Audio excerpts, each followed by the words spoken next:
Hello everyone, welcome to the Kung Fu Cup number 10.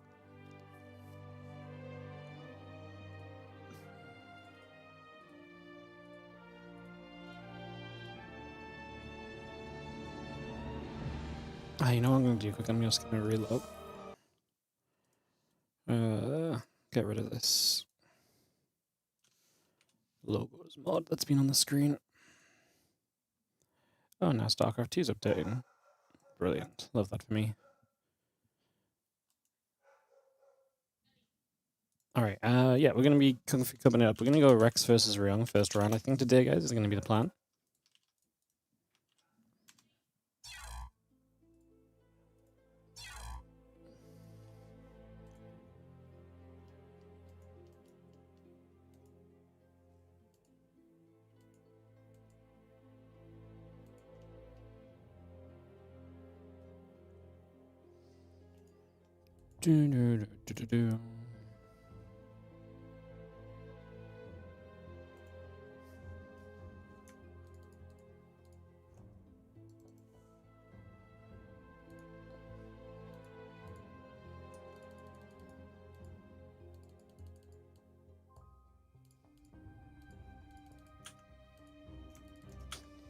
Cool. Yeah, we're gonna go Rex herO. Rex is just in a ladder game, but once he comes out of his ladder game, I'm sure we can get started. So it shouldn't be too long or anything, and we can kick off into some action. What's up, Psychons? How you doing? Hello, everybody. Thanks for joining us. We just got live on the YouTube as well, so hello, wherever you're watching from. You guys are feeling great.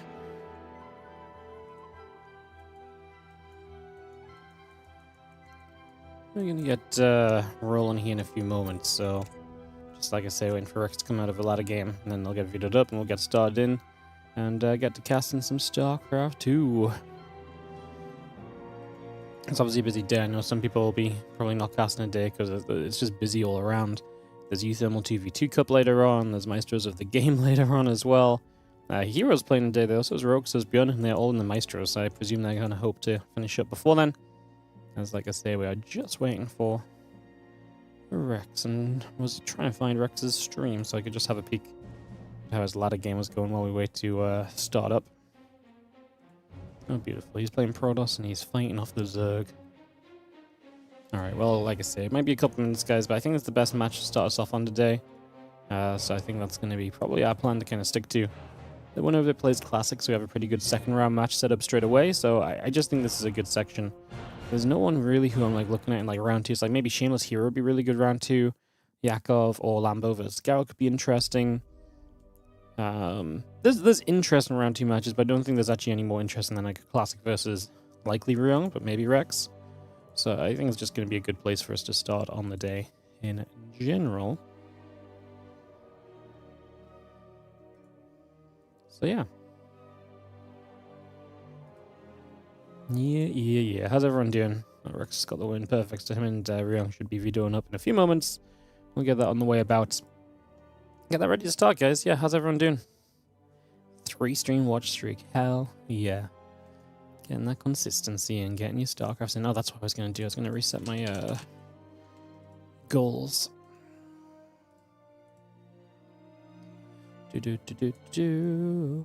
Reset, because we got the Hundo donation yesterday.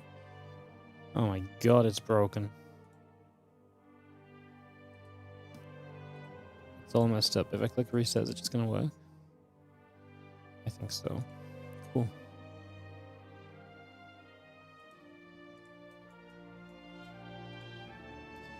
Alright, yeah, we'll look to get started soon, guys. I was just waiting for the players to ready up. I don't need StarCraft to open this screen, so let's just exit out my alt account. Just have YouTube chat nice and clear on that side. Perfect. I keep wondering if I should find a way to integrate like my YouTube chat into this screen so it's like in the same place as my Twitch chat, but like I feel like I've been set up like this for so long that it just works. It's very jarring. The idea of maybe like changing it is like very jarring to me. I don't even know how it would work. I'm sure it's possible. I just I'm scared to try.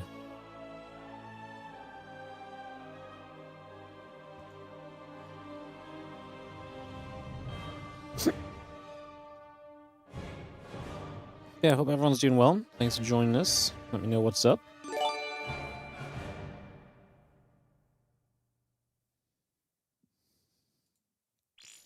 Yo, what's up, Kipster? Thank you so much for the 24-month resub. Good afternoon, Roddy and chat. I'm gonna be a little bit disappointed, mate. How you doing, mate? Thank you so much for the 2-year resub. Appreciate it. Hello, hello. Thank you, thank you.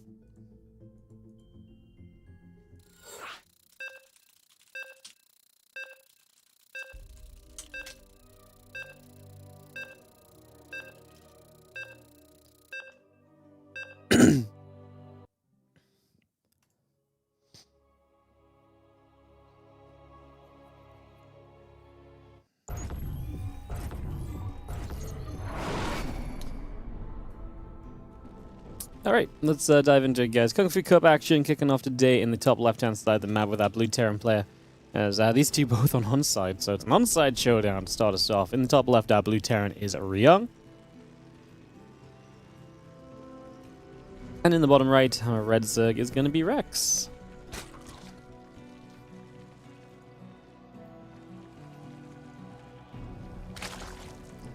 Oh yeah, we're back with another Kung Fu Cup stream. Hell yeah, we are. Yeah, unfortunately, really moment of idiocy for me, but next week during the Kung Fu Cup, we have WardiTV Spring Championship. For some reason, I just didn't write Kung Fu Cup. I think because Kung Fu Cup schedules changed a bunch, and I obviously updated the ones that got rescheduled and stuff because of the GSL scheduling. So I wrote those runs down on my schedule, and then it just stopped, which is like next week, it just goes back to normal. And so when organizing my Spring Championship games, I just didn't think. I just didn't think about Kung Fu Cup at all, so I just saw the empty day and I was like, okay, cool.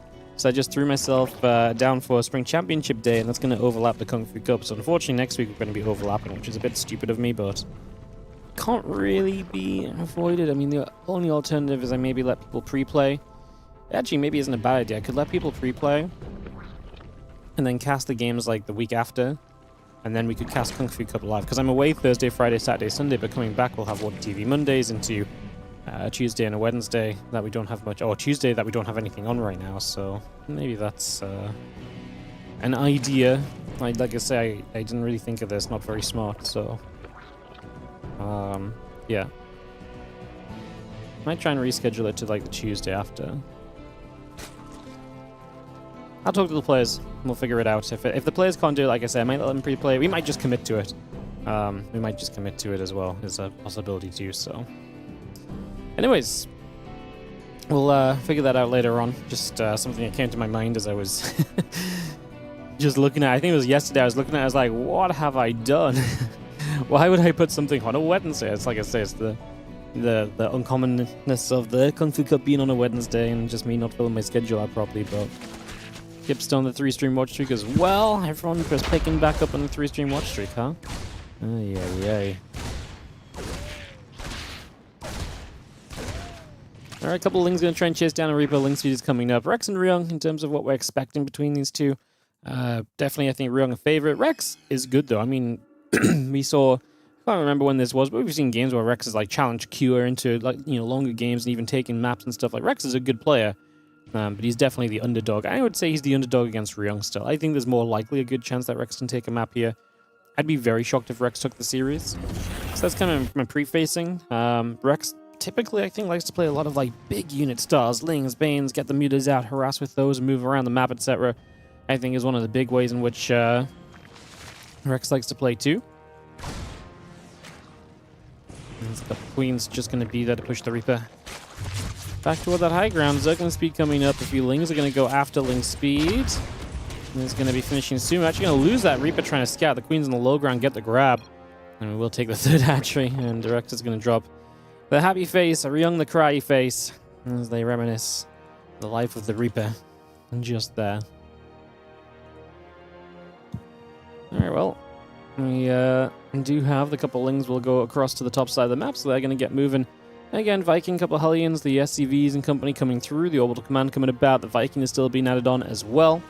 And just have those couple of Lings going to get up into this main base, where they run past a couple of Hellions straight away. Now going to turn their attention onto an SCV, now going to go after another SCV. A couple workers going down, so some pretty decent damage being done here pretty early on. The Hellions get across, Zergling gets taken down. Again, lair building, drones and the Queen all coming up. And the hatchery coming through. Again, Banshee, Hellions, all building for the moment as these couple Hellions still make their way towards the upper left side. And yeah, we'll just rejoin with the other Hellions. We're going to have 6 out. We're going to, move 4 out and keep 2 at home just in case of another run by. So we're playing pretty cautiously. We'll see if he wants to get aggressive at all with these Hellions or if he's just happy to take some light map control. Obviously, you could try and run them by. But with the fact that the third hatchery is just now finishing from Rex, I don't know if there's going to be too many openings for these Hellions to really get through and to really kind of penetrate into some sort of meaningful positions. So I think we're kind of fine just kind of leaving them at the edge. Trying to, knock these creep tumors down is the sort of thing they should be very good at, but they're out of position. As they show up on the right, we see the Zerglings, but no drones here, so we can't even just tag in for a drone or two just on the edges. The Overseer scouts into the main base. It is that faster lair, and that Spire is already on its way up, so we are going to be diving straight toward Mutas here, which is pretty good initially against the Hellion Banshee, but we are going to go 2 more factories at home. We're going to play mech for this opening game of the day. So we're playing some mech. That means that against Spire, it's always very interesting. I always feel like mech should be really weak against the fast Mutas. But it doesn't take too many Cyclones to actually be okay, as long as you can kind of kite with those Cyclones and keep them from just being shot at. Cyclones don't die super quickly to the low Muta count. So, like, a handful of Cyclones can actually go quite a long way. The important thing from herO is knowing what this is. Knowing that this is a Spire is obviously a major, positive, because then okay, I gotta make Cyclones here. A lot of the time you make Cyclones here anyway, but being able to also prep with like a missile turret or 2, just give them somewhere extra to sit and kind of stay, can be very nice. These Hellions actually do run by into the natural, and they're gonna get 9 and 14 workers now up into the main base. Rex doesn't have the lings to clean this up easily. And that's not just a scout from herO, but that's some really damning damage. And now Rex is going to be that much less powerful. And you can see it already. Like, he's got the gas for the Mutas, but he doesn't have the minerals. Those drones that would have been more consistently mining the lings he's had to make in response are going to come at a cost. And now we're going to be, like I say, very slow to the Mutalisks, which is really not ideal because it gives more time for those Cyclones to come out and more time to just be prepped here, basically, as herO. I mean, now you're building 4 Cyclones at a time, and I don't get even slightly afraid of these Mutas showing up. Of course, more Hellions at home. We're playing mech. So having given up a bunch of these Hellions to dive by and get some work damage, it's really not going to mean all that much either, right? So, it's not like it's like, okay, well, his Hellions are gone at least, because no, we keep rebuilding Hellions in this circumstance, so yeah, it makes it kind of difficult. As the Banshee comes back through, it's going to be seeing the Cyclones, the Hellions gathering back up again. Rejoin for a few moments, and we do have the Magfield Accelerator on the way about. A few Cyclones still very much so coming through as well.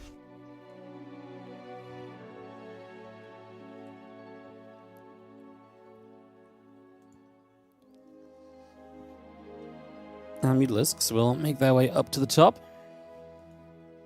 Infernal Pre-Ignited coming through, additional Cyclones coming by, that Magfield is coming up. Again, Hellion Cyclone will continue to make a bit of a move here as we get rid of a couple more Zerglings already. Knocking those straight down.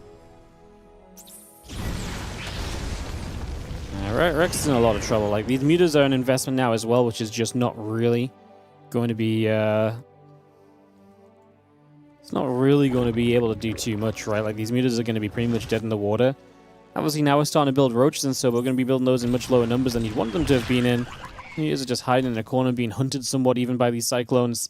It's not a good sign when the Mutas are having to hide rather than actually doing what Mutas do best, which is to dive in, get their... I was going to say get their hands dirty. What do Mutas have? Get their wings dirty.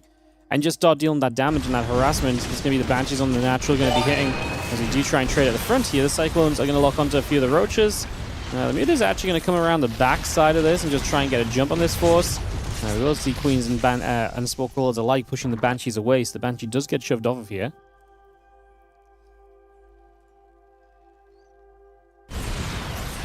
On the right side, the Cyclones will lock on. Overlord and the Roaches still taking some more damage. A few more shots coming into place. The Cyclones will continue to trade. And it's going to be seeing this hatchery still taking extra damage. Roaches keep going down. The drones are going to be in some trouble. Roaches stepping through once again. A couple Cyclones already dropping. We are going to see the Banshee now showing up as well. It's going to have the Roaches turning back. And again, we keep on trying to trade with those Cyclones. Cyclone's going to come back over once more here. And again, we keep this pressure going. I mean, at this point, the Cyclones are just going to consistently trade out with these Roaches. I don't think Rex is ever going to get back on his feet because Yeah, you're just going to constantly lose what you build. The few meters are being an annoyance on this side, but it's not going to take a lot of reinforcements to truly shut that down. You do lose the Banshee. That wanders maybe a bit too far forward on its own.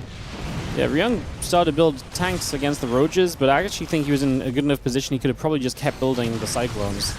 The Water Mine's going to connect as well. Yeah, just because the meters were still on the map, it's not like he has a lack of anti-air. He's got enough Cyclones to deal with it. It's just there across the map. I guess long term these tanks can be pretty good, but these meters have genuinely done a lot. Kept you on 3 bases instead of 4. They've gotten a bunch of SCVs that, you know, were not really going to be gotten otherwise. In the last minute, these meters have been pretty effective. It's just, that's the only time they've been effective. They've been a complete dead weight up until that point. So again, not getting the value out of them early enough. That entire investment does not really seem worthwhile. Roach is still trying to step through. The couple Cyclones step back. We pull back and forth. A couple Ravager Biles looking to come in already. Going to try and get ourselves onto these Morphing Ravagers. We cancel them both. And this Roach Ravager force still retreating away. A couple more Creep Tumors being taken out as we go. And again, the Roach Ravager link coming across again. Another Cyclone is going to get caught. A few Mutas over here just going to dive through, looking for some more of those SCVs as well. Trying to find everything possible still for a little bit. Infestors, the Roaches continue to come about. I'm just going to be seeing our Hellion Cyclone force still gathering. The couple Cyclones going to be there, pushing the Mutas back once again for the moment. Hatcher on the left, Hatcher on the right. As we will see the Infestors, Ravagers, and the Banes continue to come up with the Bane speed as well. I mean, Rex trying to re-establish control here. It's kind of the downside of mech, right? Obviously with the Cyclones you can pressure and kind of keep up the momentum, but the moment you start building tanks, they are just units that do not get on the map. They do not, you know, keep your momentum going in this game at all. I like this scan. I check to see if he's moving into Hive, just so you have an exact timing of maybe where his opponent, you know, where he's at. You know, knowing he's not on Hive is a pretty big deal because Hive changes up a lot. Introduction of Vipers is a big factor when you're playing mech. The, you know, Vipers are the main one, I would say. Obviously, the potential to go Ultras. Ultras can actually be somewhat effective against some mech compositions as well. So just knowing that that's a possibility or so is obviously the main thing. I think Vipers are the main one, just like I say. You want to play a bit differently. If you know Blinding Clouds and Abducts are available, you might want to be a little bit more cautious. It might trigger you. There's also that possibility, because it was a Spire opening, that there's maybe a fast Greater Spire as well, so then you just want to make sure you've got the Thors and the Vikings to make sure you've got the anti-air necessary. So, like I say, that scan just gives you that overarching idea of just, okay, do I need to prepare for anything? Oh, no Hive? No. Then I'm good. We're just playing the same kind of game right now. Obviously, the Infestors landed some Fungals. They are doing their job of just trying to lock this army down and stop the kiting ability of the Cyclones and removing their ability to kind of feast on this Roach Ravager force by just locking on, kiting away, and just never taking damage in return. There's one more Fungal. Unfortunately, it's not going to do enough. There's nothing to jump in to capitalize on those couple Cyclones going the other way. Another Ravager morphing. Once again, 12 more Roaches will produce. Another scan coming down. Infestor's just going to step over. A couple tanks going to start firing. Ling Ravager moving itself in here. Cyclone locks on again. The Ravagers go back the other side. The Roach is going to take themselves back onto the CC. I like the counter-attack. I mean, it forces some response from ByuN, although his response looks fine.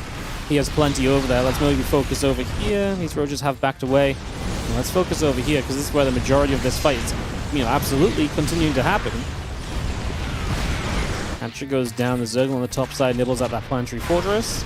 You can see those tanks are shredded, and the Roach coming from the other side, but the tanks will just do a lot.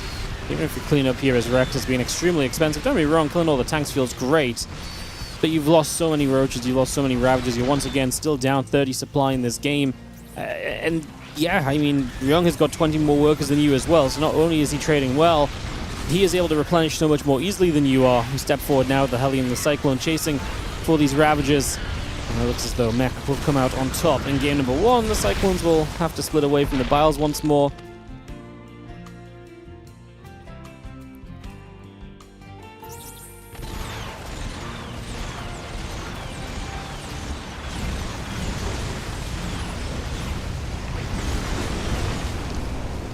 Cyclones locking and removing the hatchery. Additional Roaches coming up, Hellion Cyclone on the way, plus 3 vehicle plate and plus 2 vehicle weapons coming by as well. Zombie steps through, just going to have our Liberators continue to siege also.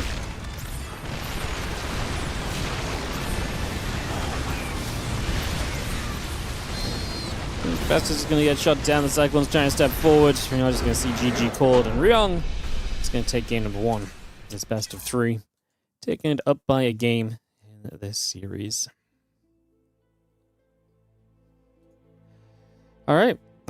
Yeah, fun actual first game in the end, as Rex, just those Hellions getting through and getting all that drone damage really set him on the bad path. There was not really going to be a lot of saving him. Kind of going on from there. So I was going to go diving in toward game 2.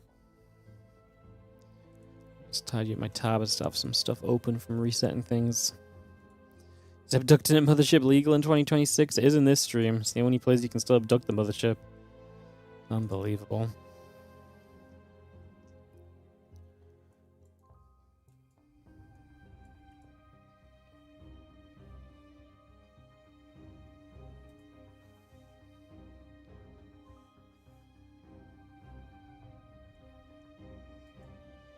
Yeah, we've got the Chinese casters coming in to join us on this one.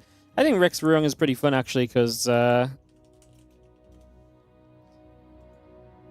think Rex herO is actually pretty fun because they're both casters that usually cover a lot of the events. You know, herO casting Korean, Rex casting Taiwanese, and these guys are constantly, you know, advocating for, you know, people to come watch the game. So it's fun to see them play each other specifically. It's very cool. Is there no results in the bracket? Okay, Shameless won his match, and he's going to now play herO in round 2. No other result, which I'm kind of surprised by. I mean, that was not a short first game. Usually you have a couple of faster series in round 1, but yeah.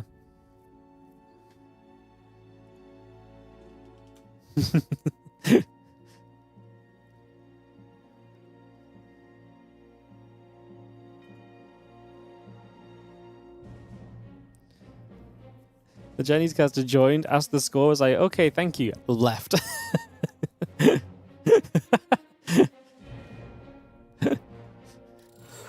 funny.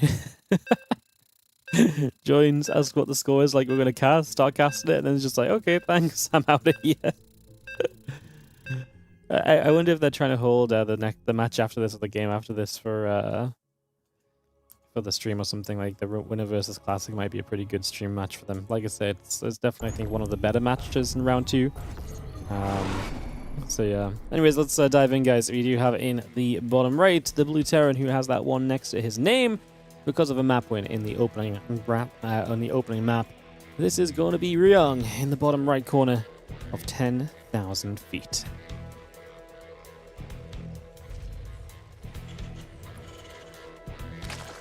Top left, our red Zerg is going to be Rex.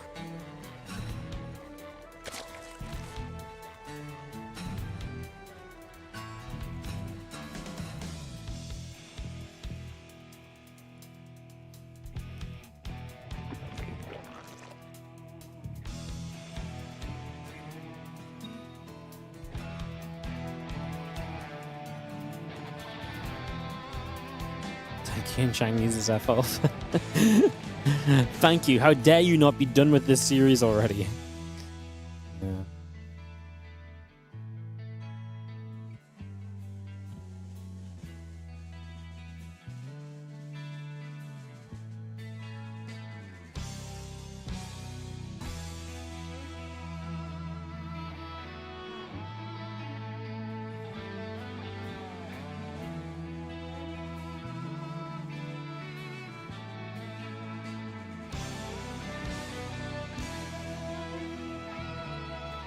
Looks like there's just apologies, give me 1 sec.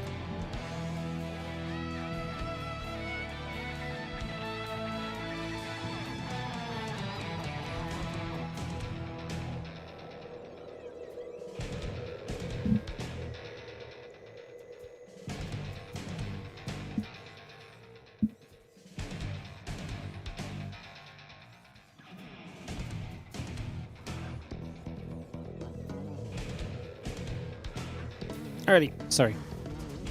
My phone rang and I was trying to figure out if it was something important or not. And then it's just spam.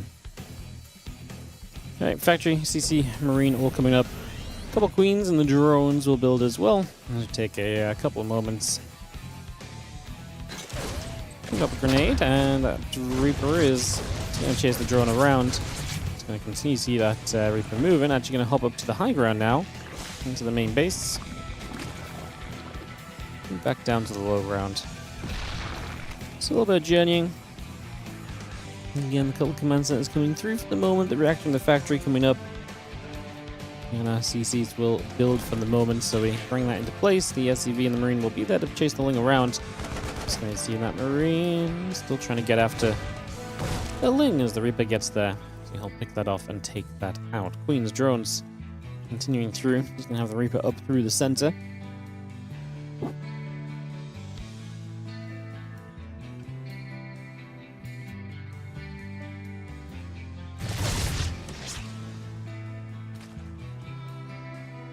Drones from the Overlord continue to build up. Again, the CC in the barracks continue to come about. Just going to have the factory going to swap off. The tech lab is going to land down nearby. And again, our command center is still building through for a few moments. Rotron building. Drones and the Overlord on the way. So far, so good. Command center will build about. Again, barracks coming through. A couple of Marines and the SCVs all producing. And Rotron's halfway done. And a handful of Marines are going to start stepping forward, so we're going to begin to take those out across the map for a little bit at least.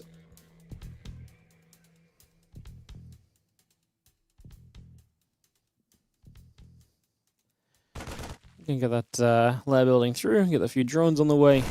Marines are actually going to get rid of this Overlord. Obviously, we are playing Bio here instead of the factory, the mech play.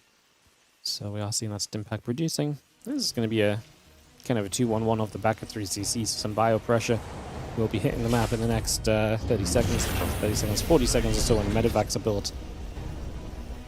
Very nice to get out and get an Overlord kill early. You know, there's the little things that throw Rex off, slow him down. The earlier you force an Overlord, the more of a hit it is to his economy and, you know, the rest of the setup. Rex should be pretty safe in this game. He's building roaches, so he's I think he's going to be fine. There's no Ling speed here, just because he's going Carapace. Just wondering if he's going to go Ling Roach, but yeah, no Ling speed, so he's just going to play Roaches. And third hatchery, again, finishing pretty late in this game, not exactly a fast third base, should mean that herO can't do much. Now, to me, I think that means there's still no harm in him kind of going across the map and seeing what's up, but there is harm in him not realizing what's happening exactly and responding correctly. Because I think going across this map initially is fine, because you can always just lift and get out of there. But I think he has to recognize that this is very aggressive from Rex. You know, Roach speed is halfway done. These Roaches have a lot of potential to come across the map. So if you do not respect this properly, there's definitely a world where you kind of end up maybe losing some of these Marines, you don't bring them back, and then you get caught very out of position and off guard when these Roaches counterattack against you. So I do think that's a pretty high possibility in terms of what, you know, could happen here. Marines are going to unload. This Overlord begins to take some damage. Queen and the other Roaches coming through as well. That Overlord falls. We're going to pull back, split, and go. Medevac's load in. A couple more Marines getting saved. And again, still got our 1-1 upgrades coming through. The Roach speed, the Burrow, and the Carapace coming up as well.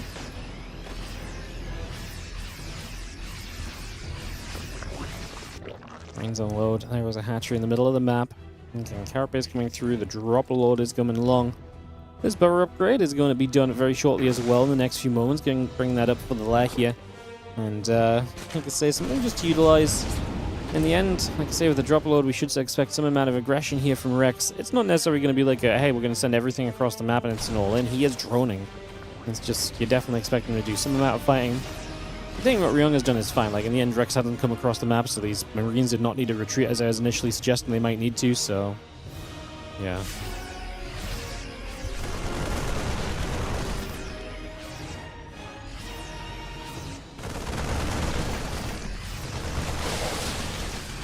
Load back. I'm just going to be seeing the Marines loading again. The Roach is pulled back, and we do have the tunneling claws in the way. So again, opening up all the passageways to kind of Roach harassment in this game.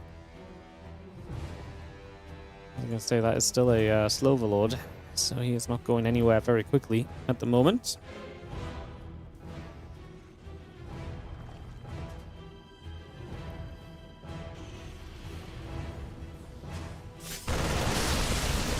Step up. Just gonna jump back into these medevacs. They're gonna pull around there. That combat shield's about halfway done. Marine, Marauder tank, factory in the command center, all continuing up at the moment.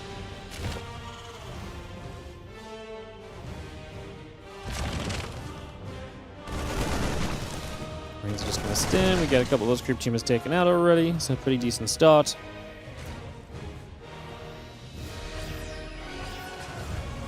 Once those roaches coming by. And ready to pop up. A couple moments. I mean, we do not see this. No missile turrets. Wow, he actually gets the scan off as he noticed the roaches. Well, they dropped in the main. But he gets the scan to kind of jump on this a little bit. I mean, this seems pretty good for Rex. If playing against a roach setup, you should always have a turret. At least one turret at the front of your base just in case, right? And this is exactly why. This is terrible right now, because this is going to be really tough to save. I mean, maybe this tank is protected well enough, because there's a lot of marauders here, honestly. This tank's actually going to do very well. herO is doing some damage across the map. The problem is this is coming at the loss of 43 SCVs. Like I say, the drop across the map has been okay at least. He's been able to do some work. These marauders at the end of this were absolutely game-saving, because without those marauders... Yeah, I mean, this tank just survives because the marauder count was high there. And keeping a tank up and alive during this is incredible. Now herO, still in triple CC, can re-establish the SCV count. And he's going to have more time. He's going to be on his way to 2-2. He's going to have more tanks again. He's going to be in a better and better place. So these roaches are going to pop up for this tank. They're just going to try and harass. Looks like the harassment route is the plan. Although he sees it, so he scans them again. He's going to get a catch before they do much. And, yeah, that works. So we're buried on the high ground. We'll just scan one more time. There's one roach in the corner of the natural. Okay, you're taking scans away. That could have been mules, but at the end of the day, herO's still pretty okay with that because you're not losing workers and you are getting army value out of it, which means that his army is going to continue to sustain in this game at the moment. Huge deal. Huge deal. Well, Medivacs load. I'm going to go boosting across the map.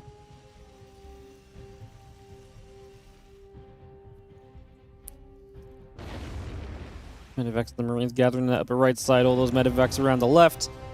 A few roaches still just burrowed up on the bottom side. Once again, Marine Marauder, Medivac, plus one vehicle weapons.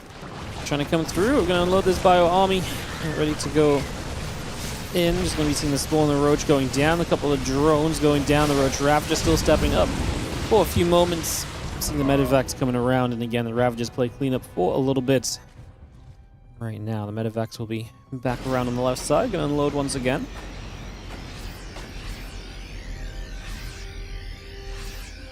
So bio unloads. Just going to have this roach Ravager force slap bang through the middle of the map as well. So good amount of units. Rex making a big shove. Plus 3 attack, plus 1 vehicle weapons. Continues through a couple of siege tanks as well. The tanks just going to be firing. The roaches taking some shots. And there's a lot of bio. I think with the tank setup, and we're going to pull the SCVs. I actually don't think we need the SCVs. We need a couple of corrosive vials. I actually think we would have been fine just kind of bioing this up. The SCVs is probably a safer way through, but I think we still need to preserve some workers as well. herO hangs on in there, and yeah, the drop across the map just killed the third hatchery during this, which is amazing, and yeah, the roach is going to run around after, but they can't typically keep up with the speed of these Medivacs. Should just again load up here. There's no need to fight these roaches head on. The fact that keeping so many roaches on the other side is going to be incredible enough anyway.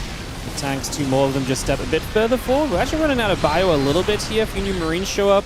We have at least gotten a good few tank shots out of this. Corrosive Bars nailing that first most forward tank down. Just don't think Rex can justify continue to do this again and again. One Medivac here just being annoying. One Medivac here just getting some drones.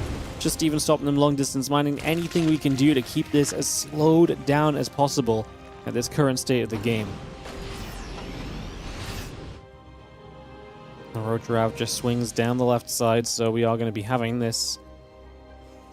Not really change of direction or anything, just pull around this left side. Again, plus 3 attack is halfway done, plus 3 armor and concussive shells on the way through. We do have the roaches and the queens continue to produce. Just going to be seeing the Marines, the tanks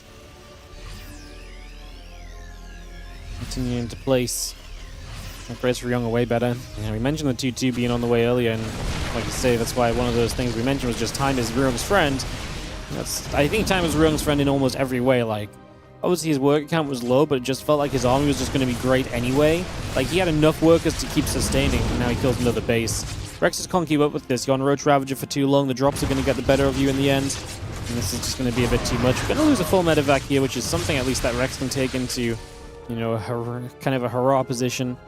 But he knows that the Roach Ravager ain't working, hence the infestation pit, hence the link speed, hence the move away from just pure Roach Ravager. Unfortunately, the the move away is just going to come at a cost of multiple bases having gone down. His economy is going to be nowhere near what it wants to be. Lose hatchery, lose a couple of units here as well. Well, the Bio just loads up once more. And yeah, eventually, I mean, ryung is heading toward 3-3 upgrades, plus 3 attacks about to be done. So, I mean, these roaches and ravages are just going to keep getting shredded. There's just not even a doubt in my mind that I think this is actually going to be close when it comes down to it in the end.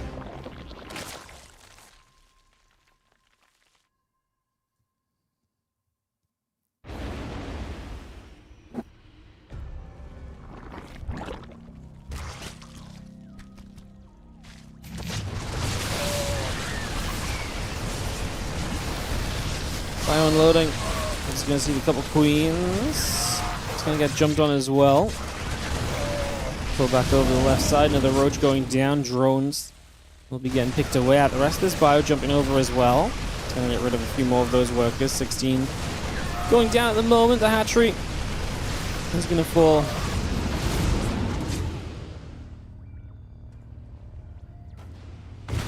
Not really much else to say, guys. This is multiple times hatchery being delayed and everything else just continues to push things into ryung's favor. Unload over here. A couple more of these drones going down. The queen getting caught. I mean, the Rex is actually just getting dropped to death. You got the infestation pit. There's already some infestors on the way out. It's not the end of the world, but it's just more things you have to spend money replacing when you're not exactly in the business of replacing anything right now. Another couple of corrosive bars. The medevacs dodge away.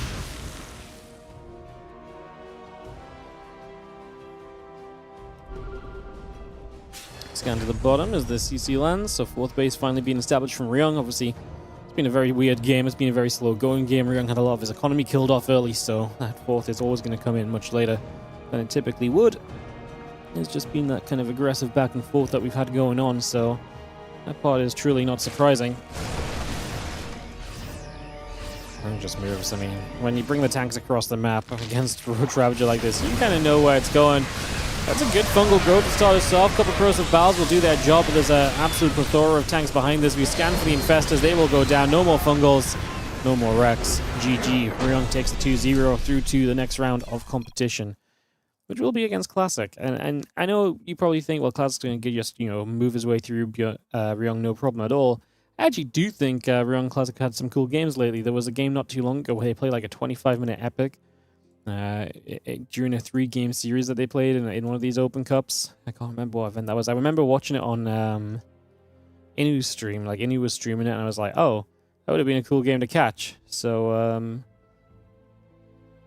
yeah.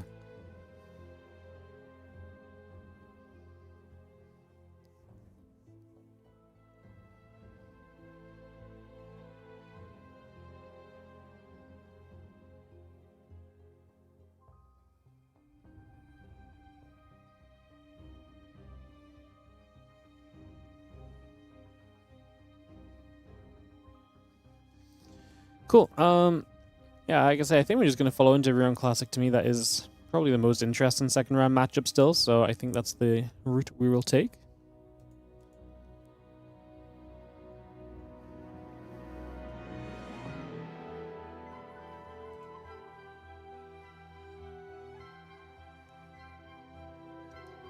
So yeah, ryung Classic coming up for our round 2. Seems like a good idea.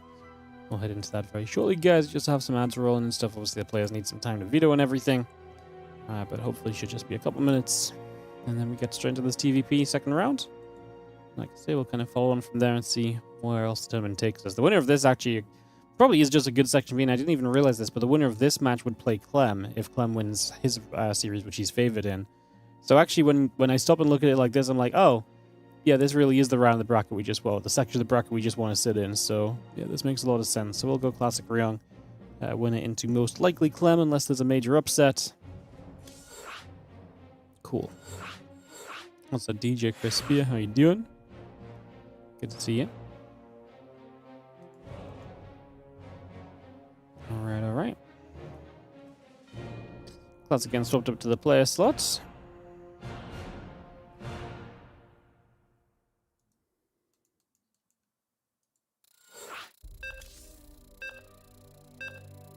Let me jump into this TVP.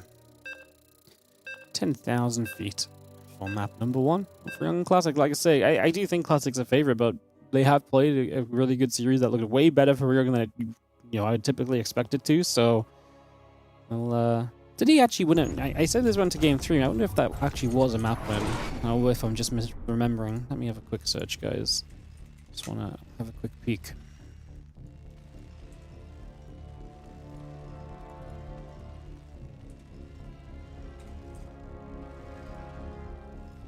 When did they play? Kung Fu Cup 2-0, 2-0, 2-0, 1-0, 1-0. 2-1, was it that? February? 2-1 for Classic?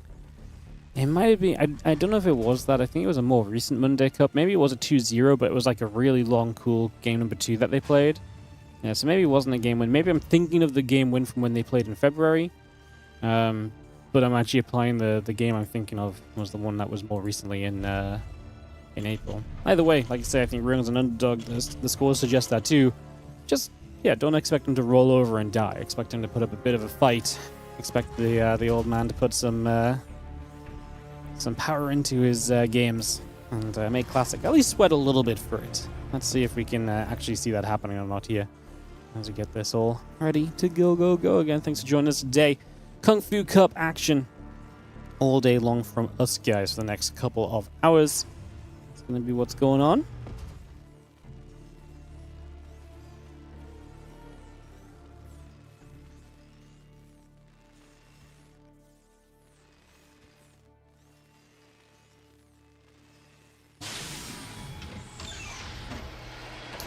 Cybercore next coming through. There's the Orbital and the Reaper coming up as well for a couple of moments, so we get that moving for a little bit.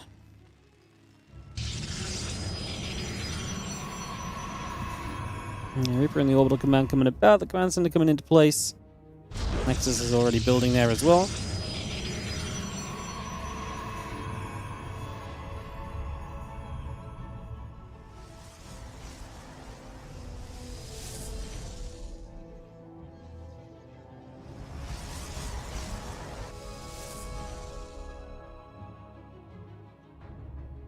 Depth Warp Gate coming by. That Nexus will finish up very shortly. Again, the barracks continue to produce. That CC is about halfway done. So far, looking very reasonable.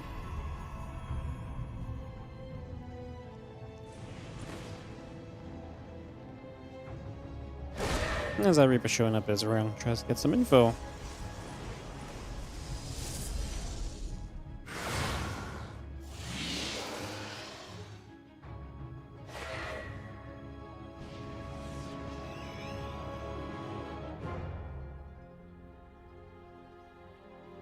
Twilight Council finishes up from Classic, so just going to be seeing that completing. And we do have the couple of barracks building from Ryung, so he's going to go very bio heavy. There's going to be 4 racks from him super early, so Ryung is already playing into a very kind of surprising role here at the start of this game.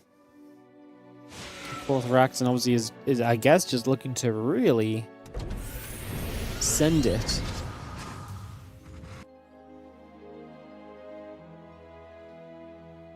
End up going to gather about.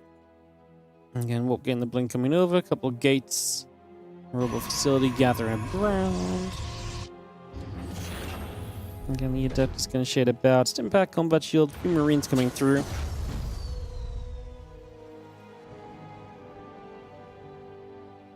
Yeah, Marines still continuing about then. So a few more Marines coming through. The SCVs are coming up and online. The Reaper pulls back away over to the left-hand side.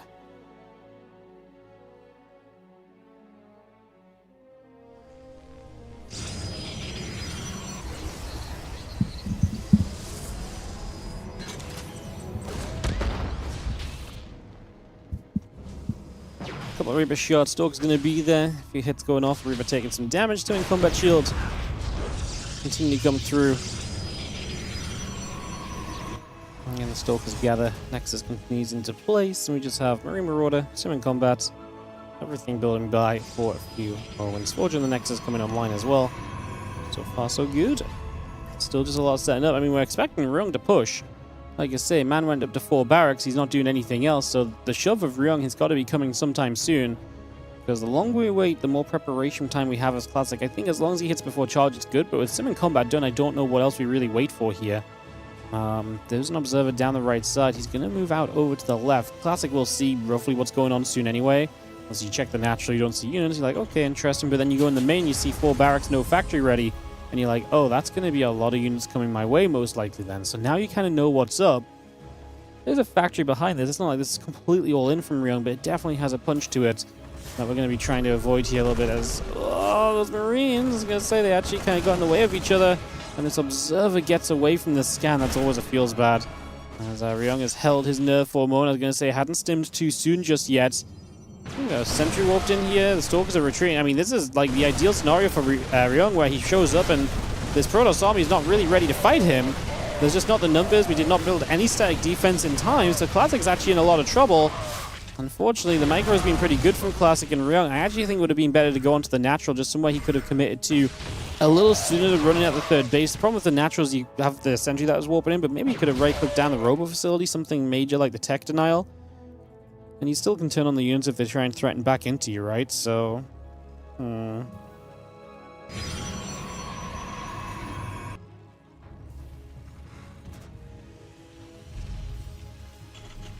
+1 charge, Robo-Bane, the gates continue to come about.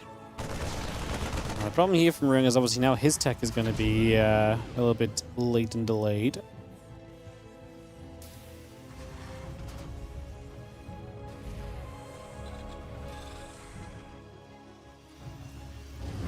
Gates building through, that observer coming about because of shells and the +1. Continue to build as well. Starport swaps over to the reactor.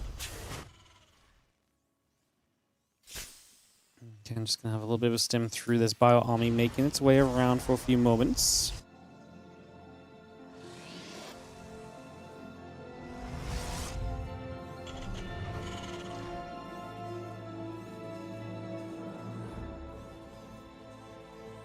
Focus. Need to be careful. Still a very high bio count. Because we've been on 4 racks the entire time, we've obviously still been pumping out the bio numbers in a big way.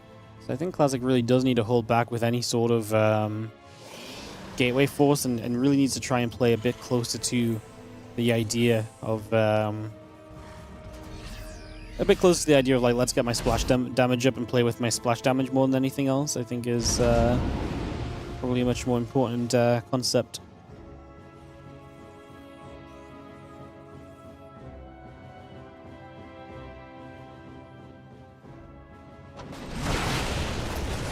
Back. Oh, very nearly going down. We'll lose a couple of units. We actually do stick around to save 1 or 2 more Marines. It's a little scary. Bio retreating back, and we'll take a moment here as ByuN. But Classic, I really do think just coming out of that early push in a good position is going to make a lot of this game a little bit scripted for him. He's in a good spot. He's going to start pushing across.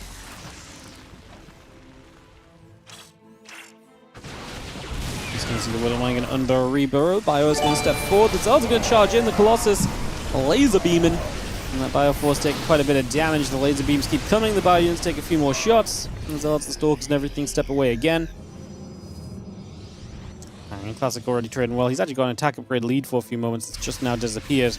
About to have his thermal lance, so we'll actually have range to use on these Colossus, which will make life a whole lot easier. Step forward again. A couple Colossus laser beams are still coming across. All of these units still going down. SCVs are getting laser beamed as well. Then Ghost Academy coming through. SCVs are building. Vikings on the way. Bioforce wants to try and push up a little bit. Just going to see a couple of Widow Mines. Going to start firing away as well. Getting a few more shots off. Zealot Stalker Sentry. In a bit more trouble. We keep pulling back here. A few more of these Zealots keep going down. The Vikings trying to get onto the Colossus. But Classic is doing a good job of controlling those and making sure they stay far enough away that it's not going to become an issue. And if these Colossus stay alive and you keep beaming, this Bioforce is going to look pretty good. A few Vikings on the way up, but we're just never going to get there in time. Classic takes a 1-0 lead in this best of 3. Tobacco Air, how you doing, mate? Thank you so much for the 23-month resub on the Prime. Thank you for priming up the channel. Appreciate it big time if you're enjoying the stream, guys. And you're sat on a Prime sub and you've not put used to it just yet, give the Prime sub a home. Helps us out a bunch. So yeah, go use your Primes. Be like Tobacco Air. Support your local WardiTV station. Yeah, herO has beaten Shameless. So that's a 2-0 for him into the round of 8. That's the first round of 8 player available today. I don't think there's been any shocks in the first round, so I'll not go through the other matchups, but Well, maybe we can actually. So in the other matchups, we've got Lambo versus Geralt. The winner will play herO. And then we've got Shin versus Rebellion, Rogue versus GG Machine. Winners of those two will meet in the round of 8. We've got F91 against Clem. The winner of that plays the winner of this series classic versus herO. And then the bottom of the bracket is ByuN versus Ear and Percival versus Ordinary. So very likely a ByuN Percival quarterfinal there. I definitely think we're on the right track with the most likely Clem classic match for the round of 8 in this current section. So yeah, I think we're definitely looking to stick in this section for the foreseeable future. As in the top left, looking to stick with his advantages as well. Ideally, he's going to be the blue Protoss player. This is classic. He takes on the red Terran in the bottom right corner, herO, as we get into game number 2 of the BO3.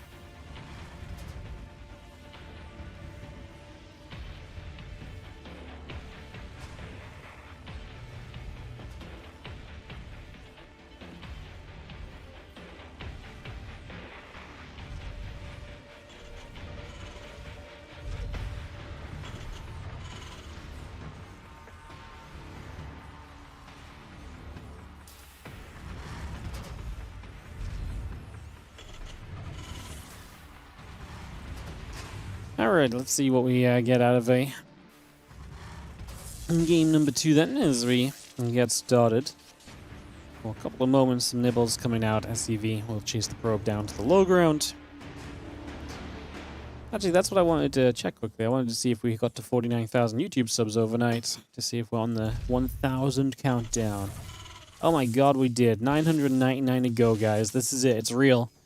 The countdown to 50k YouTube subs. We're at 49,001. So if you're enjoying the content on YouTube, don't forget to like. And if you do not already subscribe, do consider it. It's super easy to come down and click that sub button. It's really easy to do. And we're on the push to 50k, guys. Like I say, it's starting. The push to 50k begins today. On this beautiful June the... don't know what day it is. June the 3rd. See how long it takes us to push the 50k. I'd love to get it by like September. That's a little bit hopeful. That would definitely be a pretty big up on the subs per month, but maybe we can get it if we have a big summer. Okay, he's going to get the probe, which is nice. You drop the recall, but the probe dies anyway. Is never a good sign.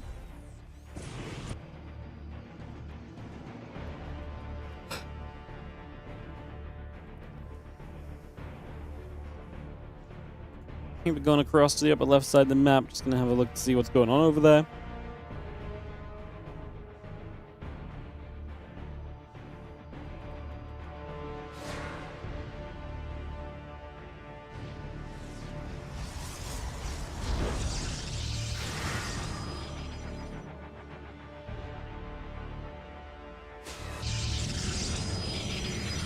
Reaper Hellion coming through. Twilight Council coming about.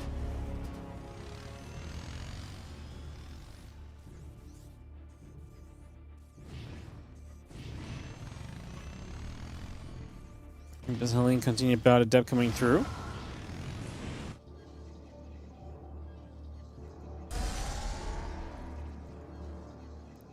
And CC coming up. I'm just going to see the blink in the warp gate coming around, so we take a few moments.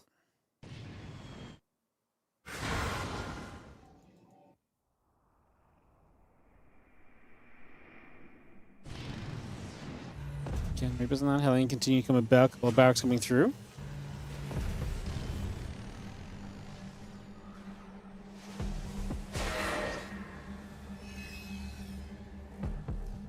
As the Hellions is going to come across. Yeah, the blink coming about. Gates in the robo facility coming across now. The barracks are building from herO. The orbital is coming through, tanking the few marines coming up as well. That blink coming up to being about halfway through also.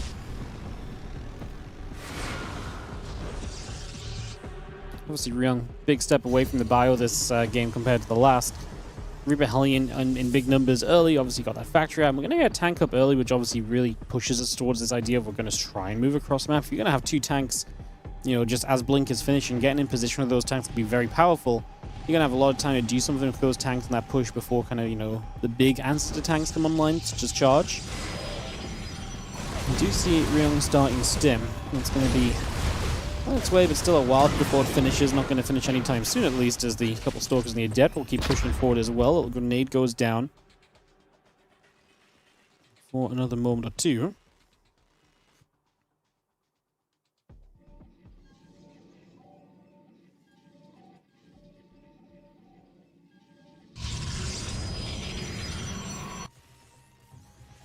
Again, there's the observer coming about, the charge is coming along.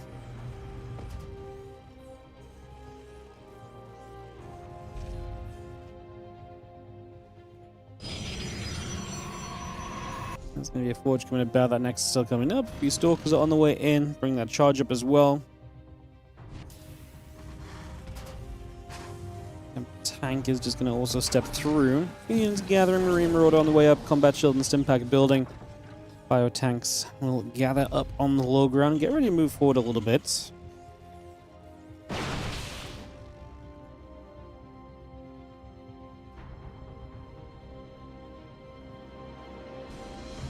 Impact, combat shield, all coming through. The Marine Marauder, the tank coming about.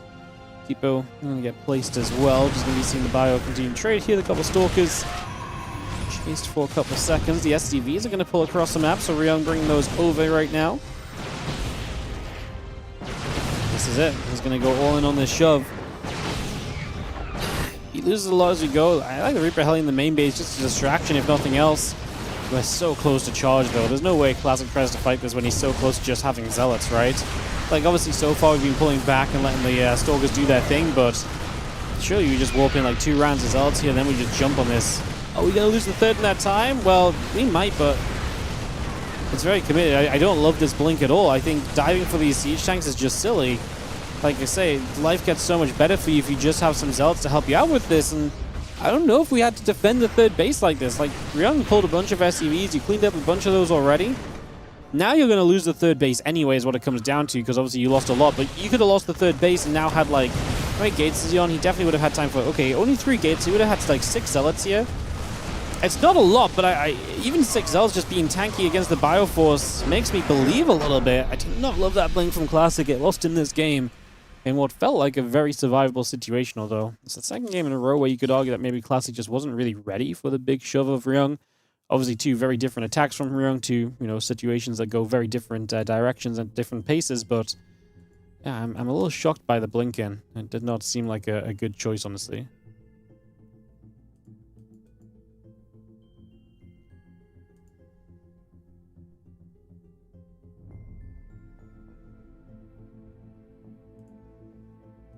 Game 3 on Ruby Rock. If I could click that button, would it be helpful?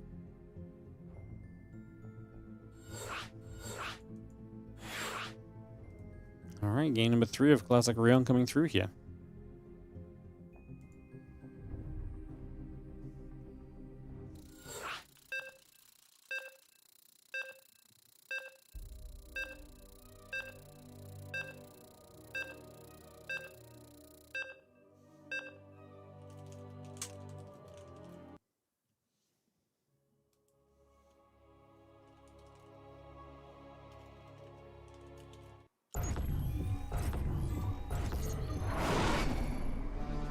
Alright, let's dive into game number 3 then. We get all the way to a third map and the full distance in this one. Blink made no sense for so many different reasons. Yeah, I just think everything pointed towards him having no need to fight right then and there. I thought it was fine, like I say, him pulling across the map, and maybe he wanted to fight with like the but the batteries weren't even done yet, right? So like they were finishing, because then they died. Oh no, were the batteries just finished? The whole thing was just ugly at the end of the day. It was just not a good moment to blink. I think it was only going to get better for him, so...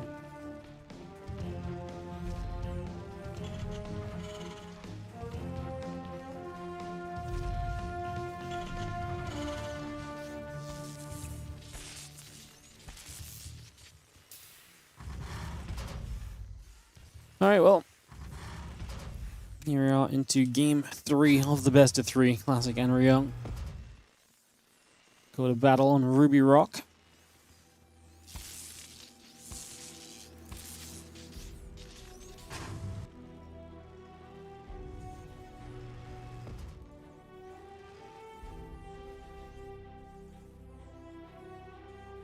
Okay, coming through, the barracks coming up, and you get settled for a few moments.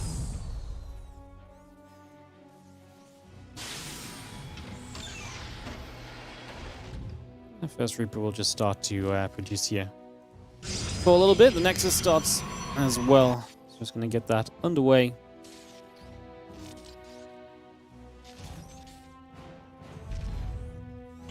Center drops straight down onto that natural. Gets that started initially. Command center coming up. Just going to be seeing the SCV, just checking toward that natural, trying to see what's going on. Cybercore, Nexus, Probe, all of that continue to build into place at the moment. The assimilators still continue to come by. Bring that into position. SCV of herO pulls down toward the bottom right side. Again, the gateway. And just going to be chrono boosting the Adept for a little bit. So getting that out into place for a little while here. And again, there's the factory, the command center. Still building through. The SCV is coming about. The reactor and the bunker will come through as well.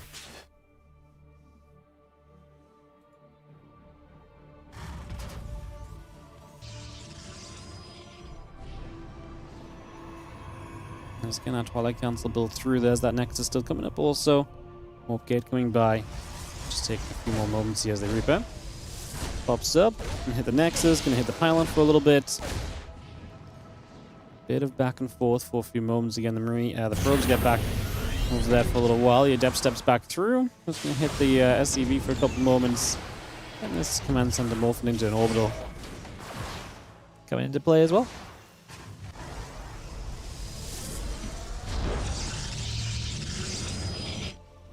Drop a gateway down. The probes and the Stalker continue to build up here.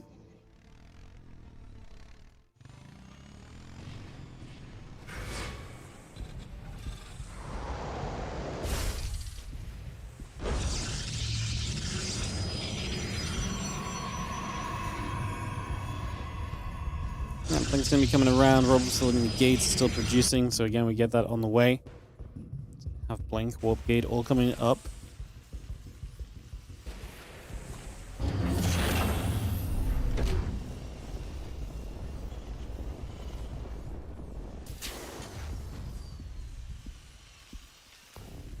Yeah, Robo is going to be completing soon, but I mean, everything has been very standard this game. Obviously, we've taken three very different approaches in this series from herO. From game 1, the 4 racks, game 2, the Reaper Hellion heavy pressure. This game is just one Reaper, one Hellion, and much more of a focus onto the everything else. And of course, nothing lost at 4 minutes. A much more passive game. First blood not quite drawn by the Adept there, as the Reaper does get away.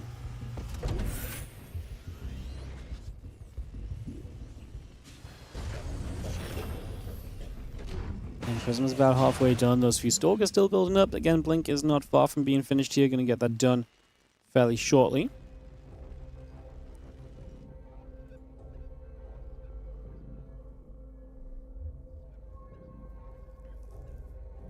Getting that Blink finished against Impact Combat Shield +1. Reducing into place.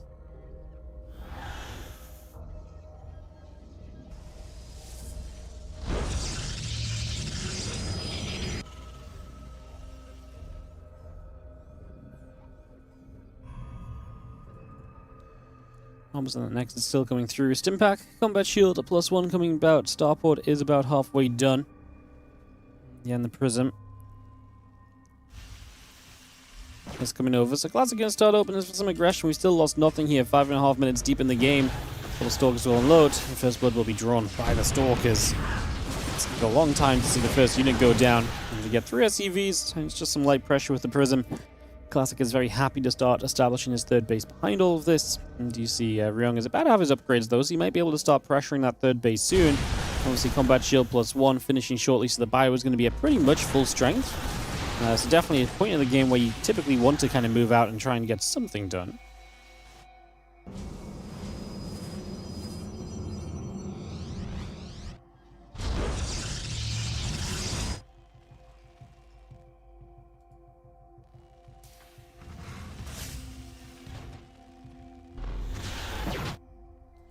Unload again now, a bit of bio through the center, heading to that left side. So this few Stalkers are going to try and distract. The main priority of herO is actually just getting a push going though. It's again a lot of bio, no? Just very biocentric, does not build a lot of, or anything at all off the factory. Use that factory to get the reactor going for the start, but otherwise just sending this. We're again going to show up with, I want to say Classic not prepared, but he actually has a lot more units just off the screen. There's still no battery just yet though, right? Which maybe could have been a bit sooner. And Storm about to complete. The extra probes going through. The Stalkers blinking. Medevac very nearly going down. The Zealot's going to be good enough just to tank. The difference a few Zealots in front of everything else makes is obviously huge. I mean, to be fair, this is not a build like some of the previous builds that are designed to do as much damage or is kind of as much of a killing blow.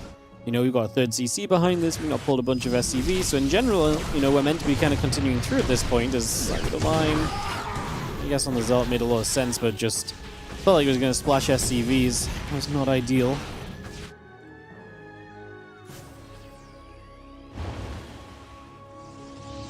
Big bio boosting through.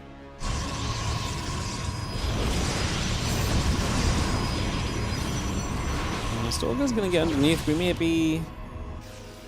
Wasn't even close. We didn't even lose one medevac, which... Pretty big factor.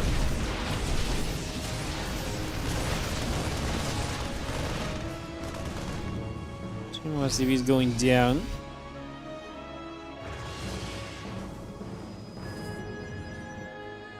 I mean, Classic just defending these drops very comfortably is now getting in a position where he can go to the other side.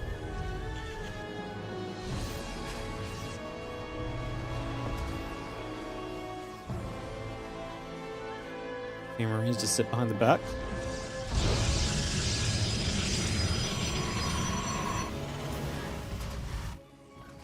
And a couple Marauders gather, a couple Libs still building through, Robo Facility, Robo Bay and the Forge coming up as well.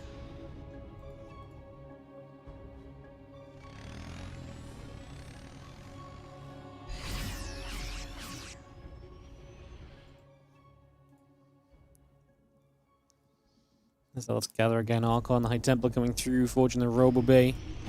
Still settling. Fire's going to jump at the front there, so straight in to try and do some damage. I mean, this is nice, but Classic has a massive army across the map, and I do worry if herO has enough to hold on to his third base while, you know, still showing up with drops that are not overall really doing all that much just yet.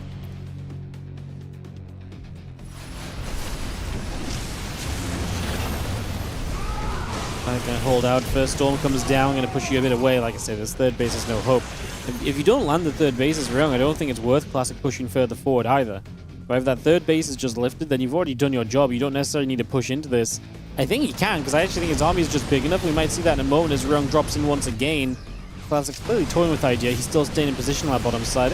You know, maybe that is just the main idea of just keeping the third base from landing. But I do think there's potential for him to, like I say, dive for the moment is right. Has to use a lot of storms defensively. As the couple medevacs will load up and get away with the final few units. herO overall has had the upgrade lead. That's going to start disappearing. He's not started 2-2, and the 1-1 of Classic. I mean, +1 attack just finished, and +1 armor is going to be soon to follow as well. Two more medevacs coming about. The Ghost still building. See this Liberator coming by as well. Is the Lib going to siege? You get picked off right now. Commanders are floating to the third base.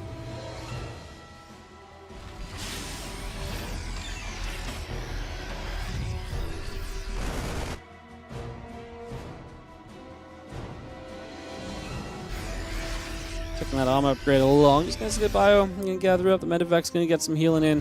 +2 attack, and the thermal lance will continue to come through.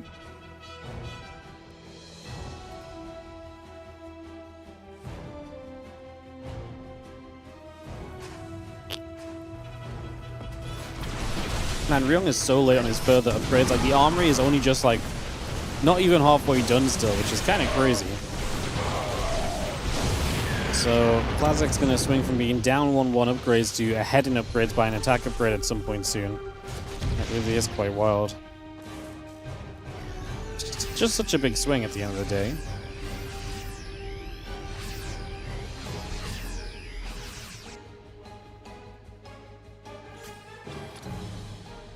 Well, herO's going to try and swing himself back to the top side of the map. So just going to get straight over there. Away we go. So it's going to come through. I mean, I just don't think Classic just super... I mean, maybe we're afraid of the Liberators a little bit. Classic's army size is just massive, though. He does lose some of the High Templar storms. EMP was good onto a bunch of those High Templars, so they're kind of energyless. We'd be better off just morphing the Archon unless we really think we're just going to get time to regen the energy, which long term we probably will. I mean, at the end of the day, we just didn't need any more storms here. Anyway, again, Classic's army size is really pulling its own in these fights and is absolutely doing everything that we needed to so far at the moment.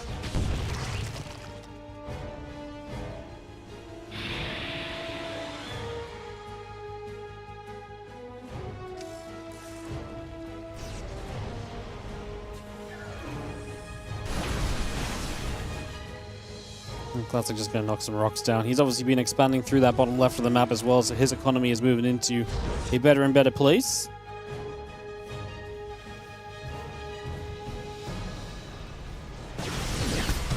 Colossus laser beams coming about.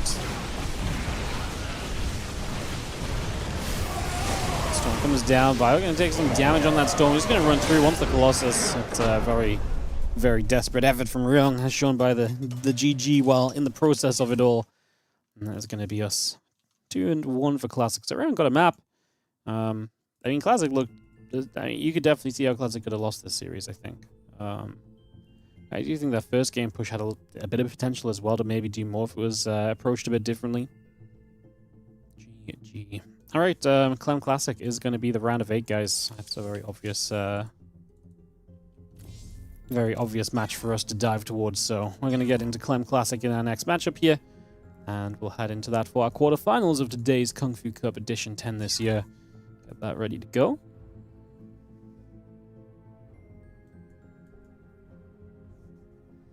Means we have to hop on over to the NA server for the first time. So we will do that and get settled in.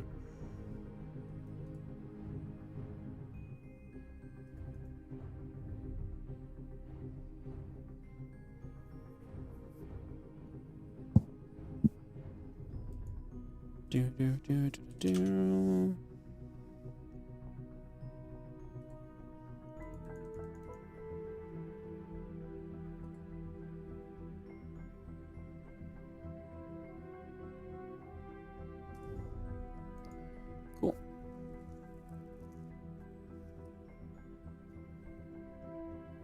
Cool. Cool.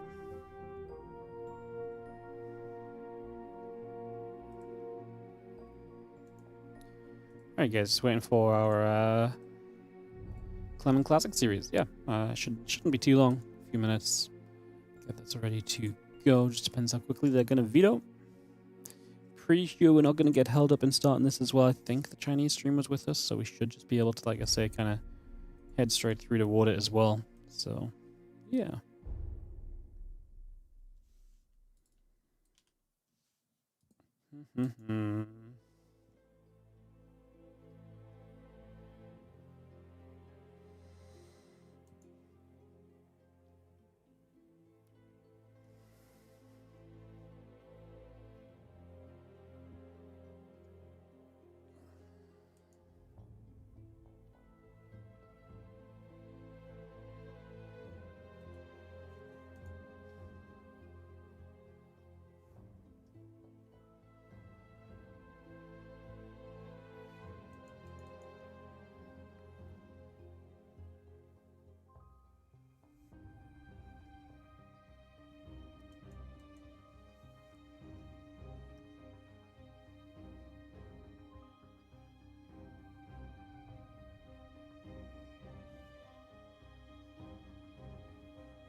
Oh, alright guys.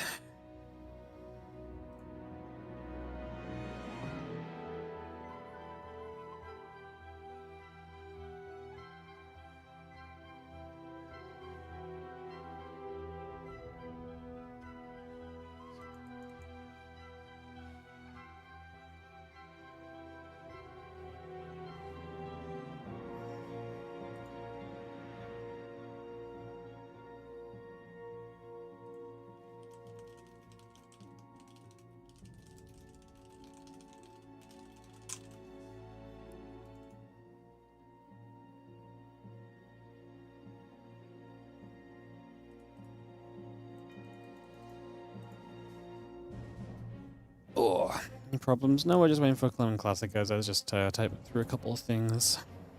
Waiting to get this one started up. Say, just waiting for them to veto. May take a couple minutes, but generally speaking, should be pretty speedy to move along.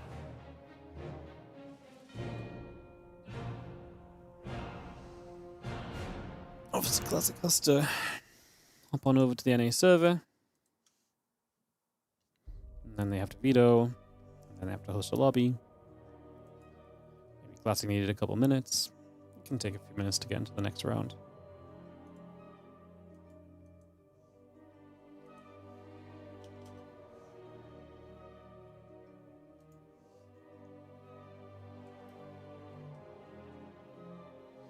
Clem is bugged, cannot host a map.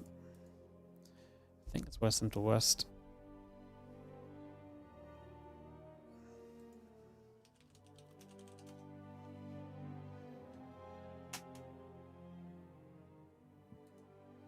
Anyways, we'll have Classic hosting this lobby up for us instead. We'll jump in with Ruby Rock for the first game in a few moments. So, Ruby Rock coming up. Clem just has to relog, so it might be a moment or two longer, but shouldn't be too much. Classic versus Clam quarterfinals for today's Kung Fu Cup. ByuN has moved into the round of 8 as well, by the way. So, in fact, most of the round of 8s are set up. So it's herO versus either Lambo or Geralt. That one is still ongoing. And then Shin versus Rogue, Clem versus Classic, and then ByuN versus either Percival or Ordinary. So a couple of those matches in the round of 16 still ongoing. They're getting pretty deep now. They've been going for a while. I'm wondering if there's any coverage on any of those. Steadfast is live. He's covering Rogue Shin if you guys are interested. So Steadfast is on Rogue Shin, but that's kind of about it, I think. That's kind of about it for now.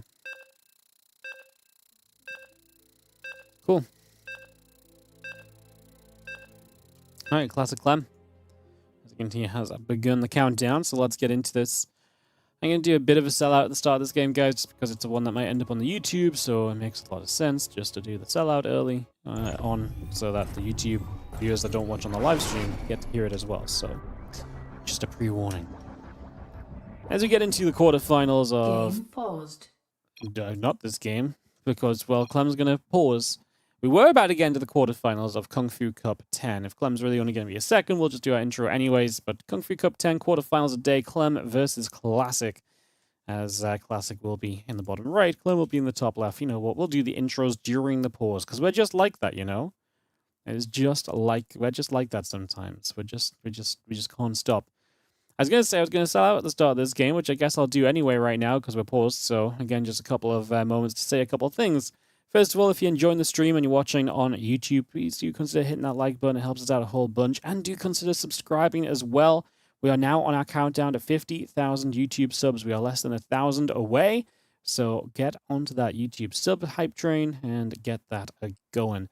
The other thing I just wanted to mention was, as always, a mention toward the WardiTV Patreon page, which is at patreon.com/WardiTV. 100% of everything on the Patreon goes toward WardiTV tournaments. Obviously, this today is the Kung Fu Cup. This is not a WardiTV funded event, but obviously supporting that Patreon is so important. That's why we mention it as the most important sellout that we do, because, yeah, it really does make a big difference to us being able to run more events and run more content and more casting for you guys on a normal, regular basis. So do check that out, patreon.com/WardiTV. Any other form of support is always appreciated, and thank you for listening as we get through the sellout just in time for them to resume this game. Game 1 of this best of 3. Did we mention it was the quarterfinals? And in the top left is the Red Terran player from Team Liquid, Clem. I think we did, but we'll just do it again because we're going to have a moment or two here before much kicks off in this quarterfinal matchup with the bottom right Blue Product player being Classic as we get into game 1 of this BO3. Alright, so Classic just came through Ryung, dropped a map along the way, a little bit shaky against some of the aggression that we saw there, but generally speaking, when he got into the longer game, it looked just like Classic does, which is very, very, very solid and consistent. Classic Clem obviously continued to go back and forth more recently. There's not really been that kind of streak of dominance that Classic had against Clem last year. Classic's won the last 2 meetings between them. GSL group, he won 2-1, and a Monday Night Weeklies, he won 2-1 just a few days ago. 1st of June. Was that one on the patch? I don't know if that was on the patch, actually. I don't think it was, though. So I don't think that was on the patch. But yeah, obviously WardiTV Monday Finals a couple of weeks back was a Clem Classic 3-2 victory. Clem beat Classic in the Big Game Cup in April as well. So they've been going back and forth this year. It's been, in fact, Clem had like a 5-match win streak against Classic before Classic finally won a couple in a row. So it has been much more back and forth between Clem and Classic, when the big storyline between these guys over the past year was, of course, that winning streak Classic had last year that ran through EWC as well, eliminating Clem from his back-to-back World Championship during the round of 8, and giving Classic the chance to move all the way through to that finals in the end, even if he was to finish in second and not quite make it all the way. So yeah, these two really were big rivals last year, and I think obviously they are still big rivals. They're two of the players that are constantly making it to the top of these weekly cups. They're constantly making it to those deeper stages. They're constantly ending up in these matches against one another. So they naturally meet each other a good amount, and hence it's very fun to see them play as we get ourselves into this opening game. It has been a Marine first, and we are going to go into the Reaper. So that Marine first just to help push the probe scout away a little bit more quickly. And, you know, obviously because the Marine pops sooner than the Reaper does. We're still getting the Reaper showing me one information across the map. And now a second Marine. Wow, so not even an add-on just yet from Clem. Because he didn't have the gas for it straight away, so just a little bit of a unique starting. Marine Reaper Marine is not super commonly seen. Like I say, we'll have this Reaper showing up in a moment. I wonder if there's a possibility that Classic is like, oh cool, you open Marine, I don't have to defend a Reaper, and so you're potentially out of position, such as a Stalker moving across the map, right? And then you have no units back at home, so this Reaper could dart in and actually do some damage perhaps, because your unit that was on the map is now actually really gone onto the map. So yeah, maybe a chance to get a couple of workers, going to finish off that probe that was low from before. New Stalker's about to finish up in the main. He's just going to pull to the low ground. This is a much more guaranteed kill, and it should be a guaranteed second probe kill with this Reaper. So yeah, I do think a bit of a mind game there from Clem, not sending it in straight away, giving time for Classic to make the mistake of sending that other Stalker onto the map. Clem looking for more, trying to get to the high ground. Stalker still on the low ground. Clem's looking to make the same move a second time here. He's going to see the Stalker. He knows he's walled in around this left side, I believe. So yeah, he is very hesitant because I think he presumes the wall in. So because he's presuming the Reaper wall around the back of the mineral line, he didn't really want to run the Reaper there, so he was trying to get out a couple of times, but Classic knew how to play it, and so Clem did get caught. He does lose the Reaper, but hey, a couple probes is better than we oftentimes get when playing someone as strong as Classic. Cloaking and the Banshee continue to build through. The couple of additional Marines will come online, as Clem has now got a reactor on up and running. Factory is tech labbed as well in a moment, so once that factory is tech labbed, we'll be able to get some siege tanks, and we might have just a Marine tank Banshee combination. Lots of high damage output units that can do a lot early, put themselves into very strong positions. That would be my guess as to where we go. At least some kind of a Marine tank Banshee shove within the next 2 to 3 minutes.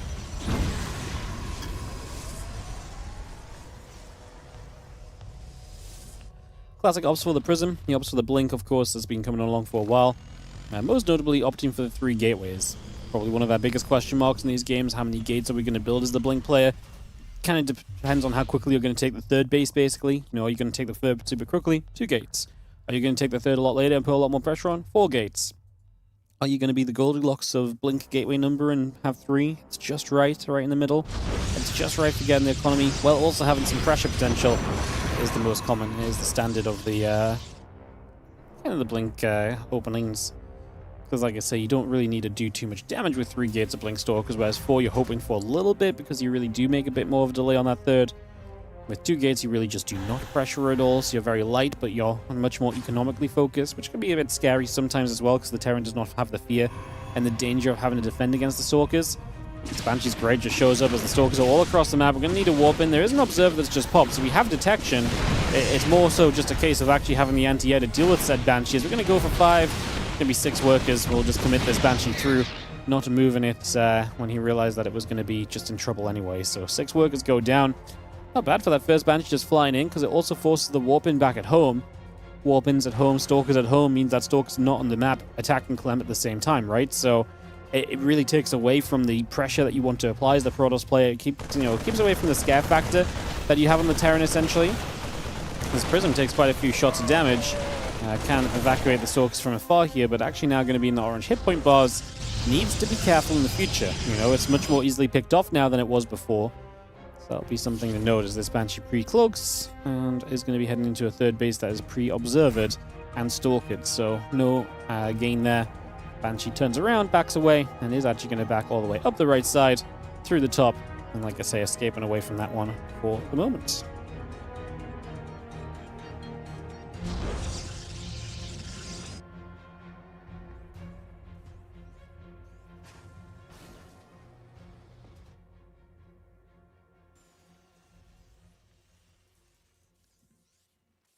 Prism coming about, just seeing what we can get up to for a few moments here.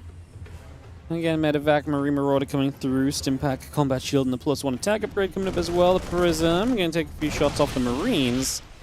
Now the Stalker's looking to try and get to the high ground, a couple of shots from the tank, and we are very well defended here as Clem, so Classic. Tell you what, losing workers at a few different points in this game. There's only 6 workers up right now, obviously no super fast fourth or anything. Clem's army supply is magnificent. And it's about time to put that to use as well, as we see Stimpack, Combat Shield, and the +1 going to be done here very soon. So you see the Banshee is going to go up for another probe. Obviously, Battery does heal through it, but the Banshee does more damage than the shields of a probe each time, so there's a little bit of damage every shot that adds up onto the actual health bar of the probe, and eventually enough shots will kill a probe through a battery, and that's what you see there. Just one probe, and then we get away. I'd rather keep the Banshee alive than trying to find more in the immediate future.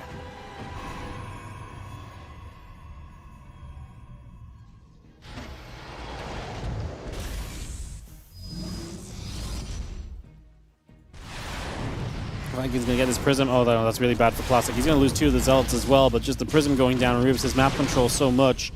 This Banshee has barely any energy on it, but it's enough to cloak and it's enough to get away, so it's going to be fine for the getaway right now. Concussive Shells is about to complete.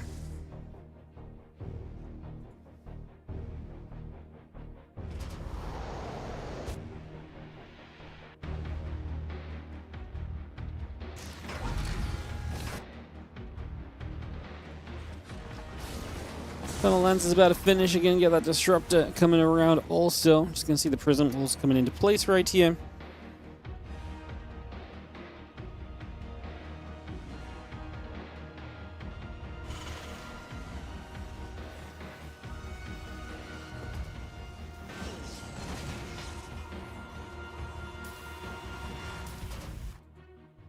Army heads around the left side again, Prism speed, +2 attack, all of that coming over for a little bit.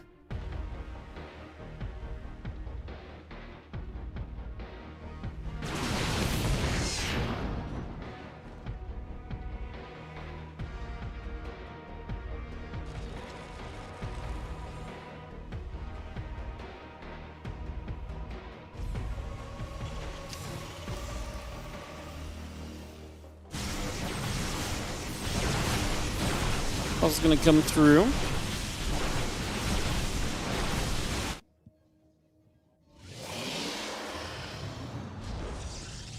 More shots coming about. It'll take a few moments.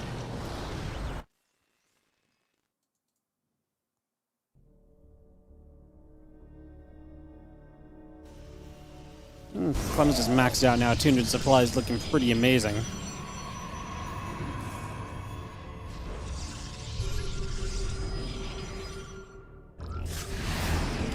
It's a nice first Disruptor shot, to be fair, but Clem is very ready to fight this, and the Disruptors on the sides quite far forward too. Now the Colossus is going to be left in the front, the Vikings are going to chase. This is a disaster for Classic. Prism's over here getting shot down too, so not even some counter-attacking potential. It's just a scenario where you don't get to do any of the things you're typically good at here as the Protoss player. No counter-attacking while you're moving out and your opponent's moving out on the map. No big Disruptor shots because they were all caught in the front. The Colossus are dead already. That's a very nice Disruptor shot. I think Clem is very right and is just chased down of this army because there's not enough here. I mean, the Zealot counterattack's looking good. Clem is only on 3 bases, which means if you take too much damage, there's a little bit of a scare factor. Tank's going to siege up. I was going to say that Disruptor in the back's scary, and so we have to right-click it, which means the Zealots survive a little longer than maybe they were meant to.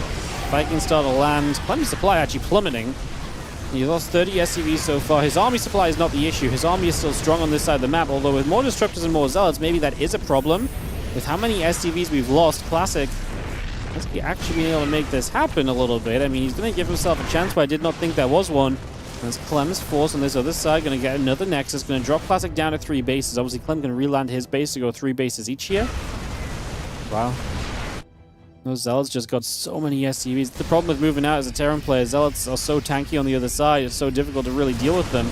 Now you see Zealot Stalker showing up, so Clem still on the bottom of the map is not going to have enough to play defense here. Will the Orbital go down? No, but he will lose a bunch more SCVs again.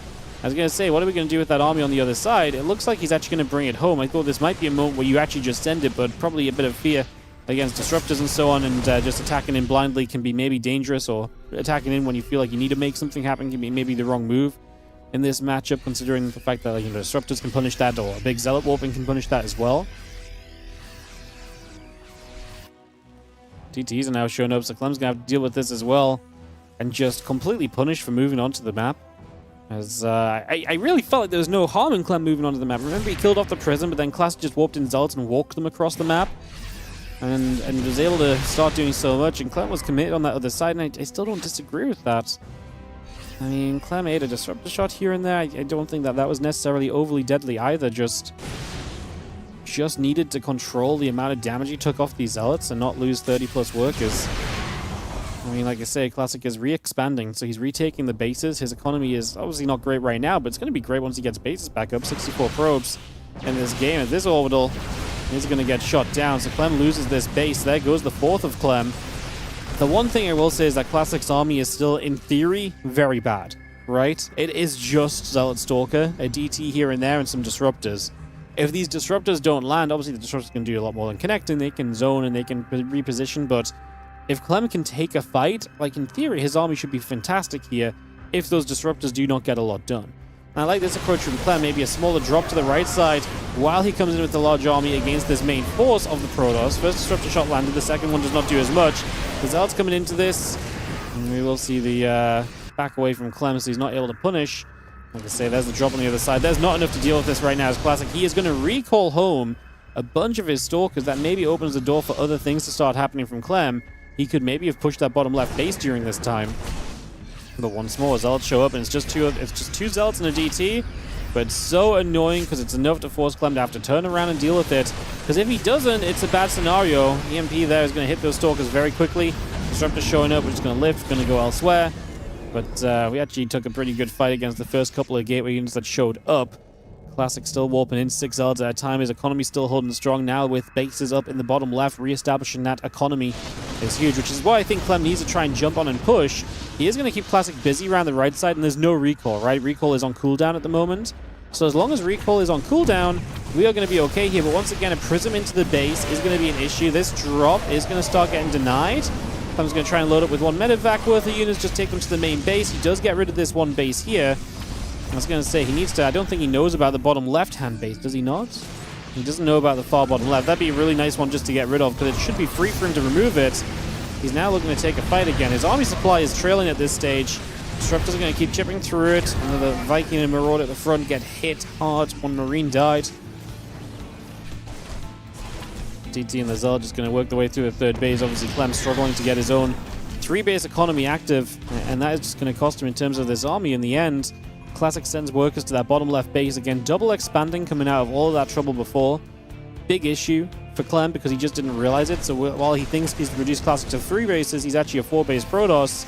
So Classic's economy is a lot better than what Clem thinks, just because that bottom left base exists. And he could have gone for this bottom left base. He chased this army toward the natural, which just achieved nothing. So you achieve absolutely nothing over there. And then, like I say, he could have denied the base, which is pretty much keeping Classic's economy alive at this stage. We just didn't know about it. Lack of information for Clem. Going to end up being punishing. A couple of Colossus still in the production tab. We are going to see the bio getting through. DTs continuing to be very annoying, forcing scans. Getting efficient trades in these moments. Clem does not have enough control on the map to know that this army is showing up on the left side. And being out of position against Disruptors is a bad time, because obviously Disruptors can zone you from ever coming back into the correct position. Disruptor shot here. Clem splits from. Eats a Disruptor shot onto 2 Marauders. The Zealots are going to turn around and give themselves up for this. There's another Disruptor that's going to put a bit of space between you and this Protoss army. Clem still trying to chase this down 25 army supply, and here's everything else from Classic. It's too much. Clem is not going to be able to take this game, and Classic is going to turn this around. This is absolutely crazy. Classic was as dead as they come. Like, he was being chased across the map, losing all of his tech down like 50 supply. I mean, he just got into the heart of the Terran economy. Clem only had 3 bases up. Zealots get rid of 30 SCVs. Yeah, you just don't need those Zealots anyway because you have no chance of fighting, so why not just run Zealots across the map and hope they can fix the game, basically. It's nuts. And even then, I think Clem was still in an alright position. But again, that bottom left base is a killer. He's put a lot of investment into denying bases, but to not have denied that bottom left and for it to be mining now, that's a big problem. Classic 170 supply to Clem's 108. It's been kind of a slow death for Clem. The Colossus are probably going to be a nail in the coffin. You know, until now it felt as though he was just trying to scrap together some Disruptors to just about stay alive, but actually having a Disruptor count with Colossus behind it is going to be absolutely brutal. Disruptor shot fires in. Clem only hanging on because he has the remnants of an army supply that's, you know, reminiscent of a different part of this game. The thing is, there's no rebuilding this on with 24 workers only. Clem is going to make a dive on this. He's going to get towards some of these tech units. And Classic is going to lose Disruptors. He is going to lose the Colossus. Clem's army is going to make something of it. So he's going to try, but Zealots are going to just say no. The Zealots are actually better than tech units against this force because the Zealots are actually just going to be unkillable for these Marauders. And that's going to be GG. Classic takes game number 1.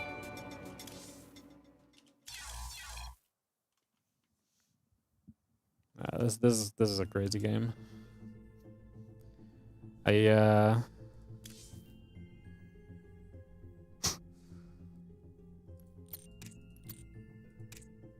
this is just a crazy game.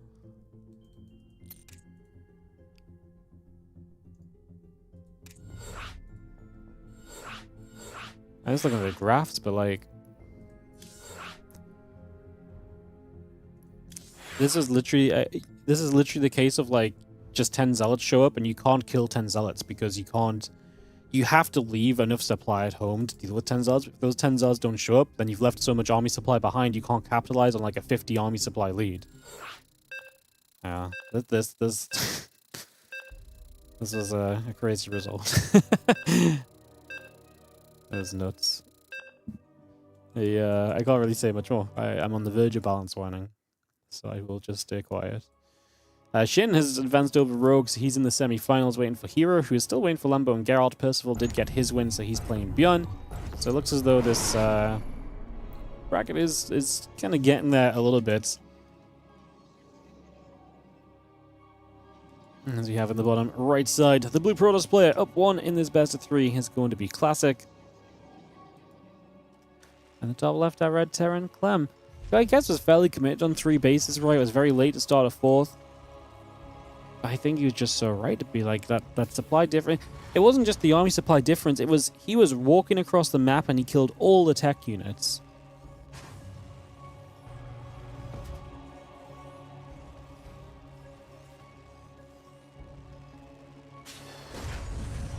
Now, this is wild. The double expand really saved him too, because like I say, Clem did a good job denying bases, but the double expand is what set him up to retain economy through the later stage. This is I'm kind of baffled by this previous game. I'm replaying it in my head, and I'm just like, yeah, crazy.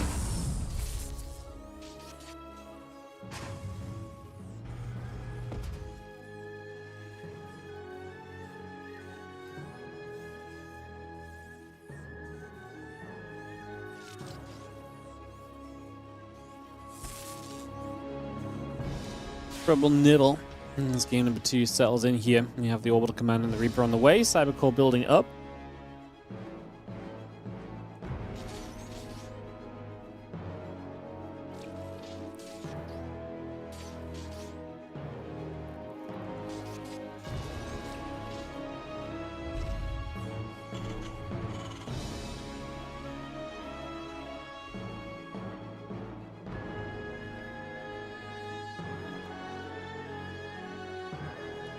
Yeah, I'm reading chat. I think...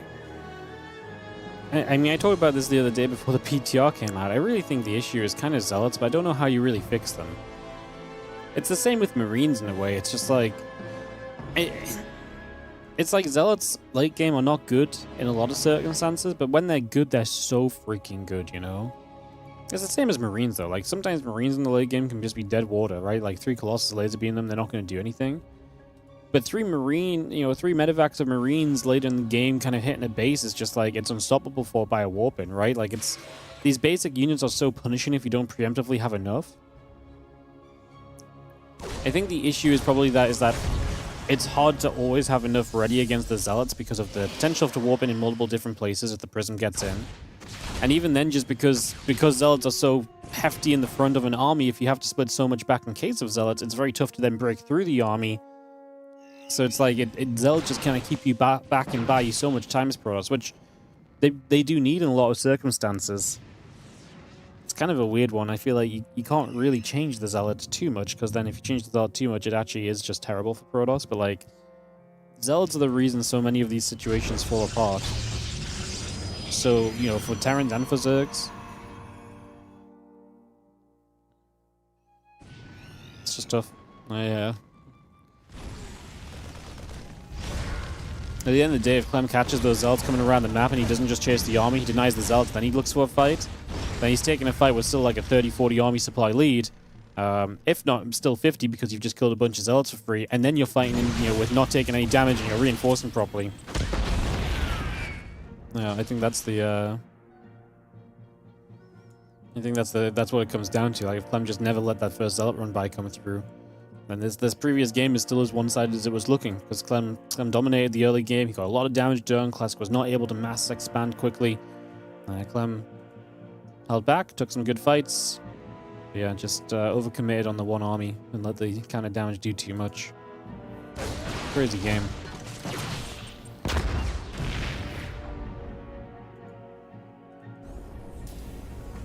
Crackling run by Snow's reroll. Yeah, no, I mean, it's true in every circumstance. Like, every race has this, like, very cheap, very effective, like, trade. I think the difference with... I mean, the thing is about Zealots, Lings, and Marines, all of them have this same idea, which is, like, if you get to the critical mass against them, they suck so much, right?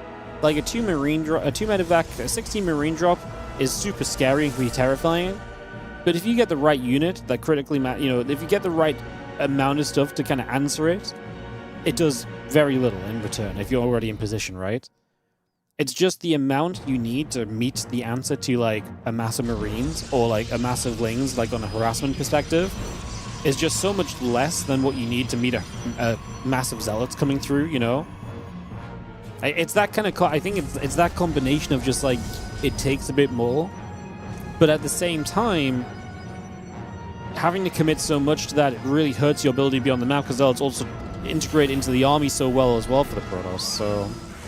Yeah, no, it's interesting. We're going to lose a bunker here very quickly. Clem loses that. He's going to pull the SCVs for the second, though, so he is prepped against this more aggressive gateway play. 4 gates this time around. As Classic will blink into the main base. Second tank is sieging, and because of the wall off here, you can't make your way toward these tanks, so this was not a good blink. As he ends up taking a bunch of damage, loses a few Stalkers in the process. A lot of these Stalkers are low HP. I think you have to be super careful. Clem has to preemptively pull a bunch of SCVs here to ensure that this position is not broken.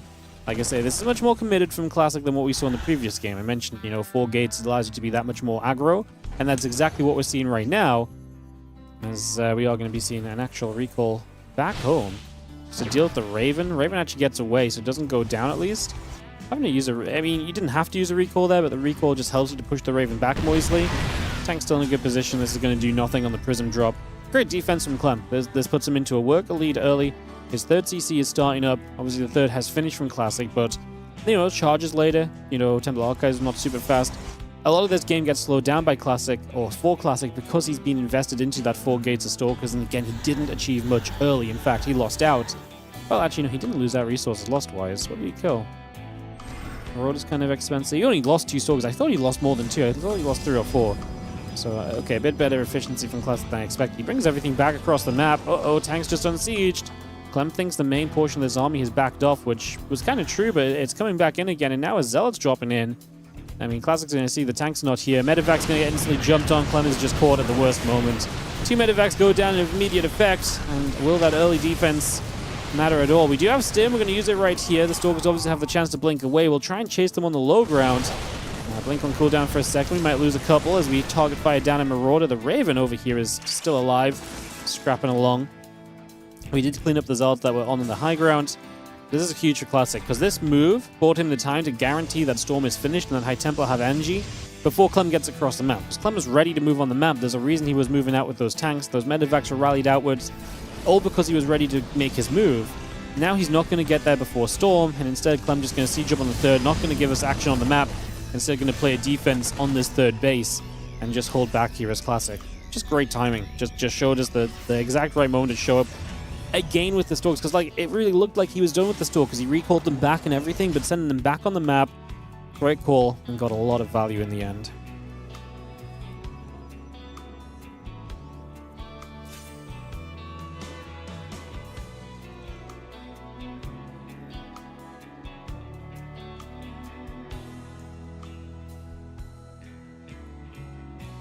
Zealot Stalker Templar. Coming to the middle. This just killed a Prism, sorry. Did these two Widow Mines catch a Prism? Prism dead? Prism dead, oh cool. So a couple of mines caught the Prism here, apologies, missed that one. Why am I not on the Inu cam? What am I doing, observing myself? Am I crazy?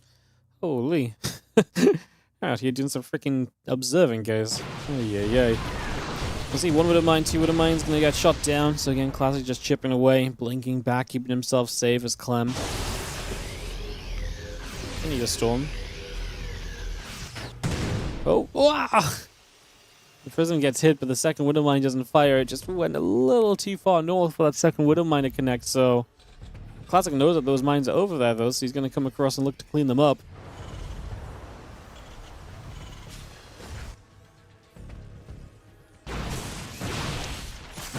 Widow Mines is going to get caught. We're going to bring a couple of ByuNs in. We save one mine.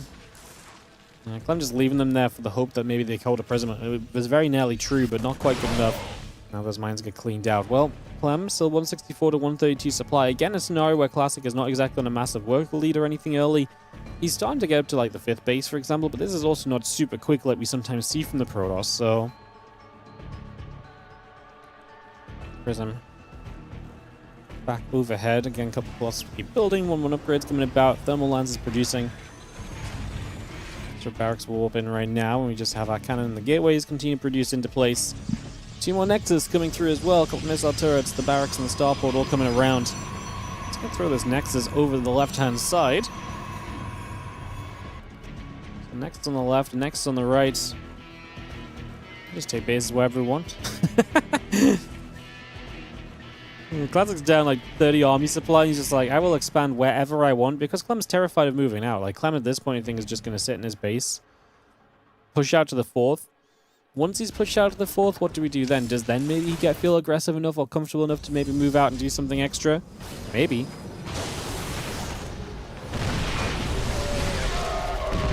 Couple storms into the front. The Zealot and the High Templar turn the other way. Another few Zealots warp in by beneath that Prism.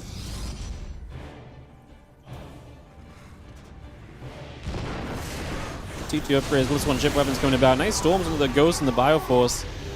And Siege Tank taking a bit more damage as well. The High Templar stepping through once more. Looking to make a move. He's going to storm for the Widow Mine. Prism goes down. Nice catch.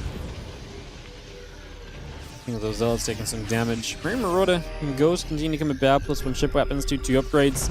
All building about. Classic looking for a big push in. Bio going to stem. The Zealots are going to charge forward. Just going to pull back. Storm coming down.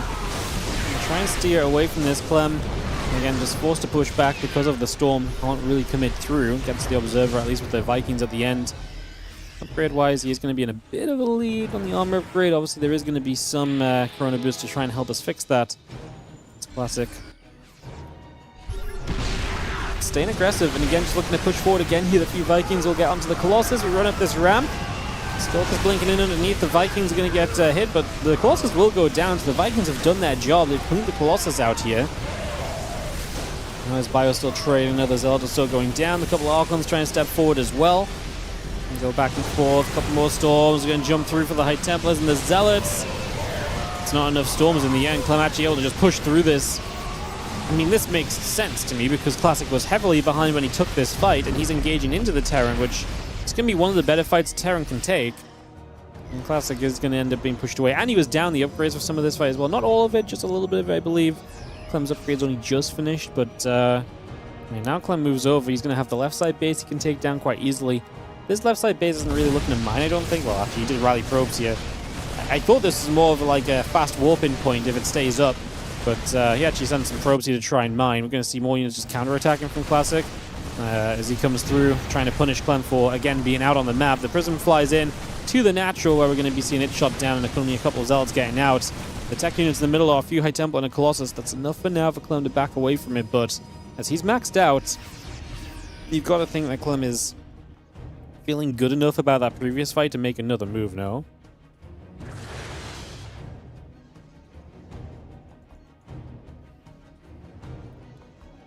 So armor will finish. The upgrades will be evened. Clem is already on his way to 3-3. Classic takes another Nexus. He is expanding top right as well. This is the moment Clem loses this game if he doesn't do anything. If he lets Classic double expand when he's down 65 army supply, this is where you let Classic back in. You see it so many times where you just pick the wrong 2 to 3 minutes to be quiet, and Classic's being stupidly greedy, right? Dude's on 91 probes and he's double expanding while down 60 army supply, no minerals in the bank. The dude needs units, right? If you let him get away with this, then we've seen it before where Clem's been in good positions, but he just sits back and then bam, Classic is going to be right back in the game. I think back to their WardiTV 2025 championship matchup. The game, was it 25? It was around that time. It wasn't their 2025 championship matchup. It was around that time they played a series where I felt like Clem was going to be absolutely fine. It was on this map as well, I believe. And then he just sat back for a little bit. Classic triple expanded, and the next thing you know, Classic has stupid economy, and Clem can't really contest it anymore. As Classic has bought himself the time to not just double expand, but get the tech units and the army supply back up here. So, like I say, I think Clem maybe needed a bit more urgency. Now, he's going to be playing this maxed out Protoss Force with additional bases, with a ton of workers to mine with as well.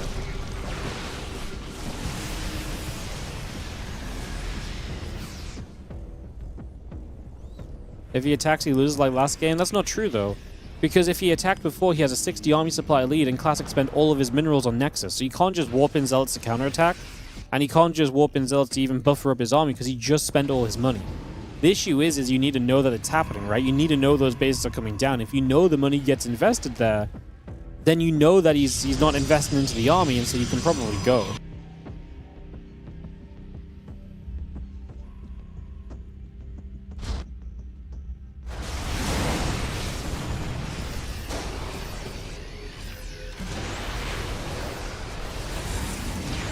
He comes down, just going to see the Ghost getting a snipe off. We're now building 4 Nexus at once. We're now building 4 Nexus at a time with double Stargate and a fleet beacon. We are 3 minutes from when Classic goes down 60 supply with nothing in the bank. Yeah, I don't know. This is silly. It's hard not to just say it as it is. At the same time, Clem's going to survive a long time on these 5 bases. 5 bases for a Terran is a very powerful position to be in. It's a lot of eco for what is going to be a mega efficient army in the late stage of the game.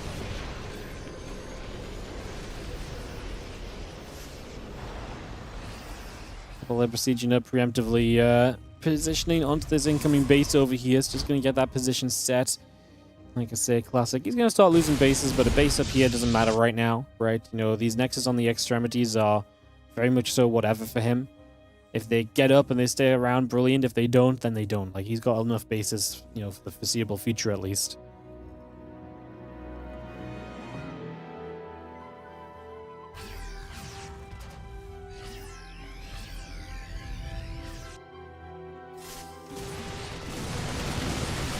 Probably just going to get here. This next is the pile on the probe. Going to be in some trouble. We'll see the other units coming across, so we're not going to quite get rid of this base. Uh-oh, Clem's going to get surrounded here. This might, seeing so much Protoss to the left side, encourage you to attack on the right. Classic should have a recall, though, just to get back over there, so he's actually going to come over to the left. High Templar can zone the right side, but if we EMP them, no High Templar storms, so all of a sudden Classic doesn't have the tech to back this army up. Maybe Zealots are going to come in from the right side. Clem kind of splits away. He's afraid of something like this. These Archons are super low, by the way, as Clem is losing this fight, though. More supply lost for him than it is for Classic. Turns around again, gets a High Templar on this one. Even without the storms, Classic just stands strong there. Nate's army is only going to get better with the Mothership being included next time around.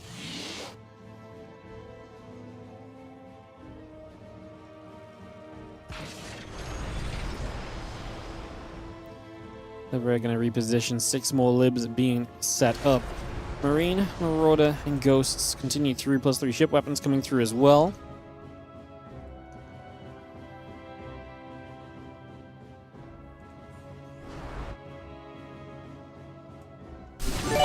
What's up, Hawk Empire? Thank you so much for the 11-month resub on the Prime. Appreciate it. Thank you for priming us up. Thank you for supporting the stream.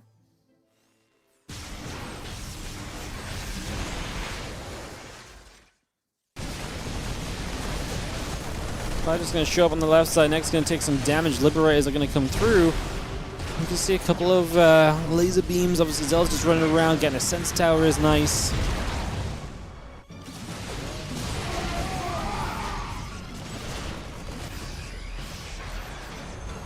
Clem had the advantage, just didn't do anything.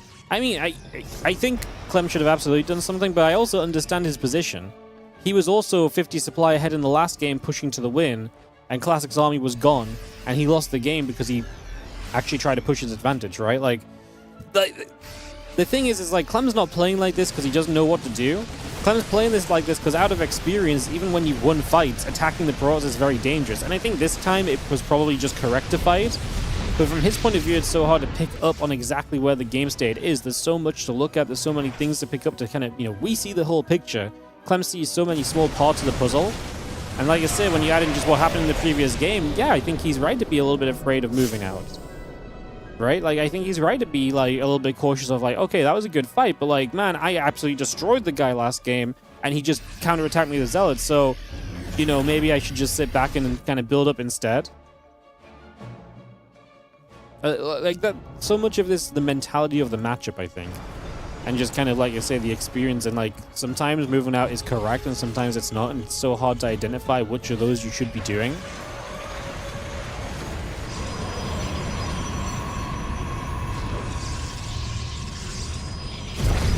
Down here, going to force a cancel. Clem just going to try and nuke through the stack defense efficiently. This carry is out now as well, by the way. Nuke lands in a very anticlimactic scenario. Classic is pushing forward with this army, as there is going to be the rest of Clem's army was positioned off to the right side, just in case something happened over here. He's going to have to bring it over. And this Classic makes progress toward these bases. Do we have enough Vikings for this? 5 Vikings only, 8 Libs. Orbital command here goes down as Classic pushes through. A couple of EMPs will come down. Storm gets placed.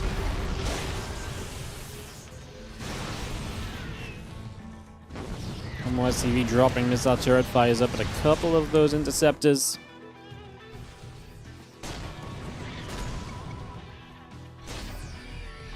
Ghost still sitting underneath.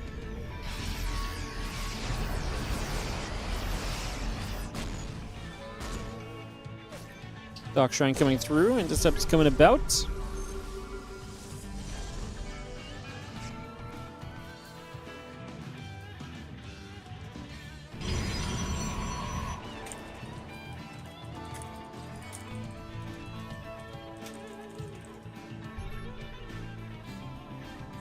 Is still coming around. Starport the Viking, +2 vehicle plating coming over. And we are going to make a stim in the top right. The problem is, once these positions are set up, you're throwing resources. I mean, these are marauders into cannons, and we get through a few, plus a storm. Not going to be able to do too much else. Main army of Classic pushing forward. Both sides have a massive bank behind this. If you lose a fight very convincingly, you're not going to have the chance to spend that bank to step back in it, right? So, it becomes a little rough at the moment, as you are going to be seeing. Vikings in very good numbers as we actually try to recall, I think, some units to this position. I mean, Classic is actually going to get overrun here, so this is going to be great for Clem. He's going to get a big cleanup. He's going to be able to push through. Those carriers are getting shot at. They're getting pushed away. The army's still stewing through the middle of the map, as the Vikings will be there.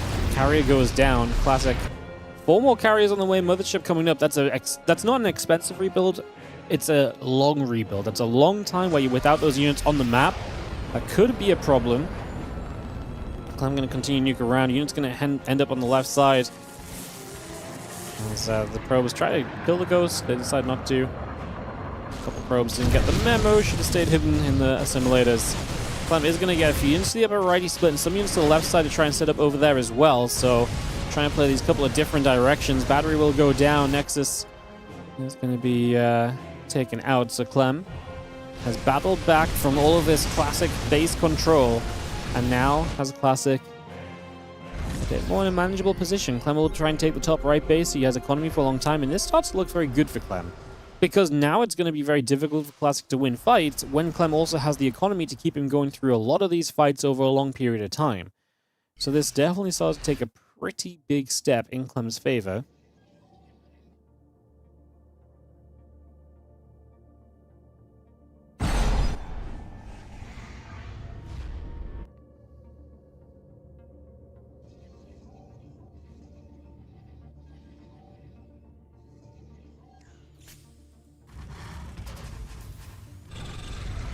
CC looks into the upper right side.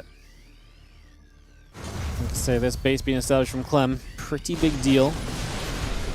You see the Protoss army showing up for a second. A couple of EMPs come down, just initially.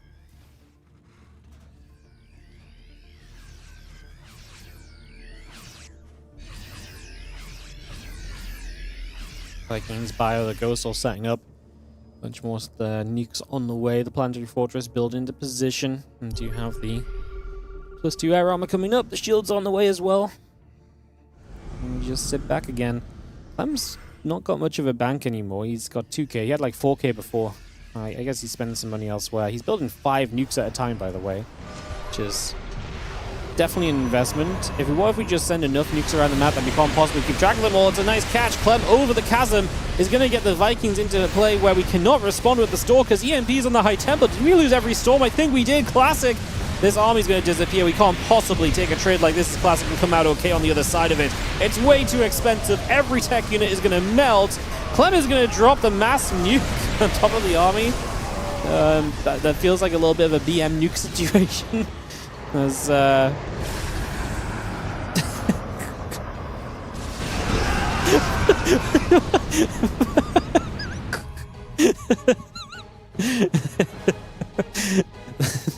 mana nuke? The mana nuke and mana mule? Why is Classic building stuff over here as well? What's just happened in this game?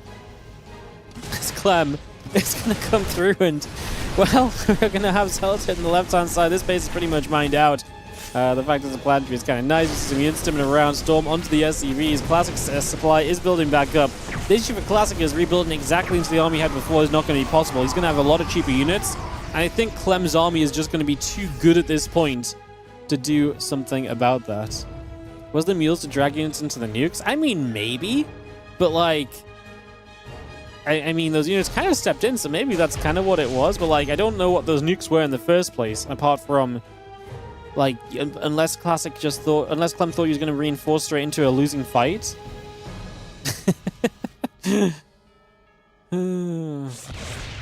I mean, to be fair, Clem is at the point now where he's got the base count where this should always be very comfortable for him as the Terran. The Protoss army will struggle against this kind of setup of a Terran player, right? It's very difficult for them to trade into the Terran. The Terran will trade extremely efficiently.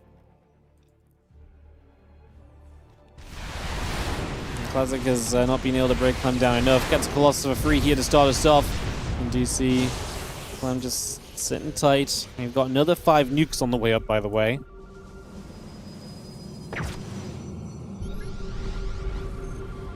Did you miss some BM from Classic? No, Classic didn't BM or anything. He just, I think Clem might just be, if anything, Clem might be a bit tilted about how he had to play a 27-minute game when the game was in the state that it was. Zoning nukes right now. This is Terran trying to imitate having storms. It's like, you can't push into me! So it's like, this is what they have to do to imitate a fraction of our power. What's better at zoning? A nuky boy or a little bit of bad weather? Clem just pulling back. And again, I don't think Classic's army is really competitive anymore. As the bottom left base is going down, Classic does not have the money to reinforce that position, so this base will just drop. And as you lose bases right now as Classic, you're losing the economy that you're really being reliant on. As, yeah, the Vikings, I think, are going to be way too good at this stage as well. There's just not enough answers to the Vikings. This primary is going to go down. Classic still making progress as we step through. We had a splash damage, just the Colossus left. Vikings again just trying to clean up the air units to make it just a bioforce on the ground. The Stalkers are doing a good job zoning and kiting back and blinking away from trouble. 5 more ghosts producing 8 more Vikings on the way. Clem took his fair share of base losses here. Obviously, you know, top right going down, other locations being cleaned up throughout this. As Clem actually needs to be, I think, careful for a moment or two. His Bio army could do with some healing. The Medivacs have tons of energy, so actually just letting them heal for a second or so might be pretty nice. See the Interceptors flying through. The Vikings are still pulling back. Stalkers, Colossus, and the High Temple are pushing on forward. The Zealots on the ground as well continue to come in. The Vikings are going to take another turn in toward those carriers. One carrier going to go down. The second carrier going to fall as well. It's going to now get rid of these Colossus. The Bio still fighting. The Ghosts fighting through. Clem ties this series 1-1 after 28.5 minutes on Winter Madness. Ooh.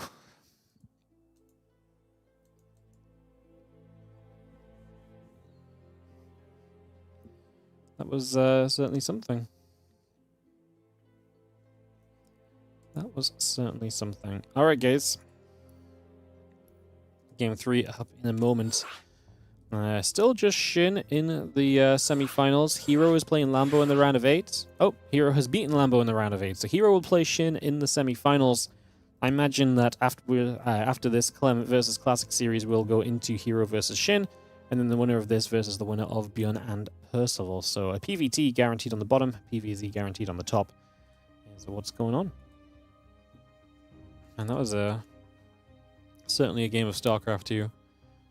Still can't really quite get over the... I said this in the past, and this is not to induce whining, it's just... I really think, like, it's not even about balance, it's about... It's not even about balance, it's about design. I think it's so silly that we're in a place where a 60 army supply lead with... And it's not like it's 60 army supply of, like, I just built Marines, but you have, like, Colossus or something. It's not like 60 supply of Roaches running into, like, a tank line. When you have, like, 60 army supply lead of, like, and you've just killed all your opponent's tech and your army is teched up, the fact that we've got people afraid of doing something there, and then the other guy can feel comfortable to double expand in that situation, is such a design flaw in the game, in my opinion. Like, to me, that's just a position where it's like, this does not make sense from a viewership angle. Like, it's just so difficult to wrap your head around this entire concept of just how that played, right? Which is the kind of the issue I get to, which is like, I feel like if it's hard to wrap your head around, it doesn't make sense to watch. Like a lot of things in StarCraft sometimes can be complicated, but like you can explain them away. But I don't know how you explain away that the best Terran in the world is terrified of having a more teched 60 army supply lead army and attacking with it. You know what I mean? Like it just gets to this point where it's really difficult to not want changes, I guess.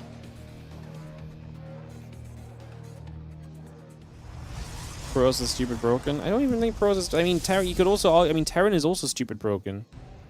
Because, like, Classic also took every single, base on the map and sat there with them all for an extended period, and Clem still won the game. Like, that's also stupid. You know? Like, none of this... Like, it doesn't make sense on the other side either. It's just the Protoss that initiates it, I think. Right? Like, I also don't think Terran should be able to... Like, if you... Like, don't get me wrong, I think it's silly that Protoss can get to, like, 12 bases and just out-expand, but I also think it's silly that the Terran can sit on 5 bases and win the game. You know? Like, it goes both ways. So to me, that is the design flaw in this matchup right now. And has been for a long time. Zerg is the true race.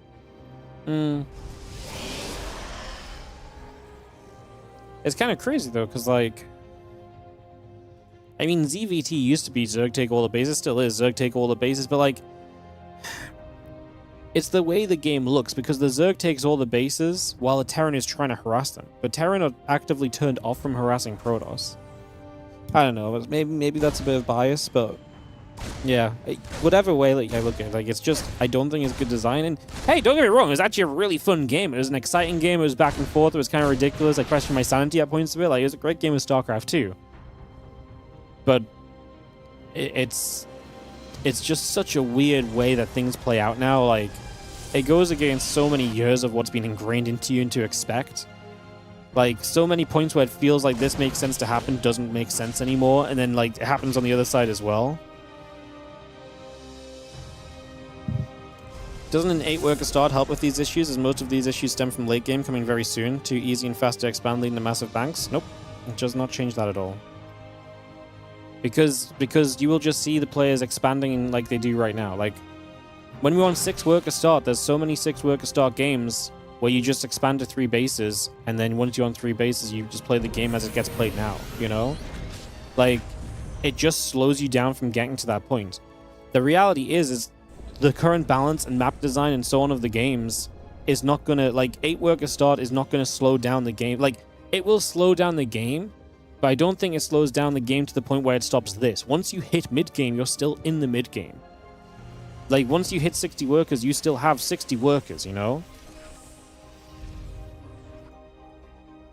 Like, once you get additional bases up, continue to build bases is going to be, you know, build workers and bases is going to be doable if the Terran has no ways to punish those bases being taken. So, 8 worker start slows down the early game a bit, perhaps, and maybe gives you more options there. That's the debate. Personally, don't agree. Whatever, doesn't really matter. It does not change how the mid and late game works. People... Sorry, Clem is actually straight up just dropping this natural. Let's see how many she does. 2 workers, 3 workers going down. That's about 4 probes. Gonna move into the main. Wouldn't mind the low ground zones. Oh my god, he has to recall to the high ground. That's hilarious. Oh, Clem should have unburrowed that Widow Mine again. Because he could have left that Widow Mine, and then I guess Blink's gonna be available, so maybe it wouldn't have gone off anyway. Wow, what a call from Clem to leave, by the way. Just realizing that Blink is coming up and that it's just time to leave instead of trying to do more. Great understanding of the timing of this game, and he should have boost to get away from here and be safe getting back home. So this medevac is even going to maybe think about going back on the map again.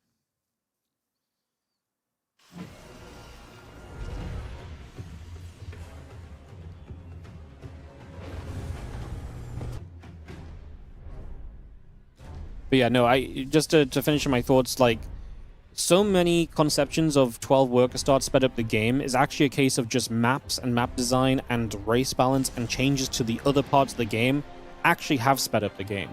Like, yes, do you get to certain points of the game more quickly off 12 workers? Of course you do.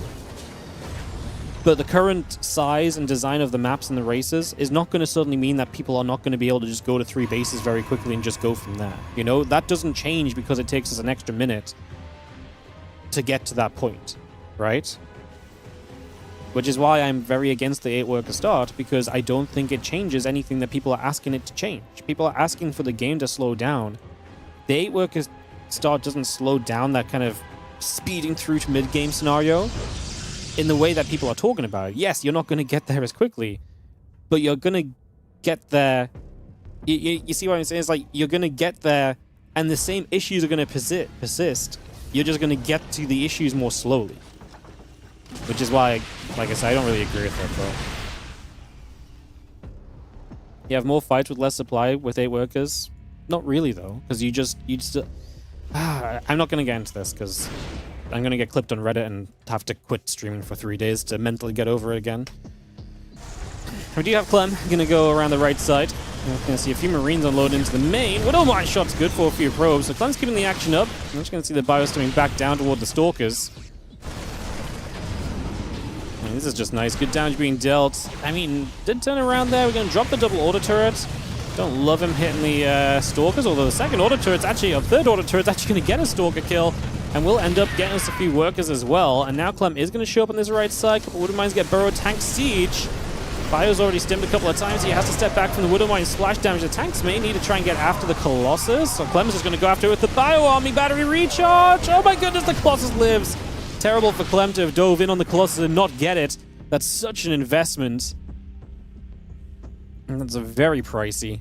And wow, Classic just keeping that alive. Energy recharge on the battery to give it just a little bit more healing capability.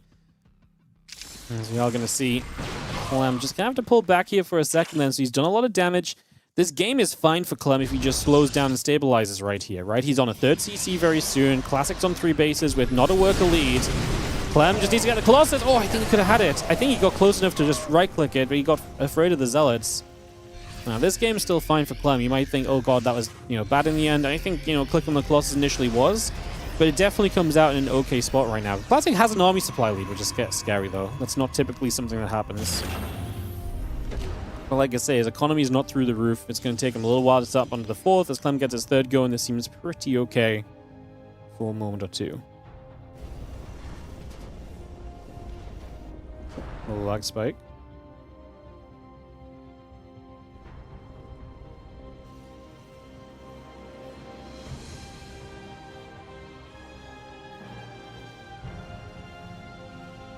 +2 attack, +1 armor coming up. Just going to see the Zealots are going to come charging in. Stalker's going to blink. The Vikings have that Colossus easily, so there's no splash here. Oh, Zealots in the main base. Clem's dead. He can't deal with the Zealots in the main while also dealing with the push at the front. There's just no way. He doesn't have enough. The Stalker's going to get a lot of value here. The Vikings land. He did get some Marines up into the main base. The Prism goes down. Okay. Okay, Clem. Prove me wrong. I thought he was in a lot of trouble. This is a decent defense. Loses 9 SCVs, but he kills a lot of the army. I thought he was in a lot of trouble at the front. Those Vikings landing, putting some damage on the Stalkers, turn him away. Wow. Good defense. I thought he was in a lot of trouble because I didn't think he had enough to deal with the Zealots in the main base, but the Marines got there and they actually did enough to hold on through. And Classic is now kind of just, I mean, we just talked about him taking the 4th base. Now he's on his way to the 5th. So he is getting to that point where he's going to start taking a lot of these bases. He's going to start getting that economy up and running. Where will Clem go himself? We got an armory currently coming through. That engineering base still building up as well.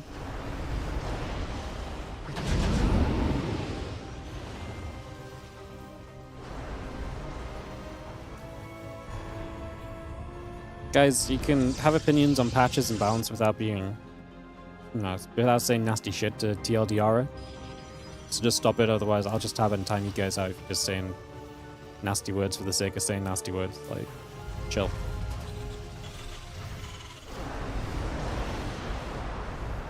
Man, what a turnaround for Clem. I mean, that defense was so necessary. I really felt like he was getting overwhelmed in the front, and I really thought he was going to get overwhelmed by the Prism in the main. Being able to knock the Prism down to stop another warping or so, pretty big deal. Again, a couple more Disruptors coming up. The gates coming through. The Dark Shrine is about to be done as well.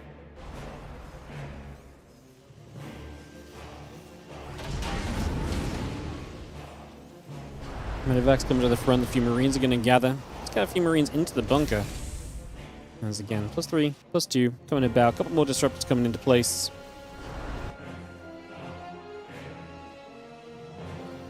Stalkers, Colossus, the Sentry and the Disruptors continue to settle. Again, the Liberators are going to come around. ByuN will set up. Obviously, the Liberator sieging going to be a big part of this game now. And those Liberators are going to do a lot to zone. This is Clem. He's going to have to battle his way to a 4th base, though. He has got the 4th CC coming up. I imagine he's going to go down the left side with that. Sense Tower here is very powerful on this map, of course, because you're playing, you know, a scenario where a lot of Classic's attacks are going to rotate around the middle from the left side to the right side, just try and catch Clem out of position.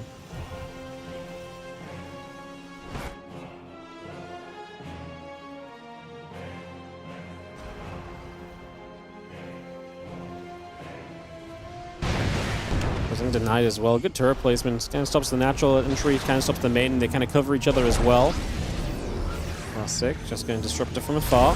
Gets a Marauder. Blinks for the Liberators. Has a Disruptor shot to cover the Stalkers as well. That's a beautiful play from Classic. Just very well synced up. Blinks in.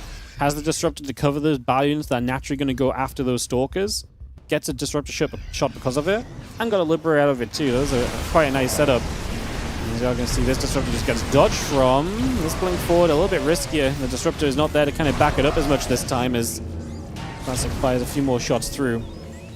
Again, Nexus just continue to come online from Classic. Clem needs to break out of this position to get to the 4th. Being secure on 3 bases is something which is just, I think, not enough. 4 bases makes it a lot more survivable for a lot longer. We're going to dive in again. The Zealots going to get involved. He eats the Disruptor shot. The Marauders can heal up out of that. This is one of the things that the patch actually does help Terran with, because the 3-base saturation lasts longest. You can survive on these 3 bases for longer without needing the 4th. Because obviously right now the main base starts to mine out, you lose patches and income.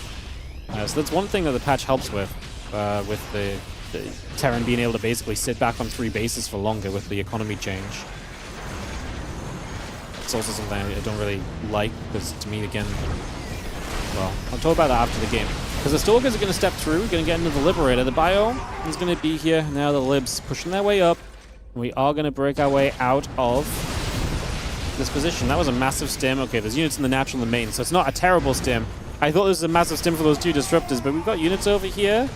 That might have been an overcommitment, though, still from Clem. The Zealots are just warping in from the 3 o'clock base and just running across. Classic wants to get this command center. He gets one volley of shots on it from the Stalkers. Clem just needs to push a couple libs a bit further forward. If you have like this same lib coverage, but here, this base can never really be touched. Like I say though, Clem has to be careful because units are just warping in from this right-hand side, so he needs to be careful not to get overwhelmed on the right. He loses a few units that go adventuring out. Classic dives in again as the Liberators try and set up forwards. Clem splits a little bit, Disruptor shots coming through. We dodge once again, another Marauder just about getting out of the way. We do have one Colossus falling, the units on the right side show up, and again it's going to be this kind of tug and pull situation. As Classic tries to break Clem down from sitting on these 4 bases, diving in once more. The Zealots this time Gonna go down pretty quickly. The Liberators are still holding on. We lost a few libs, but we hang on in there. The issue is, you can see the income tab is all in Classic's favor, and Clem does not have much bank account left. His army right now is still stronger, so maybe he's still okay. The next few moments are going to be very important. He does die for both those disruptors. Viking count is now very high against someone who does not have anything to use Vikings against, but you don't really want to just give those Vikings freely, because the moment you give the Vikings, the Colossus come back into play, and then Clem would have to re-establish Viking control. Again, gets pulled to the right side, opens the door for two of the Liberators to go down. I think that's the one thing we can really do with right now, just re-establishing the Liberator numbers a bit higher once more from Clem, but I think Classic has this one a little bit too heavily on lockdown.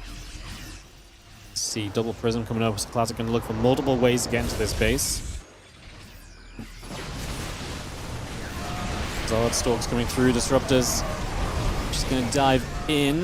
We're not going to be seeing the 3-3 upgrades coming about. Marine Marauder Medevac coming across as well. The Stalkers will get chased away. The few Zealots get chased back also. I'm just going to be seeing those Zealots also backing away from this as the 3-3 upgrades continue to come through.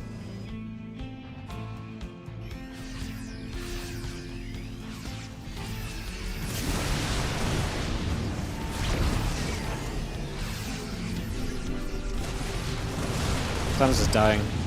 He doesn't have the economy to keep it up. Double Prism just flew into the natural as well, by the way. Natural main, DT, Zealots. This is going to be a killing blow. If not a killing blow, it's going to be a gutting blow, right? Where Clem gets a lot of his legs taken out from underneath him, and continue to stand in this is just going to be tough. Backing away on the left side, we maybe don't have enough. Good amount of units show up in the main base from Clem to try and play defense here. This Classic will lose these Zealots. And he's got a few units now poking the third base as well from the right side. SCV's having to repair your third orbital is also obviously just not a good sign. We re-dive onto the fourth base, by the way. Jump over there happening as may have been a little too aggro, blinking into the fourth. Might have been a little much. There's still a couple Zealots in the main base that Clem is still having to come and deal with.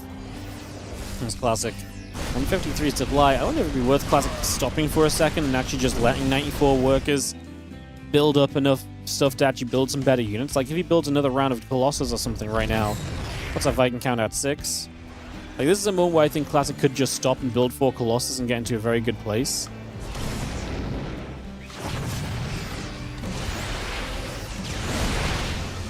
PT goes down, EMP comes into place. A couple Liberators going to set up, just going to see the Disruptor Shot going through for the Marines.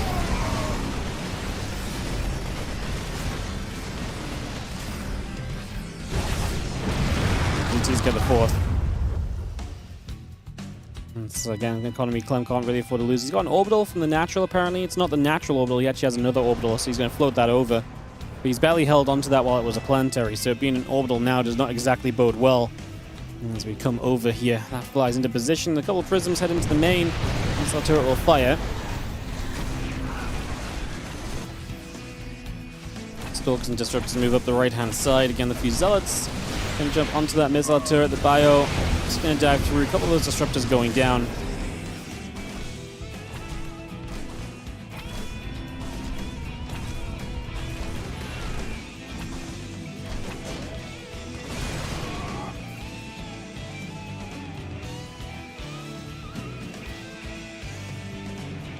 On an army supply lead, but of course that only lasts until the warp in 14 Zealots. We are going to Colossus. I think that's just smart from Classic. You're going to force Clem to build something he doesn't really want to build, which is Vikings again. It's just going to be expensive.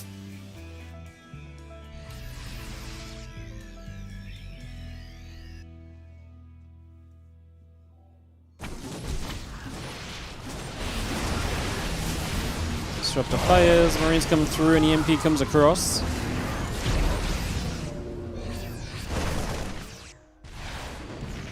Prism gets pushed back once again. I mean, we are just going to keep throwing waves at this. The DT's blinking. Is this orbital going to go down? It takes a lot of damage to the point where the Stalkers can maybe target. There's only actually 3 or 4 Stalkers, so maybe not. We got 10 SCVs. And again, Classic just going to step away. Has a good amount of money to work with. The Prism gets shot down. Clem defense works. Here's the main army. This time it's on the right-hand side. So again, changing the direction attack, forcing these Liberators to be sieged in different positions each time. Vikings will shoot, the Colossus get chased, the Disruptor gets taken out. Stalkers are still turning around onto this, a couple of Colossus are hitting, the Zealots are still trying to force their way forward as well. The DTs want to try and jump onto all of this Bio army, getting a bit more cleaned up. At the moment, Vikings and the Libs still coming around other units out to the front. And we'll dropping into position here as a couple more of those Libs get sieged. Colossus, a few Vikings coming around. Just going to see the rest of these Zealots continue to step through. Yeah, I think Clem is... His army supply is still there, but obviously his economy is getting worse and worse, while Classic still sits on 97 workers. So unless we have a way to undo a lot of that, I don't think we're really going to have too much going on here. As extra reinforcements hit the bottom left-hand side, it does feel as though we have a victory for Classic. And it's best of 3, game 3. Yep, the Clem APM is 0.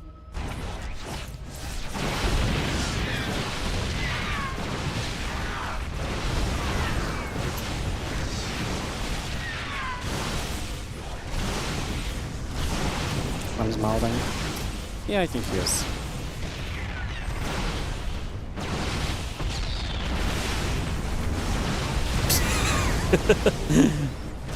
The disrupt on his own stalkers.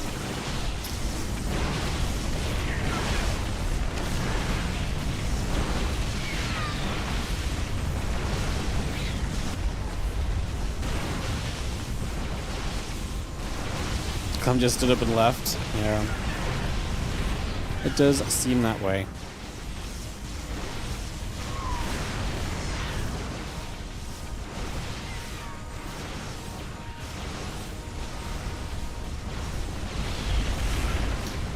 GG's. Oh my god.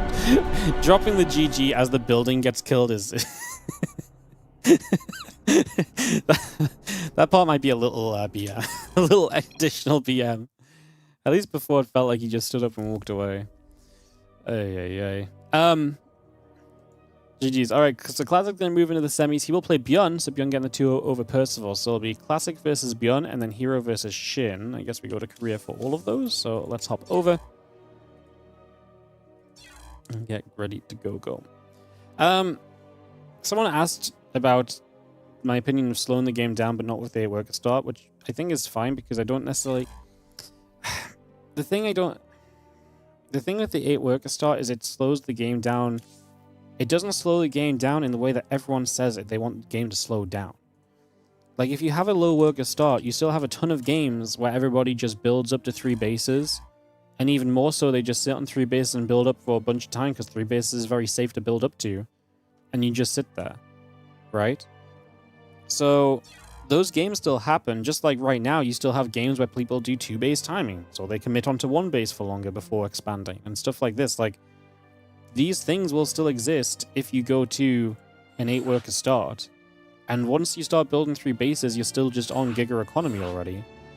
So, I don't really think that the 8 worker start slows the game down in the way that people want it to be slowed down. And which is why I said that I thought it was actually very good. If you want to do something different, then maybe you look at the maps. Maybe you look at, the way... I don't know. I'm not smart enough to balance the game. But I think maps is a big one, because I think maps have been designed more and more. And the entire game has been pushed towards this idea of being able to expand. Yeah.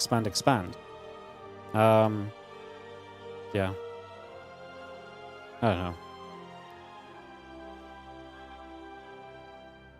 The slow start gives a different setup for the mid-game. It doesn't... I just don't think it does, though. I've watched so many PTR games now, because I gave up on my opinion. So I sat and watched all the PTR games I could, and I'm still yet to see what different mid-game we're setting up into. The different mid-game I see is that you can camp on 3 bases for longer, so you actually take away chances for interesting things to happen, because people are not trying to push into bases as much, and so there's less opportunities and positions to harass and attack onto. So I don't think anything changes in that regard.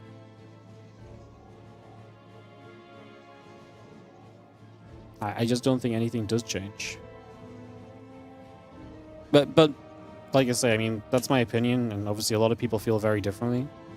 I'm still waiting to see it. I asked them when I first went live and had that ranty stream, then, I asked multiple times to prove me wrong, because I had my own proof and I had my own experience of how it goes and works. And I'm still waiting for someone to show me that it's a good thing. The main difference from an 8-worker star is that cheese can be more committed. I don't necessarily disagree with that, but I also don't know if that's a good thing either. Being more committed to cheese just means that like you have these aggressive attacks, which if they don't work, the game just ends then and there. Whereas right now you can have some committed attacks where it's like you can do a bit, but you still have a chance to play back into the game instead of just being dead in the water. But like I say, I mean, the cheese aspect of it, I don't really necessarily want to comment. Like, I don't know enough about that, so yeah. I don't know enough about that to necessarily agree or disagree. I just, yeah, I don't know. With my thinking, why not just start the game with 3 bases pre-built, since you don't think anything before that matters? I can't reply to that because I told myself I wouldn't get rage baited anymore, so I'm sorry.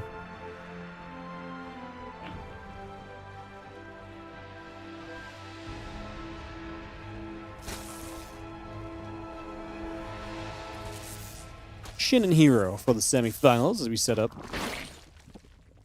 into this one.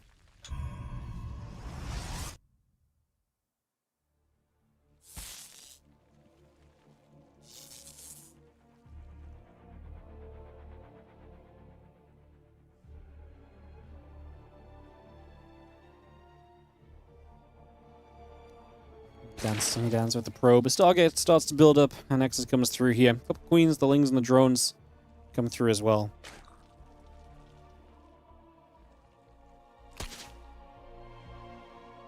Patch needs more balance changes to actually change the mid to late game pace. Yeah,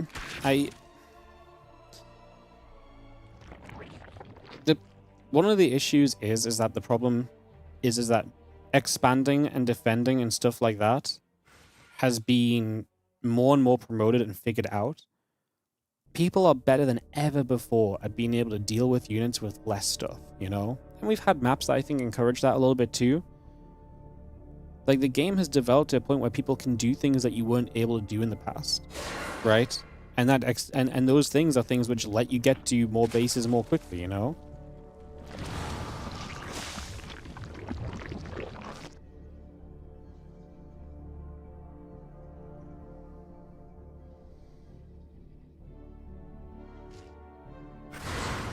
How you get to the middle late game is a big deal. Yes, which is why I actually think that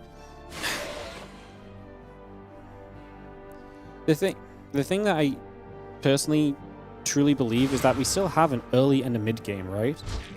Like, just because it's 3 bases doesn't mean, like, to me, like, we're still in an early game until we hit 3 bases sometimes. And each game is different. It doesn't have to be defined by a base count. It doesn't have to be defined by a specific point in the game. We still have an early game where there is a lot of interaction. We still have an early game where there are different builds, there are different varieties, there's different setups. And yes, a lot of those things lead to another expansion or lead to a 3rd base, because that is the meta that the game has gone to, right? To me, that doesn't mean we don't have an early game, though, in my eyes. So when people ask me, why don't we just start on like 2 or 3 bases and just skip all of this if it doesn't matter anyway? Because it does matter. We have those important factors. We have these important features, and to me, we still have these defined parts of early, mid, and late game. I think what people want is they want maybe more definition there, but like, to me, again, I'll say it one more time, reducing the work count doesn't help with that. I also don't agree with increasing the work count and speeding it up, because I actually think then you do start to lose some more definition. You do start to lose even more options. I just don't think cutting us down to 8 does anything positive, but alas. It's just that having 8 workers leads to the same mid or late game. Yeah. Yes, if yeah. I did say that.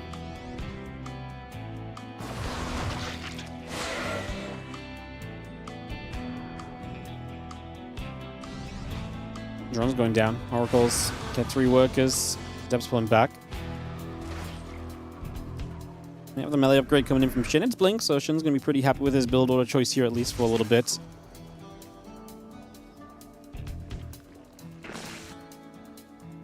Dep's going to come around that bottom left side again, blinking the +1 coming through.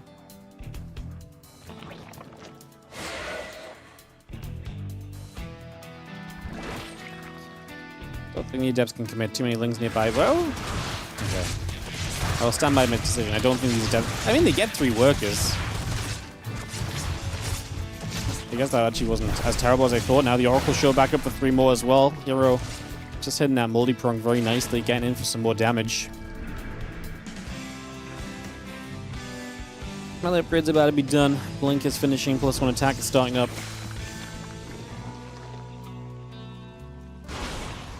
Link's going to try and counter, but not quite going to get in behind that Stalker. Let's see what's up, Iceman Melting. Thank you for the 14-month resub on the Prime. Can I ask Blizz to add walking cannons to the PTR? What if you had an ability on the cannon, cost you like 50 gas, and you could move it from one position to another? It like warps from one place to a different. Then you just move your static defense around as you need it.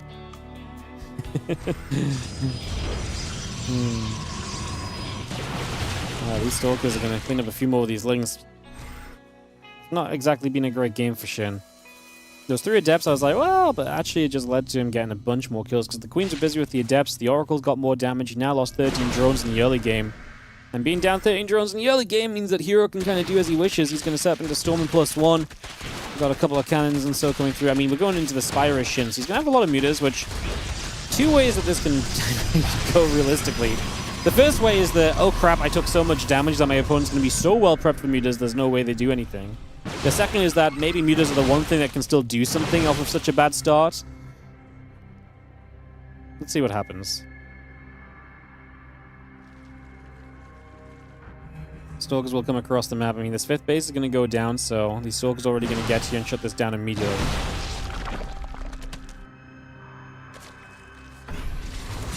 Up a Revelation down. The Queen's going to be just visible. Like I say, the mutas are coming across the map. Here it doesn't need to do much else. You deny the 5th base here, get back home, get Storm finished, get your upgrades up. He knows it's mutas. He already has cannons aplenty in the mineral lines. Again, this is the benefit of the lead he's at. He can take the risks of just over-defending. You know, if he didn't do as much damage, you can't over-defend like this, because then if it's only like 6 mutas into like a big Roach follow-up or something, or I guess unlikely with the melee upgrade, but if it's less commitment into mutas, then maybe over-defending actually leads you in a really bad position, but he has so much room to over-defend here and just to make sure that these mutas don't do anything. Because he knows that if he just gets up to 160 to 170 supply himself, his army's going to be undefeatable in a straight-on fight. And that's pretty much the goal here from herO. Let's just keep building up that supply, get it higher, and then let's take a fight. Because it's going to happen before Shin gets a chance to transition away.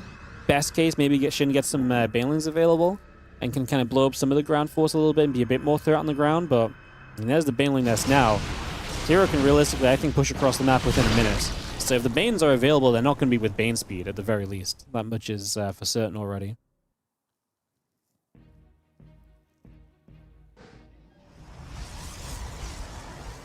Bane nest coming up to being about halfway done. Mutalisks still building through, and +1 flyer attack upgrade coming up as well.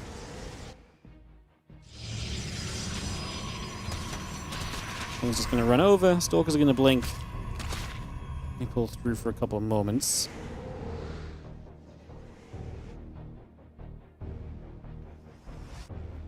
Mutas will come through. Again, that Bane nest is coming up. We just get settled in. Lings and the mutas all coming through. We take a couple seconds.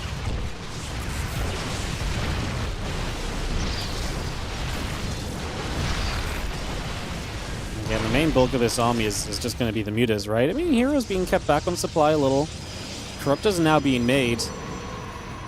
Charge coming up, +1 air weapons. herO is in no rush to break out of these 3 bases. He's just happy to sit back here and hold back for a little.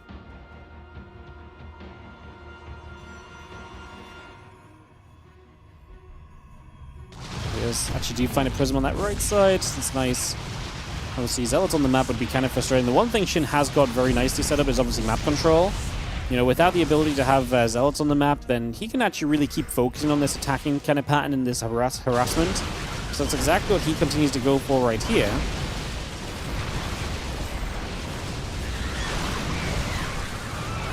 Zealots and Stalkers will gather the feelings, taking some damage. The Phoenix going to get after the mutas. Oh, nice storms as well.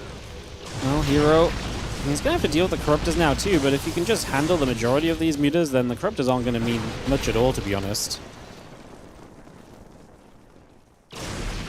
Phoenix shooting a couple more meters going down. We still push up. Stalker's going to get in. Corruptors will fall. We're just going to be having the meters flying through once again. There's a Queen to the side here going to get taken down. And there's a couple of Lings. This Hatchery going to be in some mega trouble as he jumps straight into this position. A bunch of those drones continue to drop. All the Corruptors still flying forward. A couple of these Phoenix. Step through this. Like I say, the Corruptors can fight. The thing is, the Corruptors are such dead weight outside of dealing with the Phoenix, and the meters are not a problem anymore because you've just handled them. But you've got kind of Corruptors that are kind of just dead supply at this point in time.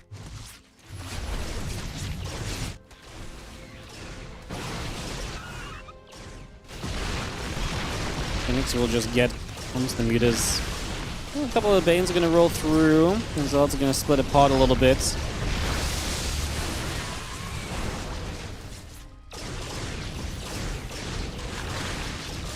He's going to fight. Again, a couple more Banes getting lifted. The Overlord's going to get shot at.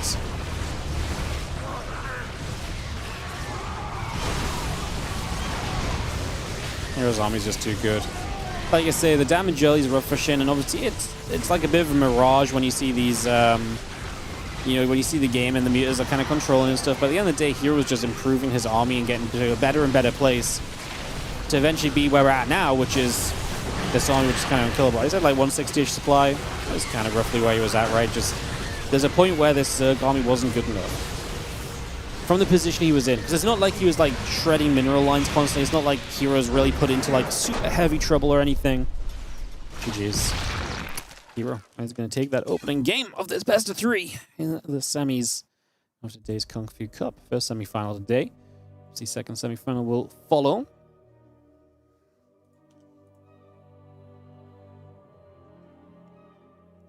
Got that ready to go.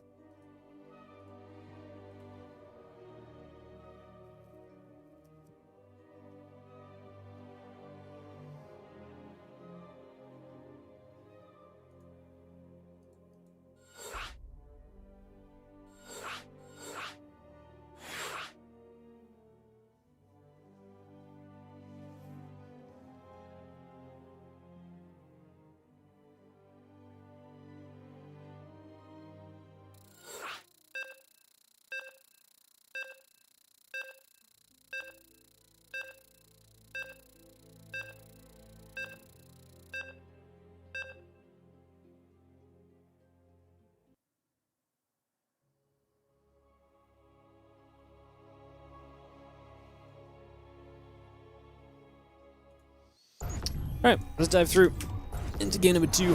As you have in the bottom left-hand side, the blue Protoss player. This is going to be herO.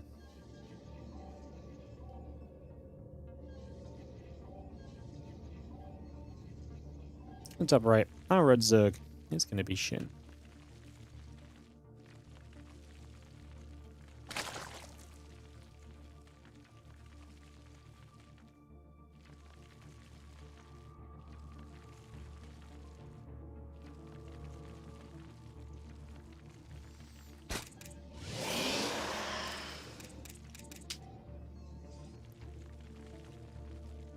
Game number 2, as in the top right side, Shin, how red Zerg is looking to try and bounce back. Has been a constant issue for herO. For Shin, herO has been a constant issue. herO has been a constant issue for Shin. Someone he struggles to take down a lot of the time. Let me look at that history. It's one of those ones where it's just like it's just so brutal for Shin. I feel like. In a meta where I feel like Shin actually does fairly well against some of the other Protoss players, just herO seems to be a bit of a brick wall for him. 4-2, 3-0, 2-0, 2-0, 2-1, 2-0, 2-0, 2-0, 2-1, 2-0. You have to go all the way back to the WardiTV 2025 Championship seeding matches in December where Shin 2-0'd herO. Since then it's a 10-match winning streak for herO. And it's just such a tough matchup for Shin. Which it makes sense, like herO's really freaking good, but like I say, I feel like Shin competes with other guys at this sort of level and is able to perform. Recently he beat Classic 3-1, lost to Classic 0-2. Other times this year against Classic 3-0, 1-0, 3-1, 2-1, like, you know? So it's like, it's not like Protoss is just the bane of Shin. In fact, I think Shin's pretty good against Protoss. 0-2 against Maxless, but then 3-4, a loss, but close. Then he beat Max Packs. He's beat Max Packs at least twice this year already. So, oh, sorry, one of them was right at the end of 2025. But like, competitive against Max Packs a lot of times. You know what I mean? Like, it's so wild that he's then just in such a brick wall kind of scenario against herO, who he just can't seem to break down.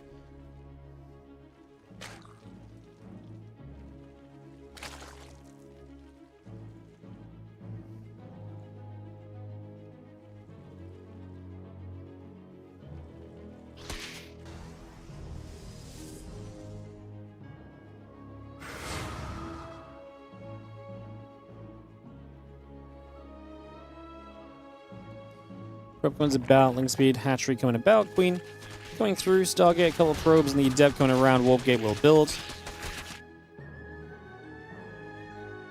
He had the same issue as Mario. I mean, maybe just one of these, maybe just, again, his playstyles are really just countered by the playstyles of the other guys. It's just, wild that he can't quite find himself an answer to it, you know?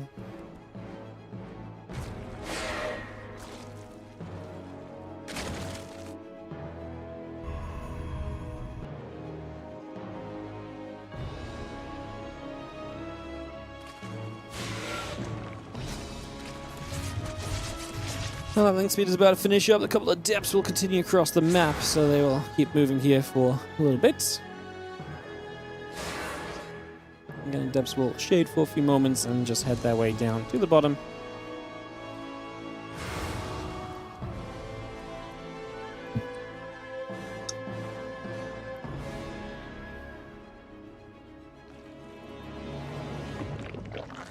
Oracle Warp Gate coming through, and that Evo Chamber coming up. Good depth, still firing for a little bit.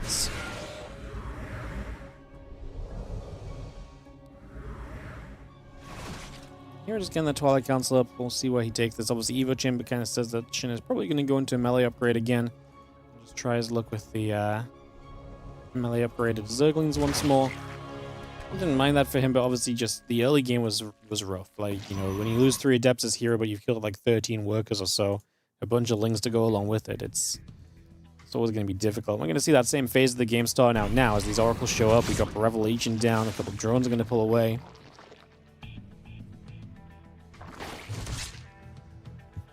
Resonating Glaive starting from herO, the 2 extra gates coming about, Adept coming up, make it 2 Adepts.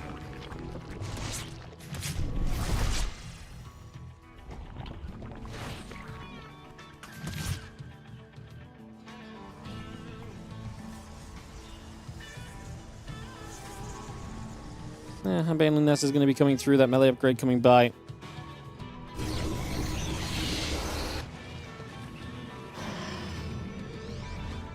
Adapt's going to warp in, just going to shade once again. The Resonating Glaive's coming through, that Forge is coming up. Again, melee upgrade and the layout all coming about. Lings, Overlords coming through.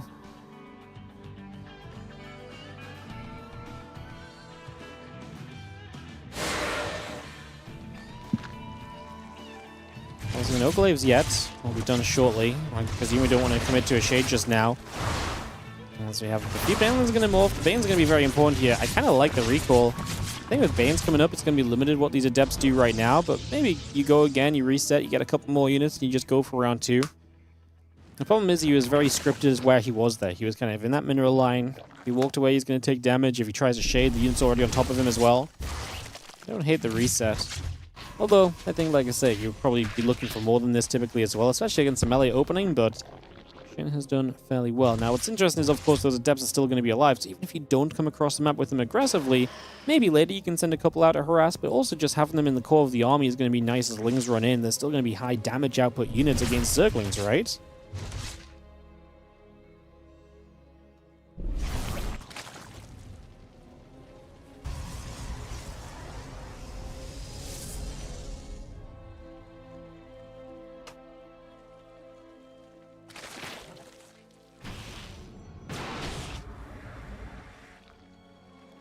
One missiles, Baneling speed halfway done. The Hydra setup coming up as well. That upgrades are also producing.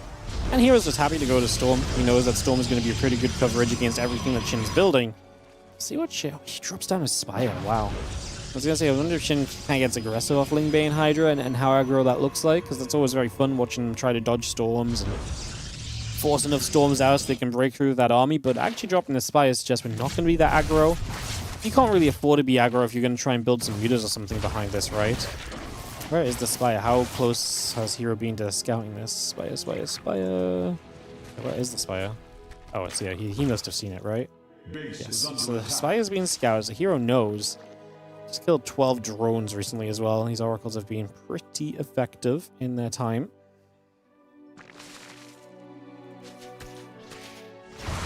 One Ling gets picked up. The Depth's going to be there. The other Ling's going to come over.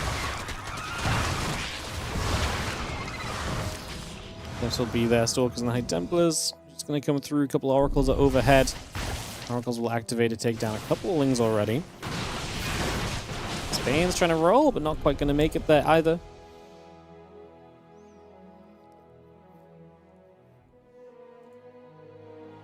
Stalker Adept coming across the map. Queens, Lings all setting up. A few more Banelings are morphing. Additional Hydras plus some missiles, and the Muscle Augments coming through as well. The Adepts are going to continue to shade. Queen stepping forward. Hatchery taking a few more shots of damage. The blink is about to be done. He's going to see a storm coming down. These Banelings, oh, do get into a good position. They crash into a lot of the front. Even though they got stormed, they still connect with the Protoss army. I believe even a High Templar went down. Actually don't have that many storms, no? Okay, sorry, there's one more High Templar than I thought. Okay, sorry, he had a full energy High Templar, which actually absolutely changes the number of storms available. I thought he had like 2 available, he actually had like 4.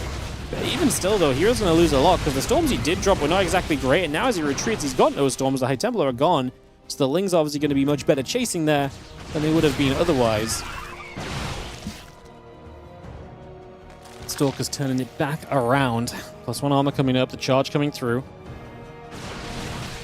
Inside just stepping in again. Just going to see the Stalker still blinking out of here.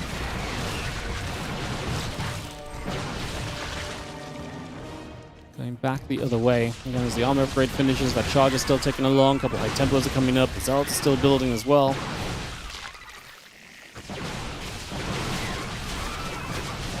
Stalker's trying to commit through. Just going to see a storm onto a couple of morphing Banelings and the Hydras.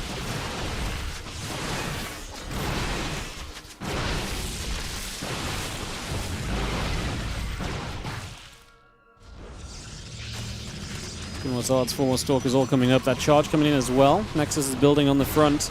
Stalker's going to blink back after those Lings. Going to get a nice little shutdown on them. Able to chase a few of those away already, so good little pushback. And again, Lings and Hydras, the +2 melee coming up also currently.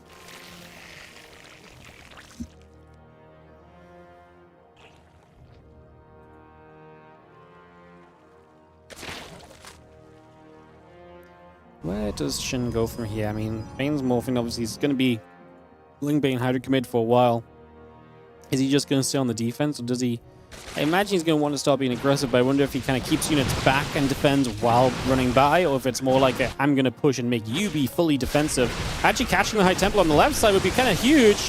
Those High Templar are going to die. They drop the Storms, they morph into Archons, but that means, once again, hero's going to be missing splash damage. Now, a lot of those Banes got used, however, we're going to get some over here, clean up these Zealots, and Shin might be cleaning those up efficiently enough to actually get going to the other side of the map, so a bit of possibility there. As herO steps through once again, the Stalkers get underneath, the Overlord goes down right away.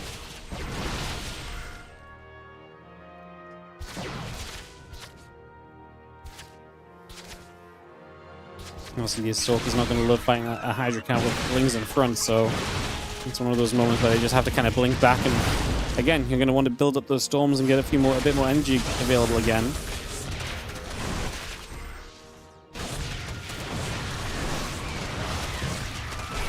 Bane's going to come through, a couple High Templar coming about.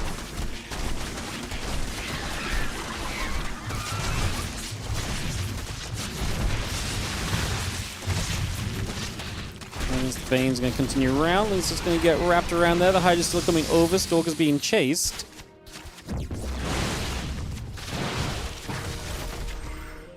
Hydras and the Lings is going to come through. Stalker's going to pull back. Another nice storm onto a bunch of those Hydras. Going to get through for the probes here. A couple of Lings going to get forward onto the High Templar. The Nexus is going to be in some trouble. It's going to keep firing through. The extra Banes are coming across as well. The Bane's still trying to roll in toward them Stalkers. One more storm coming down. Pull back once again here. And again, +2 melee, Lings and Hydras reducing on through. Nice storm onto some Hydras once again. We step forward again. Continue to push into this right now. Another Archon gets picked off. Hydras are still trading nicely. A couple of these Archons are still getting chased. Shin has too much. These fights were too good for him multiple times, knocking the High Templar down. Not just reducing the Storm count, deleting the Storm count from the game.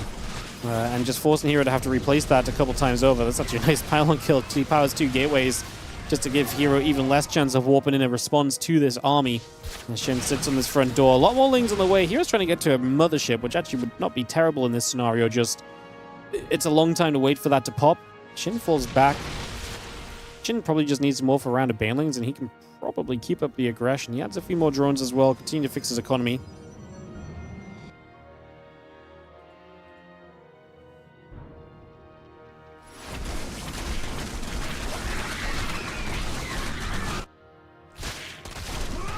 Things chase, a couple of Zards get hunted.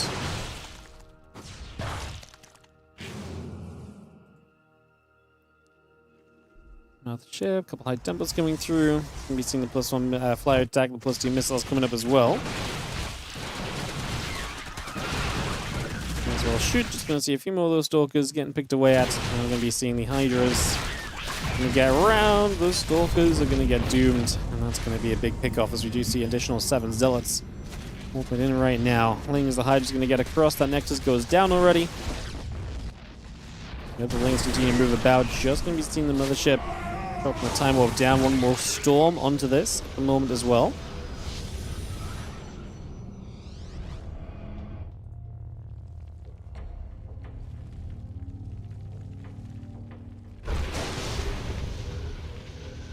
Storm's coming through. Hydra's going to get pushed away. The High Templar looking to try and come around as well. One more Storm onto the Hydras. The Lings going to try and get into the front. Shin. Again, it's that kind of scenario where it's just like you don't really need to do too much too quickly. He's got the mutas showing up, okay. I missed the mutas in the production tab, honestly. I was going to say, like, he doesn't need to do too much because, like, you know, until the 4th base gets taken, you just sort of sit here, but yeah, okay. Mutas fly in, that's going to be game. And we're going to go to a game 3. Yeah, I missed the mutas on the production tab. That Spire that we talked about earlier finally came into play. Finally came to use. Finally came to use.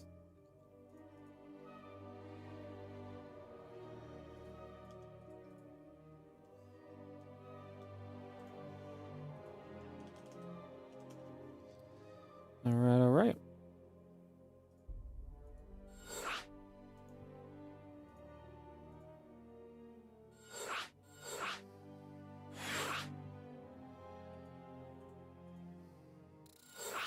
Game 3, coming straight in.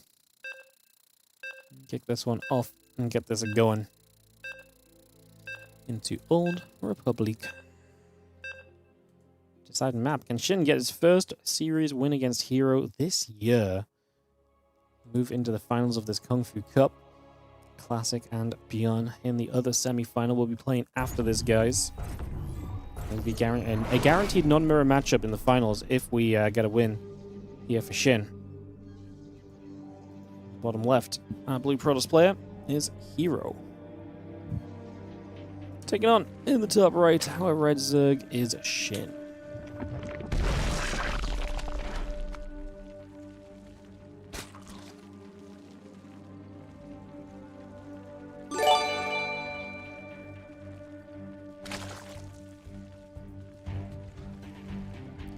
And in the moon, how you doing? Thank you so much for the 62-month resub. Appreciate you. Thank you for supporting a day. If you guys are enjoying, we'll just mention as usual, do not forget the usual, hit the like and subscribe button on the YouTube. First of all, we are now officially on the 1,000 sub countdown to 50k YouTube subs. So if you want to help us push in that direction, you can do so. Sub up on the YouTube. Helps us out a bunch. It's always great. Of course, if you're enjoying the stream and want to support in general, you can donate, you can super chat, you can cheer bits, you can subscribe on Twitch. You can use those primes if you've got them available as well. Make use of them. Give your prime a home. We will make sure it goes towards more StarCraft. Appreciate you guys as we kick off into Game 3 of this BO3. Get this on the way, seeing where we go to on Old Republic.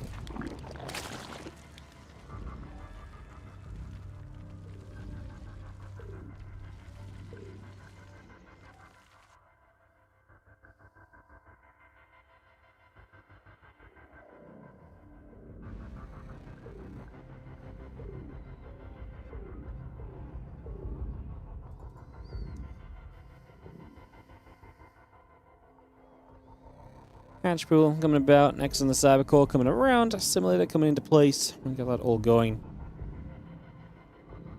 Take a few moments to get this set up.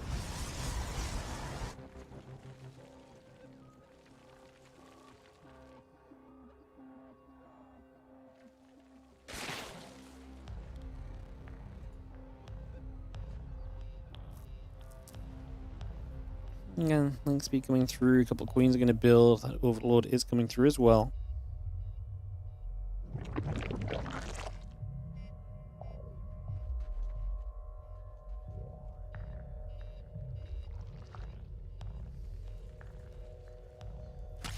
Queens will call over and we'll get the link speed coming by.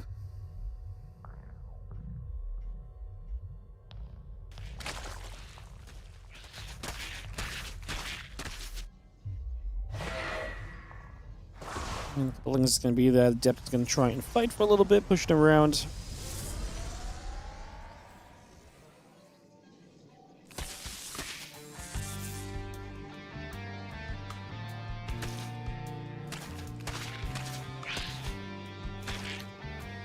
Nothing. Going to get chased. The Adept is going to be there. Probe is not going to go down. Just going to see the Adept clean that up. Queen going to hit. Adept will take some damage. Couple queens, couple lings.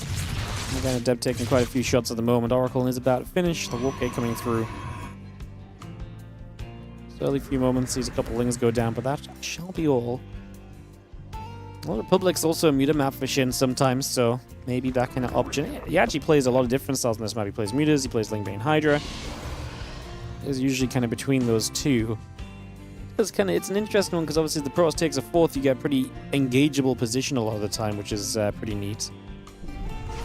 Let's get see that Oracle coming through. I'm going to latch onto the drone, pick that off, take that down.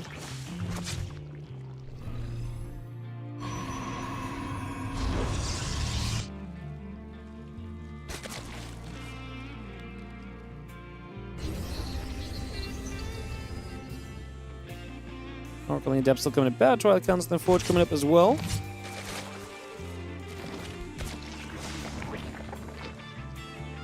Oracle pulling back through. Forge and the Twilight Council will build. A couple of gates coming online.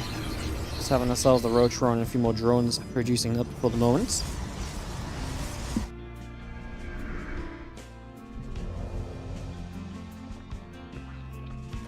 Oracle's head to the upper right again. Just going to have that Roachron visible.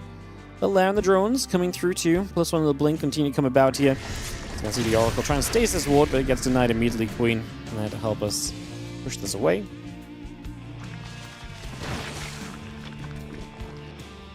Queens joining together. And then we just move around for a few more moments.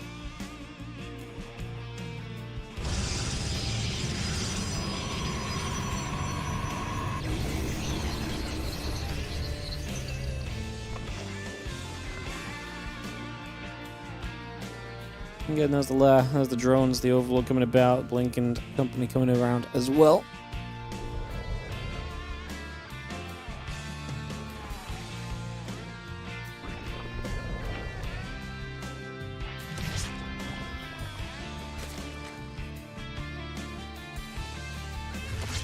Oracle going to take some shots, Queen's going to take some hits in return, Storm the +1, Blink all coming through. That Blink's halfway done currently. The Spire is building as well from Shin. Evo Chamber coming up, Roach feeding the Roaches in production. The Queen's going to be there. Oracle gets turned the other direction at the moment too. Yeah, he's going to get some Roaches going. He's going to intro some muters, and probably not too many muters. Again, to me, this usually points out more the idea of a handful of muters to distract, and then bam, you hit hard with the Roaches behind it. We have seen some people kind of set up with the Roach missiles and company, though, and then actually do commit quite heavily into the muters, so we'll see which one it is. As things move around again, Storm and the Blink continue to produce.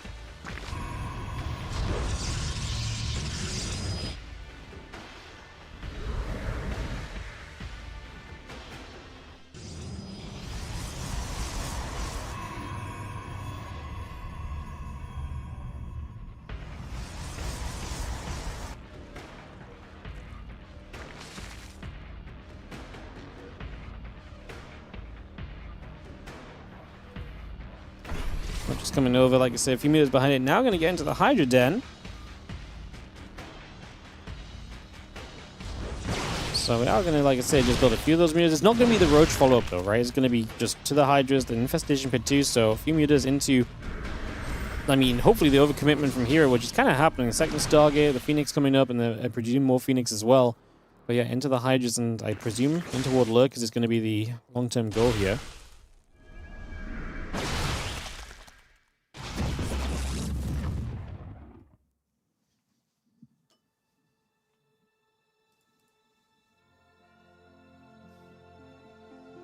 These mutants head down, like I say, and we have the defense to make sure these mutants don't do much, but we get a few workers, and we, like I say, we forced a massive response already. If we can hit towards Lurkers sort of effectively, that would be nice. What's kind of awkward is that Phoenix can be kind of useful against Lurkers, though, so as that Lurker den comes online, there's still going to be some parts of this which likely do have some factors to it. Phoenix back to the center, again, Hive coming up, Hydras, the Guru Spines coming over as well.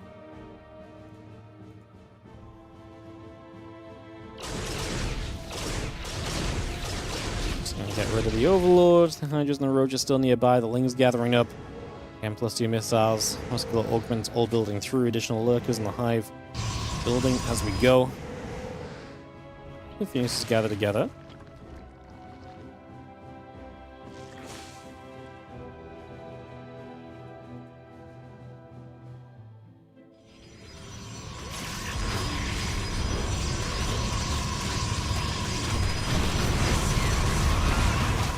Its depths.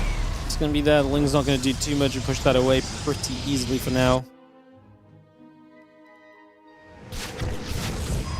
The Ling's going to catch that Stasis Ward, and obviously as that frees up, we'll see a bit of a push coming. Hive is going to be done soon. Mothership's about to pop as well, though, from herO. He has that defense in the front. The Stag defense continue to build as well. 4 more cannons on the way. We'll lose a Phoenix. Carriers now producing.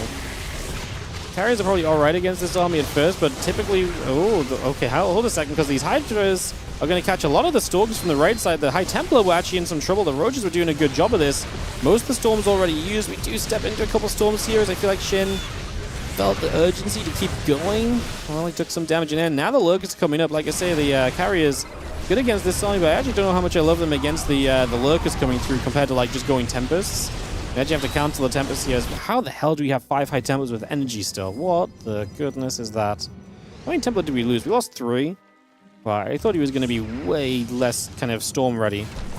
Following up from this, I thought Shin getting those Roaches in the front and forcing the Templars in an odd position to use a lot of storms was actually going to be extremely effective. Which, I mean, it was effective. It just, like I say, I thought it was going to have a larger impact overall. I thought it was going to be a bit more kind of dooming, actually, for the other side.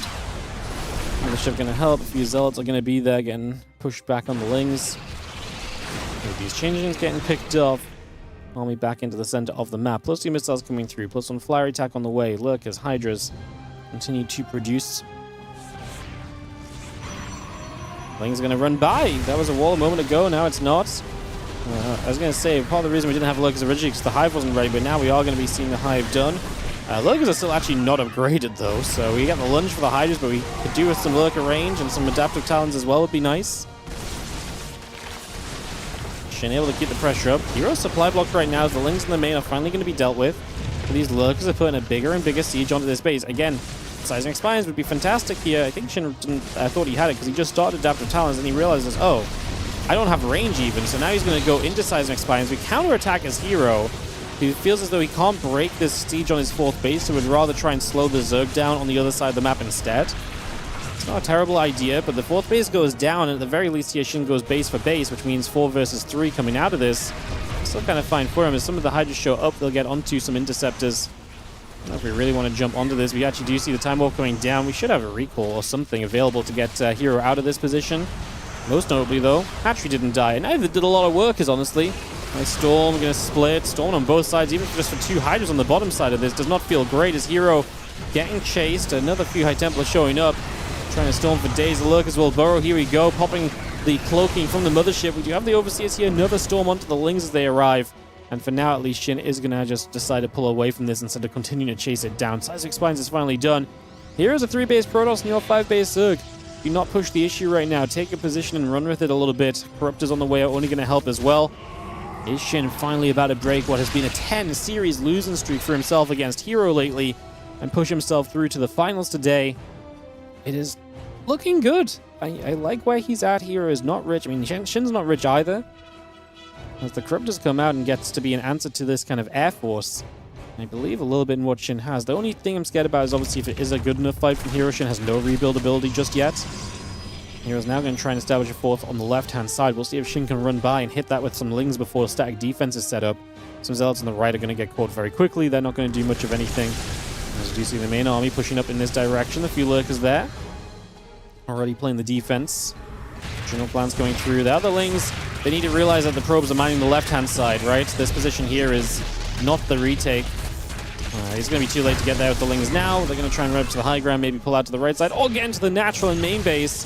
Where, okay, they may not do much else, but even just forcing your opponent's units back all the way into the main can maybe open the map for you a little bit elsewhere and keep him busy. We're going to get a pylon, and then we'll just run around and cause a little bit more chaos, if nothing else.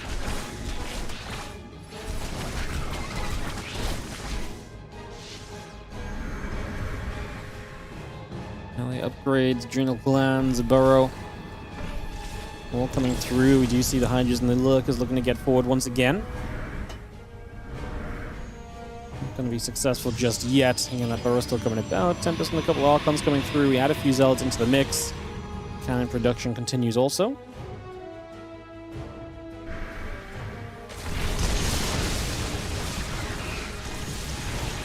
Army steps through. A couple of those Archons get straight toward the Lurkers here. Lurkers on the bottom side going to come up. We are going to see the Corruptors going to fly in, looking to try and jump onto this mothership. And the Storms are all over this army. Shin's going to take a lot of damage. It's horrible for Shin. I mean, he was so eager to fight, but he ran into every storm possible in the process of it. He killed some workers on the other side of the map, and he doesn't lose too many drones himself, but the rebuild here, his army supply is going to be gutted. He has nothing. He actually has 8 Lurkers on the map and nothing else. herO is not going to let Shin move through into the finals. And he's going to keep his winning streak up against him, because at this point, Shin's army is not good enough. Thought Shin did enough. I really thought Shin had done enough, but just couldn't find... I mean, that was just an ugly fight, right? All the Storms did mega damage. But I just try and lunge through here right now to change the course of this game, but it's just too late, and Shin will have to get out of this one and give herO another Kung Fu Cup finals to his name. herO has been the absolute dominator of these Kung Fu Cups since they came around 10 weeks ago this year.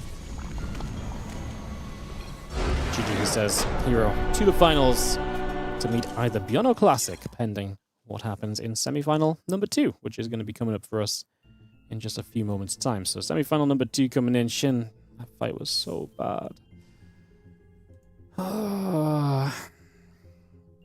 That fight was so bad. Sad. I thought he was going to get it done. I believed.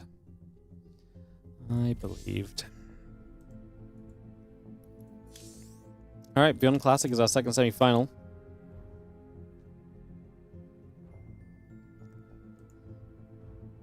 ByuN won't have time until Maestros. I mean, herO also plays in Maestros today. In fact, ByuN and herO play each other in Maestros. So, you know, it's a little awkward.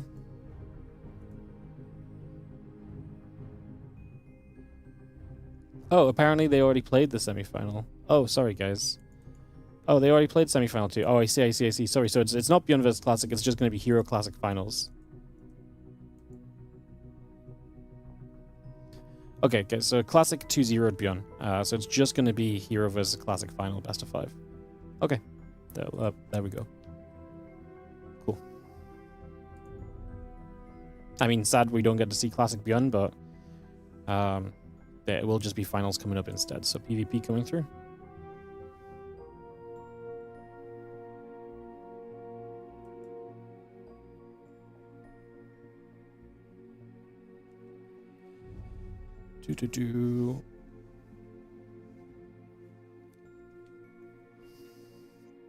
Alright, so yeah, herO vs Classic coming up, guys, and finals in a few moments.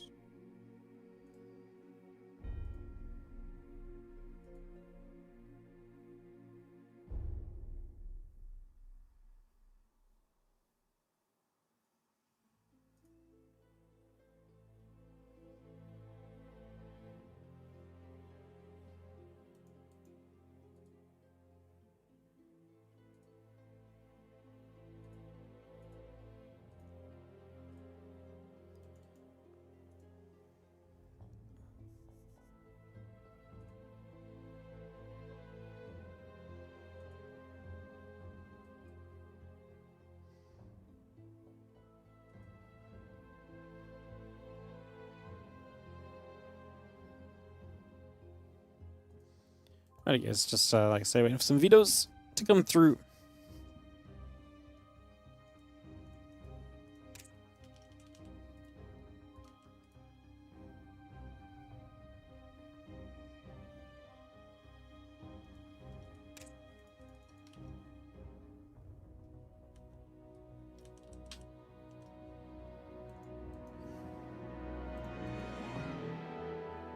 Confirming what's going on. I don't know if we're meant to cast Classic versus ByuN and then cast Classic herO or what the deal is. Okay, so then, no, they are just going to play the finals now. Yeah, okay. That's what I thought. They were just confirming, though. Other people were just confirming. So they're going to play the finals now. I was just wondering if they were going to make us cast the Classic ByuN replays and then cast like Classic herO from replays after as well.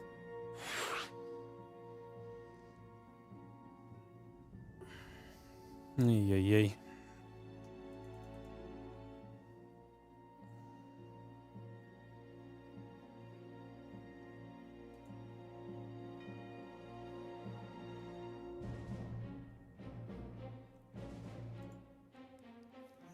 Excuse me. Alright, we're in the lobby for our finals then, guys. Best of 5 PvP coming on up. Never understand people getting attack over carapace and corruptors as well. Probably Tempest versus carrier thing, no? It's probably good against... I mean... Attack is good because it means you can one-shot the units in general with less, but obviously against carriers... I imagine carapace is always going to be better, but against Tempest, surely against Tempest, attack's better. Oh yeah, counting down, by the way, still. Countdown is on. Finals coming up. PvP final coming in, guys. Thank you for joining us today, Classic and herO. We just had this the other day as well. Not the other day. I'm mixing up here on Max Packs. When was the last time these two actually did play? How about we look that up?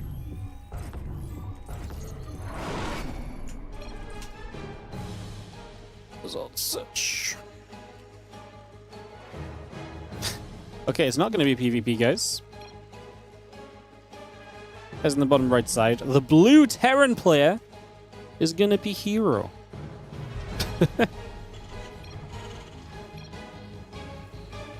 Holy. Is herO going to teach us some things? I'm genuinely curious. When was the last time Classic and herO played? Are they playing in GSL or somewhere? Or some reason why herO might want to dodge the PvP? Apparently just herO's going to use Terran first game. Okay. They played on the 6th of... Oh, the 1st of June in Monday Night Weeklies. GSL they played, WardiTV Monday. They did play in WardiTV Mondays 88, yeah. I was thinking of 2 weeks ago we watched Classic herO. Yeah, I just had my things on wrong.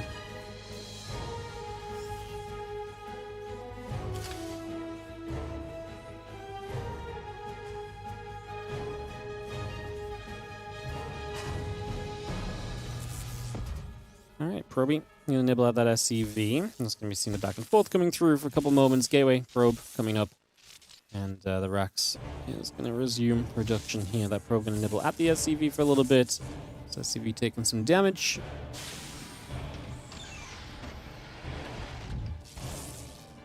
Probe just going to keep nibbling there for a few more moments.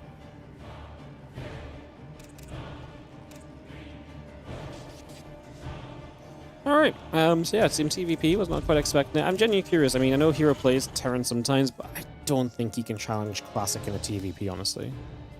This is the first time he's done this. He's played Terran in tournaments before, but I feel like he's played like Terran like against... I don't know if he's played Terran against people's main race before. I feel like they've both off-raced. Though, I think he has done it before. I'm pretty sure I've seen herO play Terran a couple times.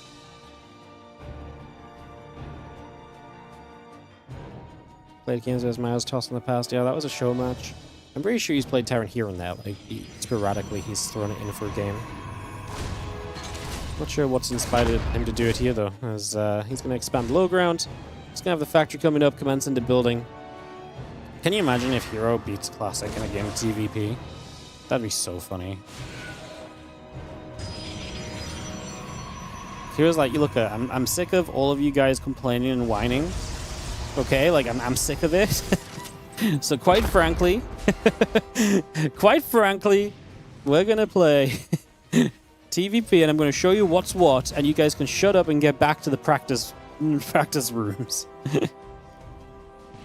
Ay.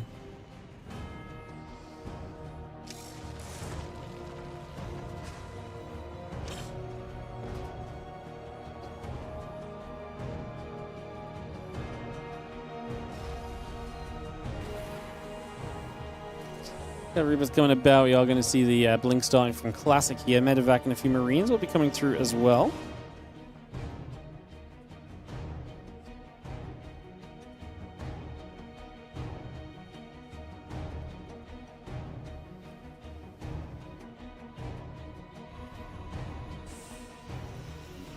I'm scared, man. What if we're banned from saying Protoss OP after this one? Ugh. Here it doesn't know the strain he's about to put on us, you know.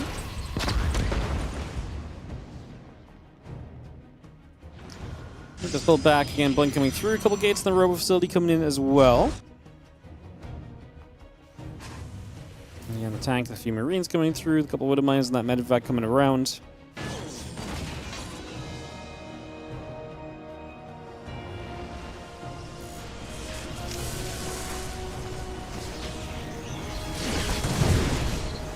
Get 2 probes off the Widow Mine drop, not bad. Medevac still going through.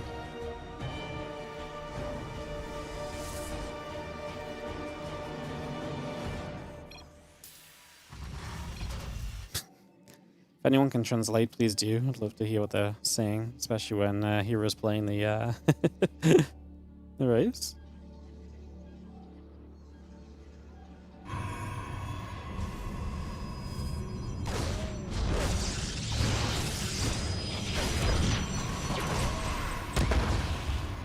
It's going to be seeing the stalking get there. Reaper is just going to get a couple of shots off the charge going through, the Observer coming in.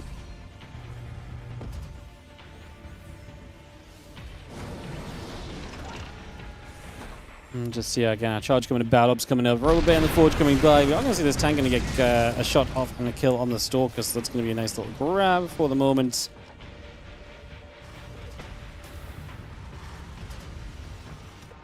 Having the Banshee tank and the Marine still building through here. Just going to see the gates, the Robo Bay, Forge will continue to come up as well.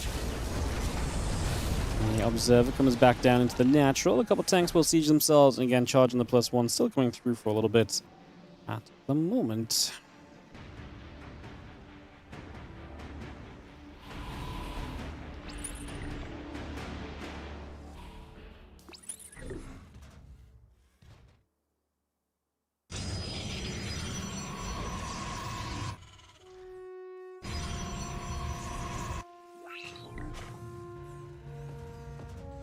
What is going to be there? Just setting up into the main. The Stalker's thinking about diving through. Raven obviously is able to provide the detection against an Observer as herO. He's setting 43 army supply. Is he going to move out? He's building a 3rd CC, Stimpack Combat Shield, and the +1 all building from him at the moment. So bringing a lot of those up right now as we just have a couple Stalkers taking some shots. Stalkers getting pushed away, getting pushed back to the other side. Apparently Classic said you're using an OP build. But the 2 Widow Line drop. Oh no, how dare he? How dare he? I can't believe he'd do this. Medevac pulls back a second. So step back, Combat Shield and the +1 coming through. He's going to see the couple tanks will siege. Bio-arming the mines coming over. We just kill okay. Well, we step up and, like I say, herO's going to try and make his way across the map. Has the Raven. Good amount of energy on that Raven as well. Colossus +1 and the Thermal Lance all still continuing through. The tanks are going to fire. Stalker's going to take some shots. Again, that Stimpack will complete in a moment or so as you just see this attack from herO. We can get into a dangerous position, right? Like, we are going to have 3 tanks going to be able to siege toward the 3rd base. Classic does have charge on the Zards. I think that's going to be a big part of being able to defend this. 2 the tank siege on the low ground. Raven in the main is going to triple auto turrets. Reduce Stimmer pretty quickly here. Let the tanks do some of the damage right away. The Raven's going to go down. This is going to be the end of that. The Widowmine drop comes back in to get a few more worker kills successfully as well. I just don't think this attack's going anywhere else. The Zealots are going to be too tough to chew through. The two Colossus are good splash. It's nice that obviously the tank's still in range to zone a little bit. I just don't really think we can jump on this. We do have Thermal Lance just finished as well, so Colossus range now available.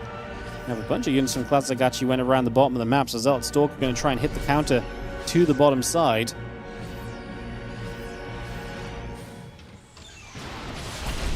Zealots is going to jump onto this building base.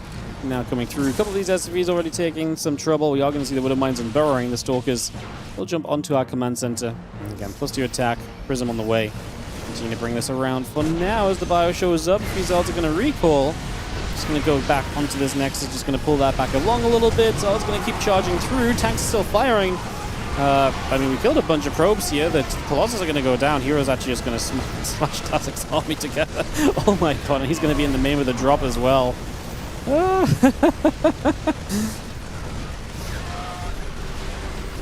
herO is going to take game 1 with Terran. Oh, Classic is going to drop this side. Well, that's yep, that's going to be herO. Yeah, she wins this one. I thought he was at a point where you had to turn around and leave, but we're good. herO on the I mean, he lost that third base. He just said, cool, I'll kill you now. All right, well, that's it, guys. No more TVP complaints. It's over. We got to shut up from here on out. All right, game 2 will come up in a moment.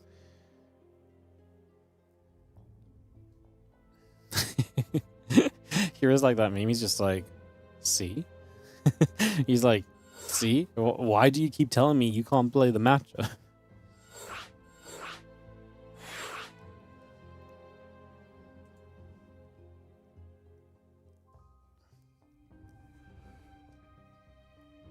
Well, herO is still set as Terran. Let's see if he changes to Protoss for game 2, if he wants to stick to it. He's sticking to it.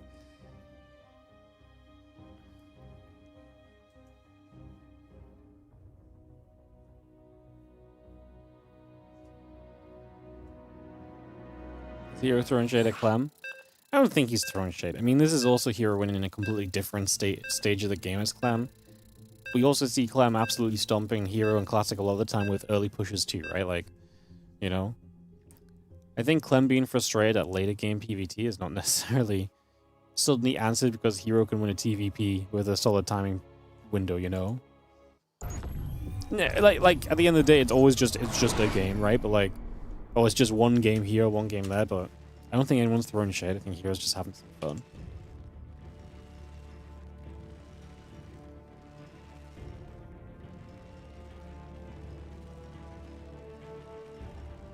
Ah, today's been a good day for the memes and the fights in the chat, hasn't it? We've had so many things to just stir on, like controversial chat discussions.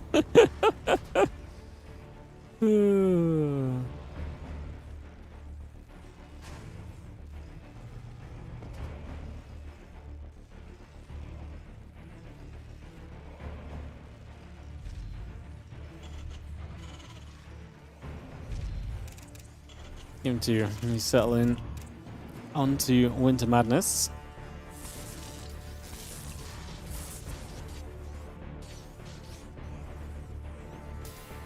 Here, just practicing for the next patch.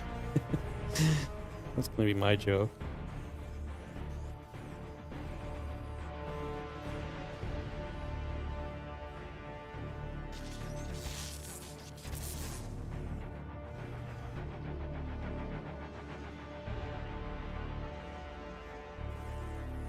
There's a V. I'm gonna chase the probe. I'm gonna see a little bit back and forth here. I wonder if Classic does anything to spice it up a little.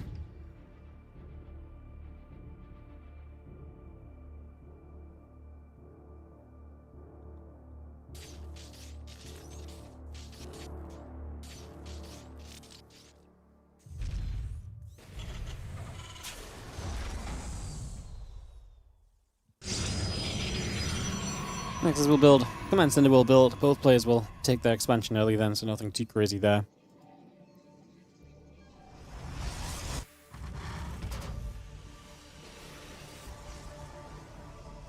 Current form of the patch won't go through. No, I don't think it will either. I wonder what they changed though. I've got a conspiracy theory that they made the Protoss changes so ridiculous, so that when they go back on the Protoss changes but don't change the 8-worker start, no one will complain. They'll just be like, well, thank God we didn't break Protoss. I think it's an 8-worker start underground network plan, you know. I am genuinely intrigued what they will go back on the patch very quickly and what they'll try and keep working with. It'll be interesting to see the next set of notes. Need to revert some of the ghost changes. Yeah. Haven't even seen many games getting to the ghosts, so it's hard to even know.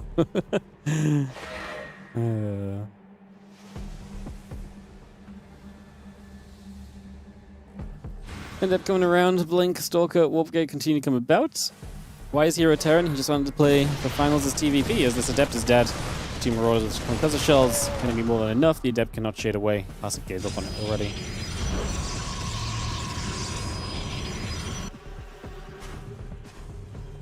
Eternal Hearthstone had some good fun Ghost Rush videos. Oh, I didn't see any Ghost Rushes actually. Are they just nuts? God, I miss a good old Ghost Rush, you know. Never forget Ghost Rushing Fear Dragon in the caster tournament. There's something so satisfying about EMPing the man's probes and one-shotting them with the ghost while he has no units to target your ghost down. Ghost now 2-shot lava? No, that's silly.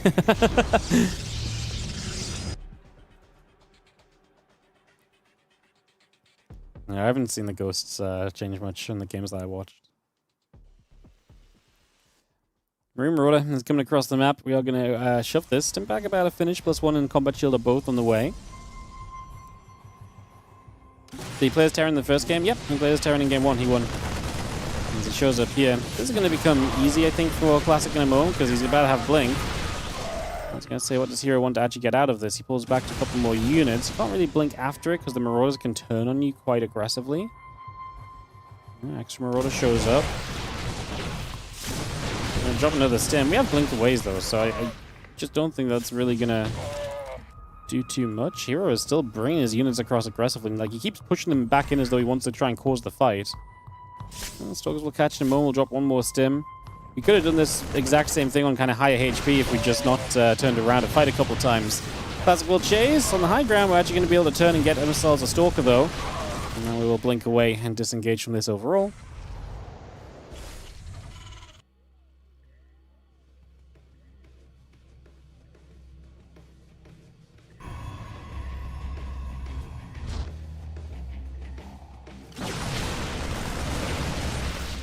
And a little bit of the bio will join again. Just going to be seeing the Marines, the Marauders, the +1 attack coming through. Starport is halfway. Observer about to finish. The charge still producing. And yeah, the Robo Band, the Forge continue to build up. Just going to see the Stalker's going to get around. The missile turret will get caught. Clearing that up for a moment or two. And again, a couple more of these SCVs. Dropping at the moment. That Bioforce still coming over. And again, a couple Stalkers getting caught onto. And so on and so forth. For a little bit, as yeah, charge coming around, gates and the probes coming through. You can see the Marines are going to get underneath, just going to grab the Observer here.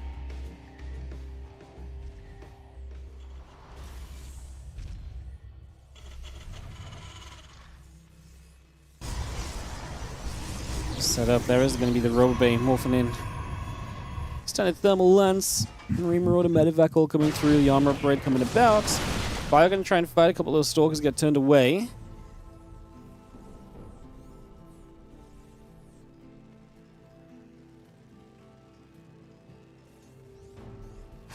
Stalkers will just step at the front again. Bioforce going to come back and forth. Just going to be seeing a couple of shots going out. Medivac's going to get ready to heal a little. And then Armor Upgrade coming through. Medivacs will still build. Marine Marauder, Mine, all coming over for a little bit right now.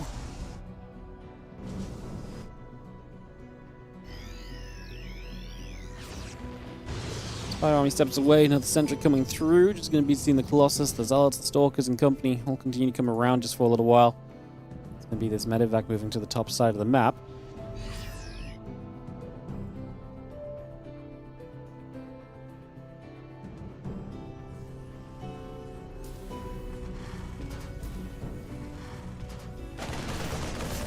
Marines is going to unload. A couple of the probes are going to get jumped on. You're going to see a few of them continue to go down. Plus one of the thermal lands coming through. Prism and the Stalker coming up.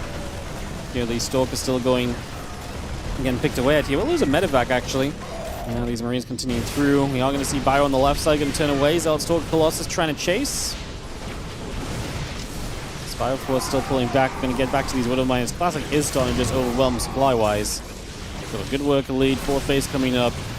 herO is still only on 2 bases as well, right? So it's got a 3rd CC that's floating over, but it's just not in position yet, so not great at the end of the day. As again, the Starport going through, a couple of Widow Mines are coming about. Just going to see that armor upgrade, Chrono boosting on that Forge as well.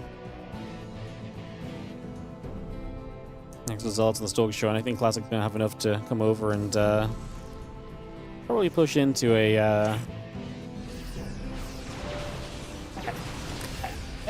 I'm like, is he gonna win off this push? I'm like, I could see how he could, but like, there's a chance that he doesn't. Widow Mine is split from nicely. Classic with a good defense there.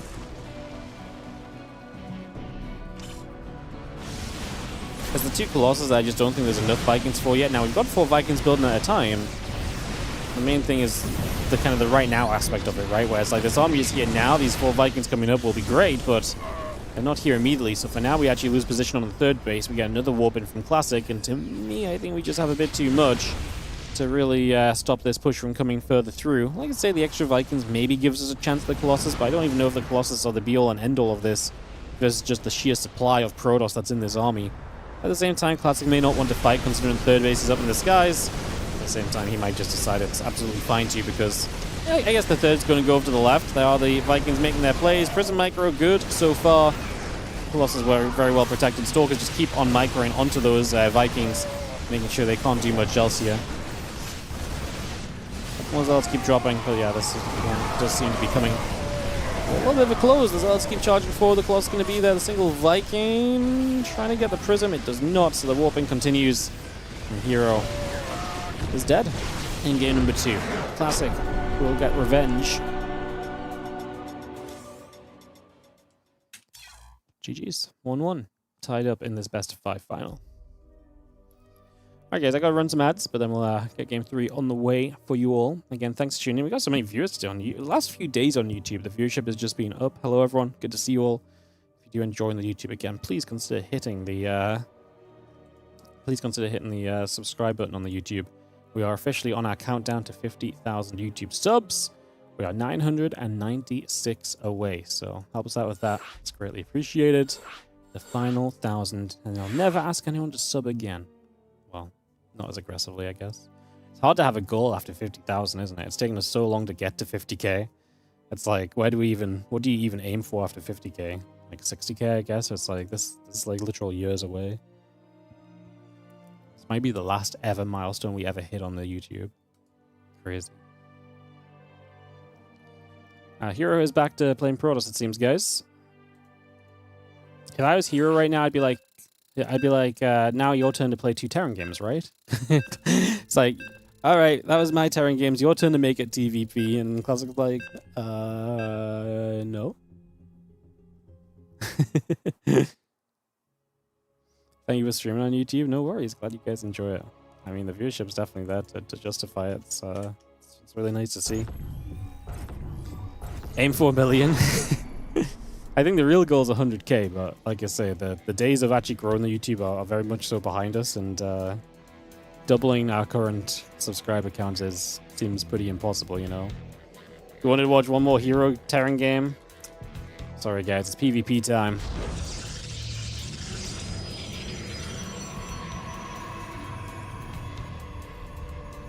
In the bottom left, our blue Protoss is herO. In the top right, our red Protoss is Classic.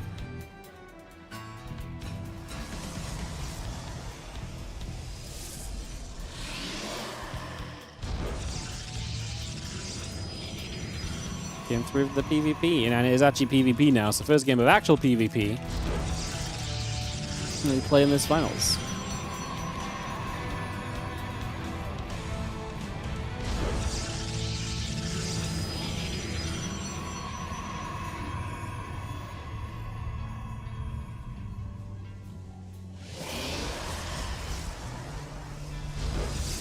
Simula's coming through, Gateway's coming up, and get settled in for a few moments.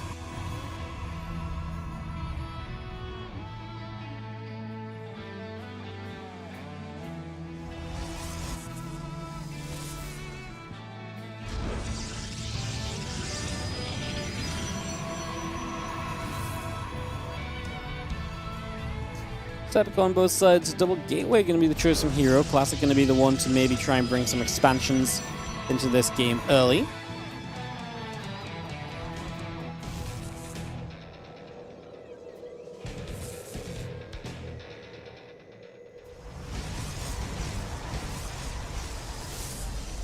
Probe coming around, a couple of probes nibbling.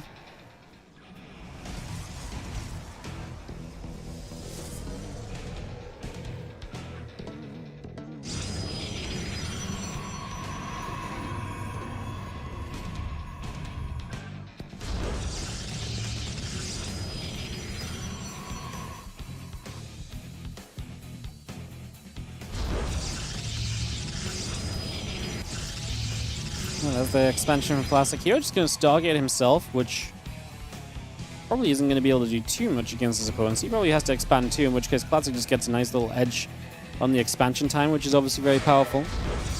As Zergberger, the 5 gifted memberships on the YouTube going out to Martin K, Patrick Doe, Admire Inspire, Mycox SC2, and Singularities. Thank you so much for the generosity of gifting 5 YouTube memberships. Super appreciate it, man. Hope you're doing great. Thank you as always for being the YouTube sub-gifter, man. I feel like that is your title at this point.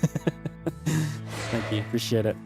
Welcome, everyone. If you have just got yourself a YouTube membership, you do get access to free replay packs on the Discord, discord.gg/WardiTV.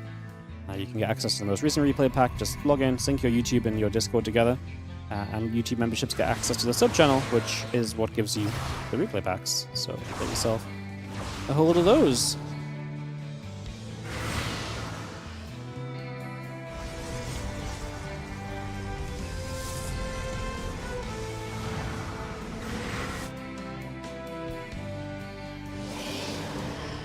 Well, a couple of Phoenix are hanging around. It is going to be a Phoenix kind of game.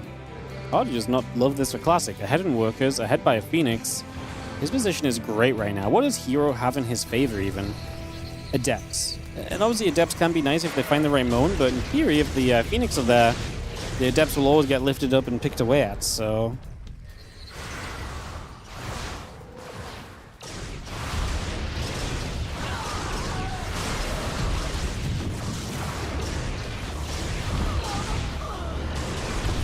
Seeing the 4 probes going down there, so there's the Adepts committing. We still have 2 Adepts left. Maybe a story for another time from now. It's going to be all about the Phoenix on Phoenix.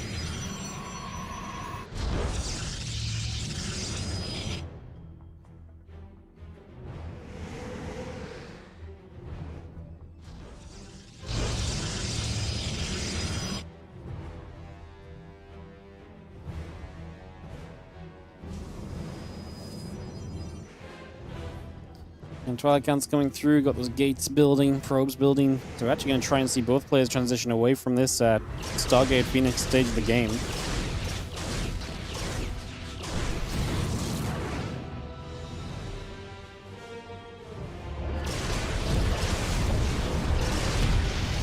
We got a few more probes, so actually going to get a little bit there already. Not bad. Both players are actually going to go on a bit of a probe massacre because the Phoenix are missing each other. Classic ends up losing a whole lot more. He now dives in and will get the Phoenix fight win, I think. Maybe not. Not as substantial as I thought. It's still going to be 2-0 at the end of it all, but the Adepts are still here. And Classic's going to be down 6 workers. Wow. A game that was very much so looking even. In a lot of ways, maybe a slight edge to Classic is now absolutely in herO's control. A 7-worker lead. But not just that, look at the blink timing. He has blink starting, and Classic doesn't have the money to begin blink because of everything that just happened. So now herO's going to be much stronger going into the blink phase of this game. His timing is going to be a lot better. The only thing Classic has now is going to be 4 Phoenix still alive. And those 4 Phoenix can be useful. We'll see if it's going to be useful enough overall.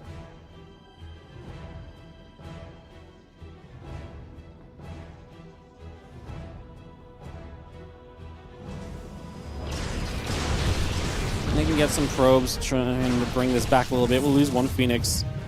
The other reason why I thought the Phoenix will be good is obviously if you have a few alive, you can just pick a few Stalkers up in the fights and offset the numbers a little, so there is a bit of an advantage there. This blink timing advantage is just going to be huge.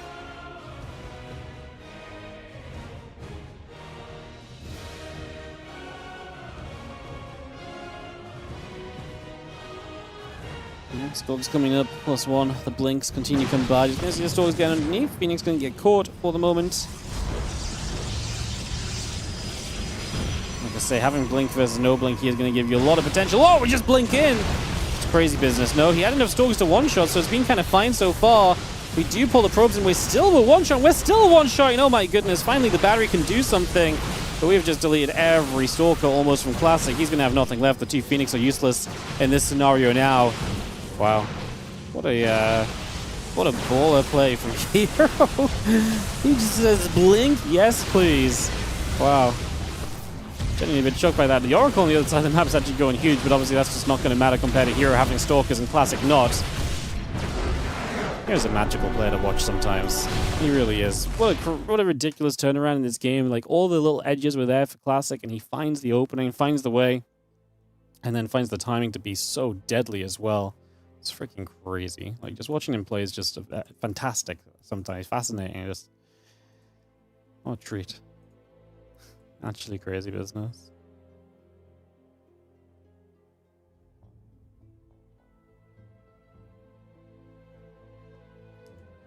Tourmaline, map 4, herO on match point.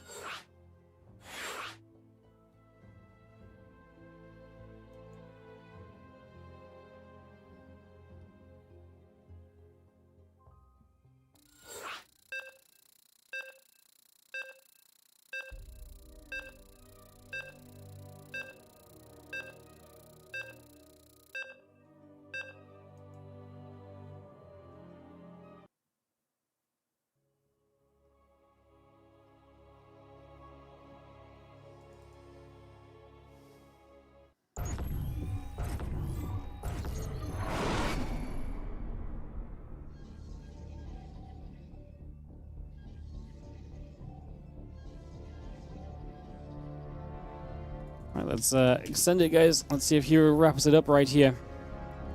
As we have got in the top right side. The blue Protoss with a 2-1 lead. It is going to be herO. In the bottom left, our red Protoss is Classic. Does herO not have Maestros in 35 minutes? He does. He does indeed.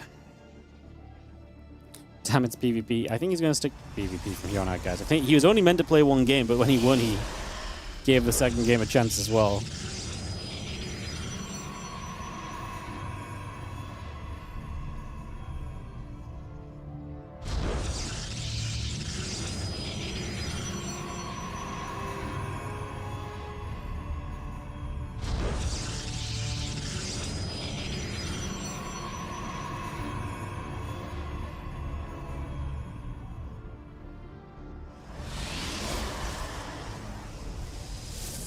Gates coming up, Similar's coming by. Corona boosting on this Nexus for a little while. Danger gets settled on Tourmaline. Bring this around. He was only supposed to lose 1 game, yeah, but then he won a game, so he was like, okay, I'll give you the lost game as well.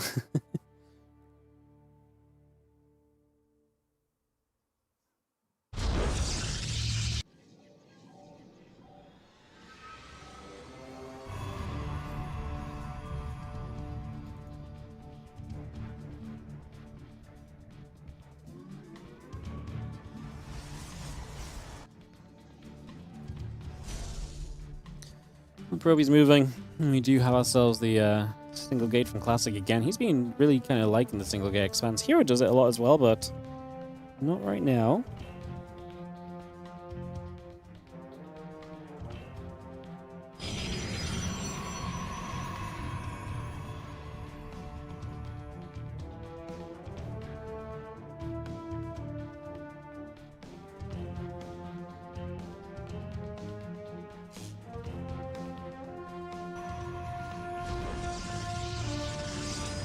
Probably coming around, taking a second or two. And let's just have ourselves the tech choices coming down. It's going to be the Robo from herO. He's going to be aggressive while Classic expands. We'll see if this aggression works out for him. Stalker chasing, probe getting chased through as well. We have any adept. Just going to catch the probe at least. Did that probe get the scout? Did Classic confirm what he's playing? Okay, yeah, he already saw it. He was going down and then he went up. Cool, so he knows what's up.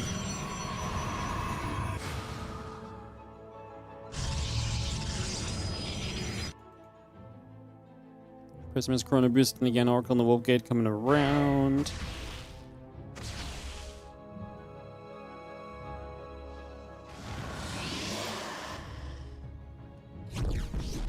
Again, Void Ray is building. Just got that Warp Gate coming through. And the Nexus is finishing in a moment. A couple of the batteries still coming up. You can see that Warp Gate very much still coming along. Again, the batteries build. The Prism coming along as well. Back through into the center of the map here. You can see the Oracle activating. Sentry is taking some damage. Oracle will fight. That Sentry does go down, so it's going to be a catch here initially. Yeah, just having our Mortal and the Void Ray production continuing through. Two Stalkers in that Void, coming back around. Dep's going to jump onto a probe. herO starts to put the pressure on. You see Void Ray going to be a big part of this defense, but very adept heavy here as herO. He's going to need Stalkers to deal with the Void Ray. As he does have the Immortals, he'll have a bit of power on that. The Oracle lingering overhead is so annoying because this Oracle is just going to sit overhead until something pushes it back, but you don't want to give a unit to that. But if it just lingers overhead, then you don't see it moving in to try and do the stasis, right? So you're kind of forced to then produce the one Stalker just to push it away and to kind of keep it from, like I say, not being a moving object that can just at any point shut down your economy.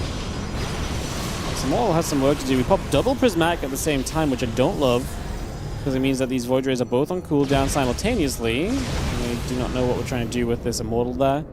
We're going to try and elevate into the high ground. That's very risky, and the Voids are going to kind of say no to it. The Adepts are going to try and shade. Are we actually going to just try and do this? And drop two Stalkers in. The Prism is going to take a lot of damage. Prism is just jumped on. Prism goes down. We get a Void Ray. Two Stalkers are stuck on the high ground. We're going to recall those. We're going to kill one. No, we will get both of them away. The Adept shading end up killing 5 workers. The problem that I do have for here is this a big momentum loss play. Right? You know, you're going to have to rebuild a Prism. You know, you're going to have to bring those Stalkers that recalled back across the map.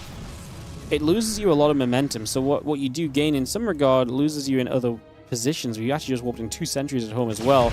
We're actually going to chase onto the map here, so yeah, this is going to work wonders because, yeah, you can just see this Immortal cannot get out of reach of the Void Rays. We don't have enough anti-air the entire time. It's been kind of a Stalker issue. We've never really had the anti-air to deal with those Void Rays, and they've definitely capitalized on that a little bit. Finally, some more Stalkers show up, and in this case, the Voids do find their way out of there.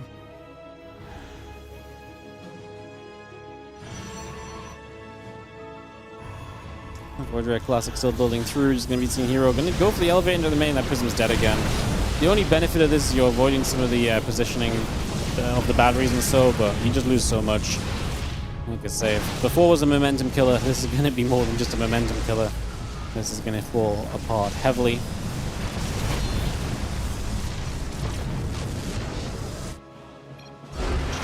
Game 5 is confirmed between herO and Classic. Going to go the distance in today's BO5 finals, guys.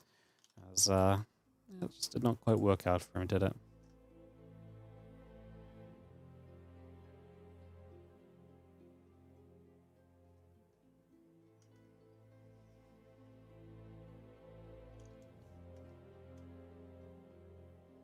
All right, waiting for this 5th game to come up. It's going to be tight at Citadel to round out our finals today.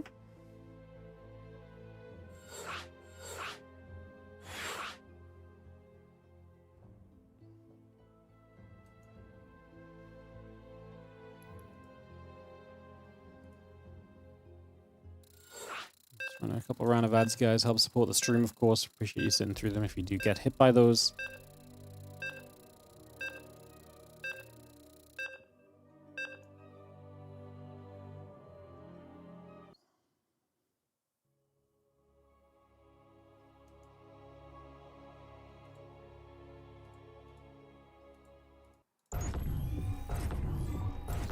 All right, let's kick this off.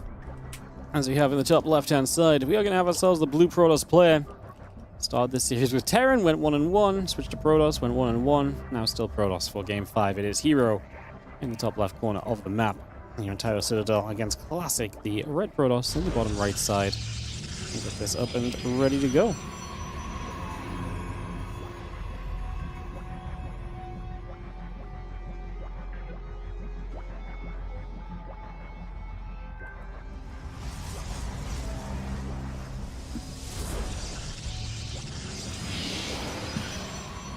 Game probes coming about. Will we see the double gates? Who is going to double gate? Who is not? All the questions to be asked here in this final game.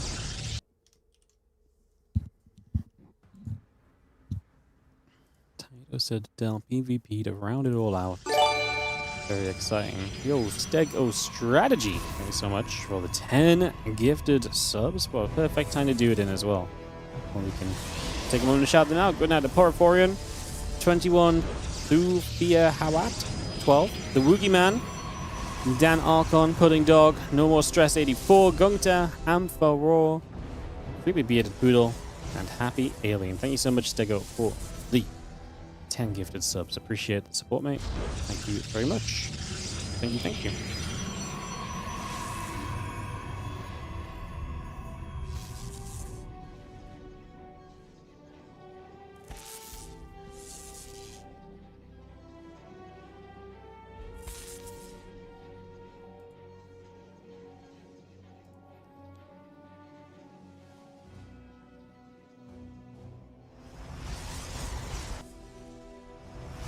Well, herO has 2 gates. Classic has 2 gates. No super fast expand just yet, at least.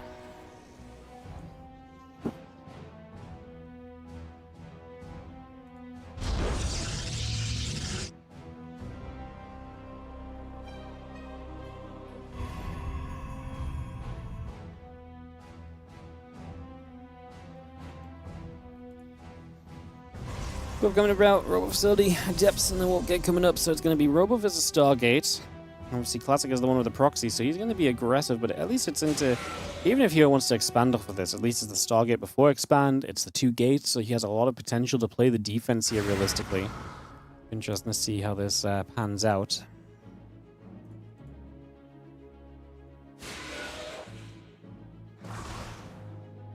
That's just negotiating through. Couple of adepts on a couple of adepts right now. Again, adepts, warp gate, the Stargate all building about here currently.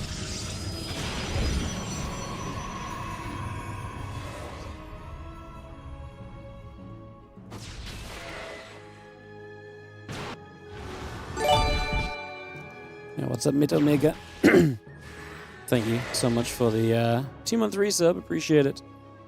You're doing well. Thank you, thank you, thank you. Thanks for everything as always. No worries. My voice is apparently dying though, so... Yeah. Gonna get that fixed up a little bit. Long day. Ran out of water. Thought we could get through. Good thing they cancelled that second semi-final, huh? Adept is gonna be moving across the map. Couple Phoenix just wandering around a little bit as well.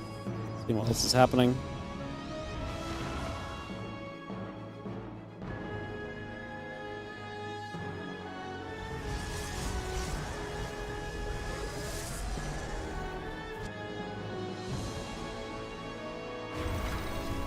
Anything that Prism is on the move, we'll see the Adept seeing it.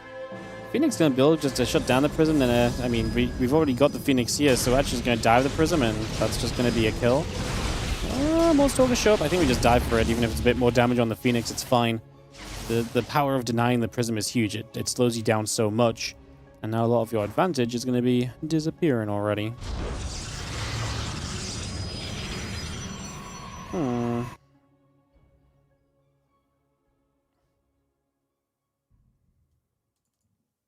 A couple of these adepts going to shade after another couple of deaths. I mean, Classic's attempt to be aggressive is being shut down so hard. He's going to go into another Prism. Now, herO's going to have his own Robo to build with, so I'm excited to see what comes of this. As you just see the Phoenix lifting for a bit of damage. May as well do something with these Phoenix. Is he going to go actually for a second Stalker kill? My goodness, he's a madman. And yeah, it might actually work out. No, he got back into battery range. If it's in battery range, it's not worth it. but we nearly got the kill. It's nearly very cool.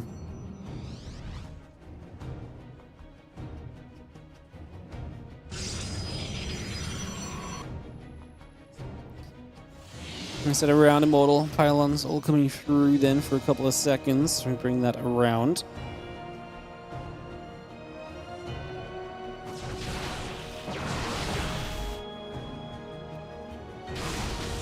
See a few shots coming about. That gateway taking some damage, so Gate taking a few shots here already. So you can see the Phoenix coming through. A couple of these probes are getting jumped on as the through workers go down right away.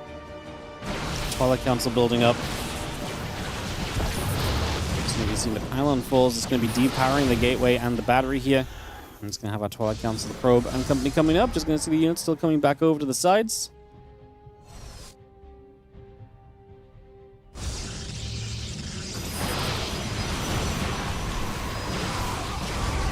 Trying to make something happen. The Phoenix is going to lift up the sentry with high energy, so there goes the force field potential. We're going to start dropping units to the low ground. We're going to move into this, and herO is super confident in being able to shut this down. The Phoenix are chasing for the Prism. We're actually going to see one Phoenix surviving. The Prism falls, so there goes micro potential, and we actually do drop a good force field. It's going to catch a couple of units, a sentry and adept, and this other adept is going to threaten the shade, but does herO not know where the robo is? You're this far forward, you may as well go and deny it if you knew it, but he doesn't know where it is, so he doesn't know where to actually move for that.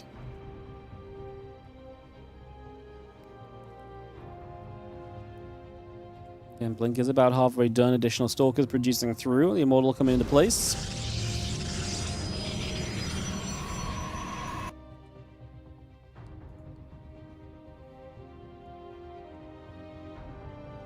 Gateway and that obs coming around. Just going to see the Stalkers. Going to get to the Phoenix for a second or so. It's going to push that away. Again, the Gateway continue to come about. Nexus coming through.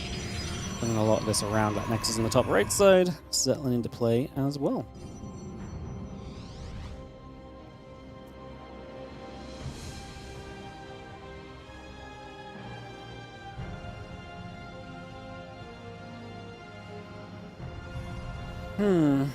herO is building a base to the top right side. Kind of interesting. I don't think there's any need for him to do this. I think he could just take a very normal expansion, honestly.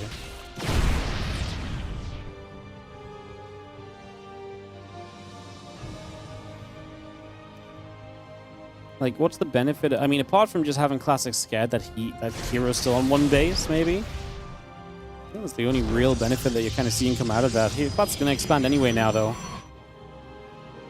Yeah, interesting one. There's a lot of Immortals. This Blink, of course, from Classics, he has a lot of mobility. He's going to try and get in, get a kill, and then back off. And he does successfully snipe down the... What was that the die? Was that the last Phoenix? That's a pick. The Immortal's obviously going to be good to put some work in here. I like the Adepts across the map. If most of the Stalkers are out on the map being busy, the Adepts have a chance. If they get into a mineral line, it's going to be very deadly, right? So... definitely some possibility for danger here in the next few moments.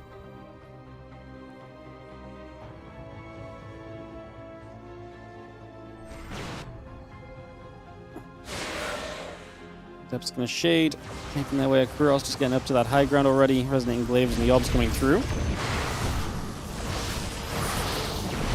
Like I say, the Adepts get in, going to force the recall. That means that herO is much freer to get on the map if he wants to get onto the map.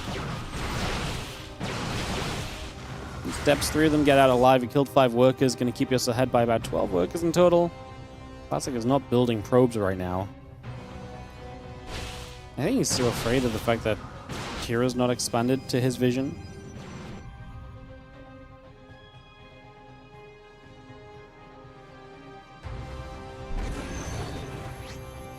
Now he calls some economy up over here. The extra probes arrive. Bam! Just enough to fully saturate this. So that base begins to mine. Resonating Glaives coming through, herO doing the thing, which obviously becomes, you know, very powerful overall. Typically, no surprises on that.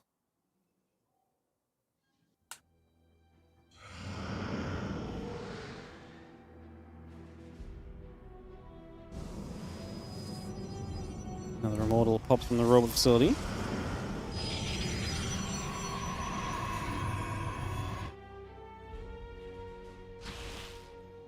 Well, that's the Glaives finishing here. It does want to try and make something of this, so across the map we go. Again, sad that he never found the robo, although it's not been that impactful. It's not like we've built a ton of stuff off that robo facility that would have been denied. Army supplies are even here. Here are just up 10 workers.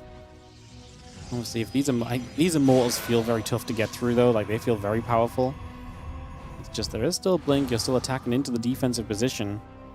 Classic just... I mean, the thing is does herO even want to attack? Classic is not building probes. He's playing as though herO's all in and off one base. And now herO's just going to take a third. So yeah, I don't think herO actually has any real intention or need to attack in this scenario. I think he's absolutely fine just to make a call and say, you know what? Don't need to go just yet. Don't need to make this decision right now.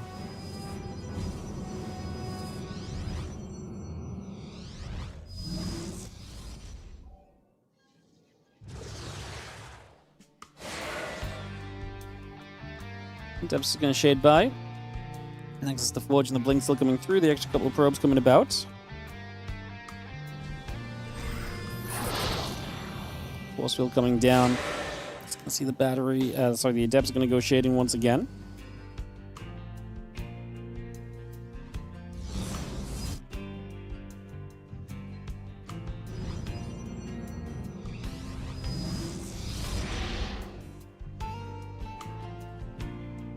Class is going to go Glaives of his own. I mean, hero's just going to start getting to too good of a position too quickly. I mean, let's deal with these Adepts, but otherwise, just the work count lead. The fact is going to be 3 bases to doing. Again, Classic does not know. Even if Classic goes to the top right and denies that base sometime soon here.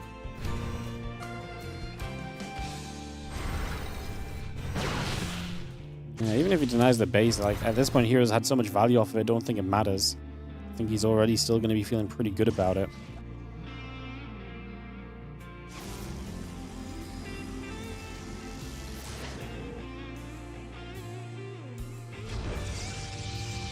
Hasman Glaives over halfway done. The Immortal symbol is still building up.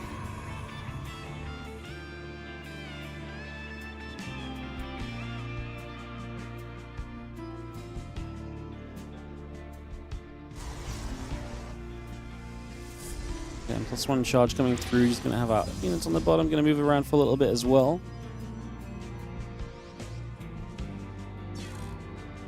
Tommy on the DC. Game paused. That's sorted out, hopefully. Get back on track.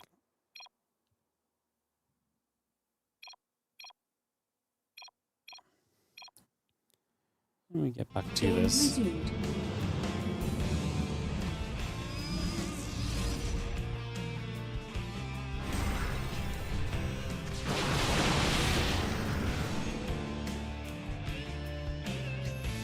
We've seen the Immortal going to recall a couple of seconds.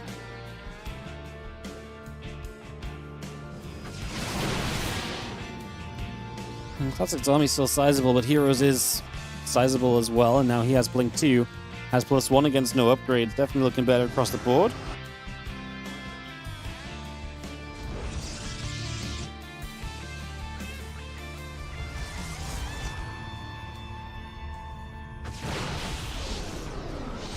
Again, Stork's going to come about. Prism is going to be hanging around. A couple of devs going to get there. Some probes start to fall.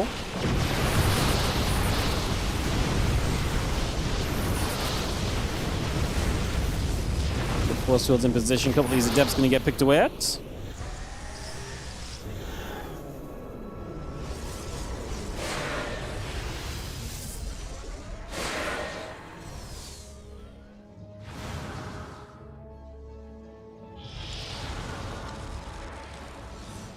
Army just settles again. Charge coming through. +2 attack coming about. The Stork's still on the way.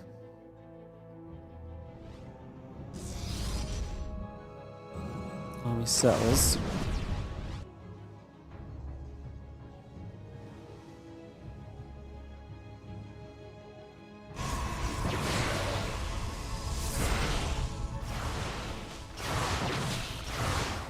Depths will move in. Just going to see a couple of these Storks getting shot at.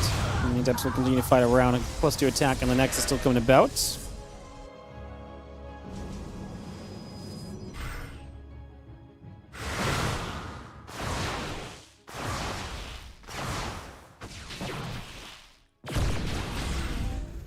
we're just going to ping on the Immortal.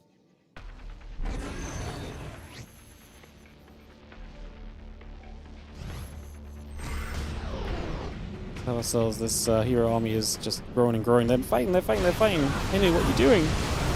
Ah! We'll take a rewind on this. This is going to be the final fight of the game, as this hero just has way too much. There's obviously some scraps over here, a couple of mortals from Classic, and a little feisty, but I just don't think you ever make up for this over here. Sorry, guys. I had my faith in you on the Obzing. These Storm Walls get jumped on. We're kind of maybe not winning this fight over here until the rest of the army comes over, but like, we're +2 to 0 upgrades. This has been a very long... It's been kind of like a slow burn victory, I think, for hero, where the moment he proxied this base and nothing was ever done about it, it's just been pure advantage. He also built the forge up here, which maybe I didn't mention, but like, if it just means that Classic never thought there was upgrades coming as well based on his scouting. Like, Classic's going to go into the replay of this game and see the top right base mining out. It's like, oh, it's like that, is it? Yeah, well, that's a few moments here, just a little while. I mean, Classic, this is a perfect example of just Classic doesn't really know what's going on, and it's just a very tough scenario. So yeah, up here's a little interesting. You have some adepts in the Immortals and stuff, but then Classic just decides he's going to go. He forces the recall, so it's not a bad time to commit into this fight.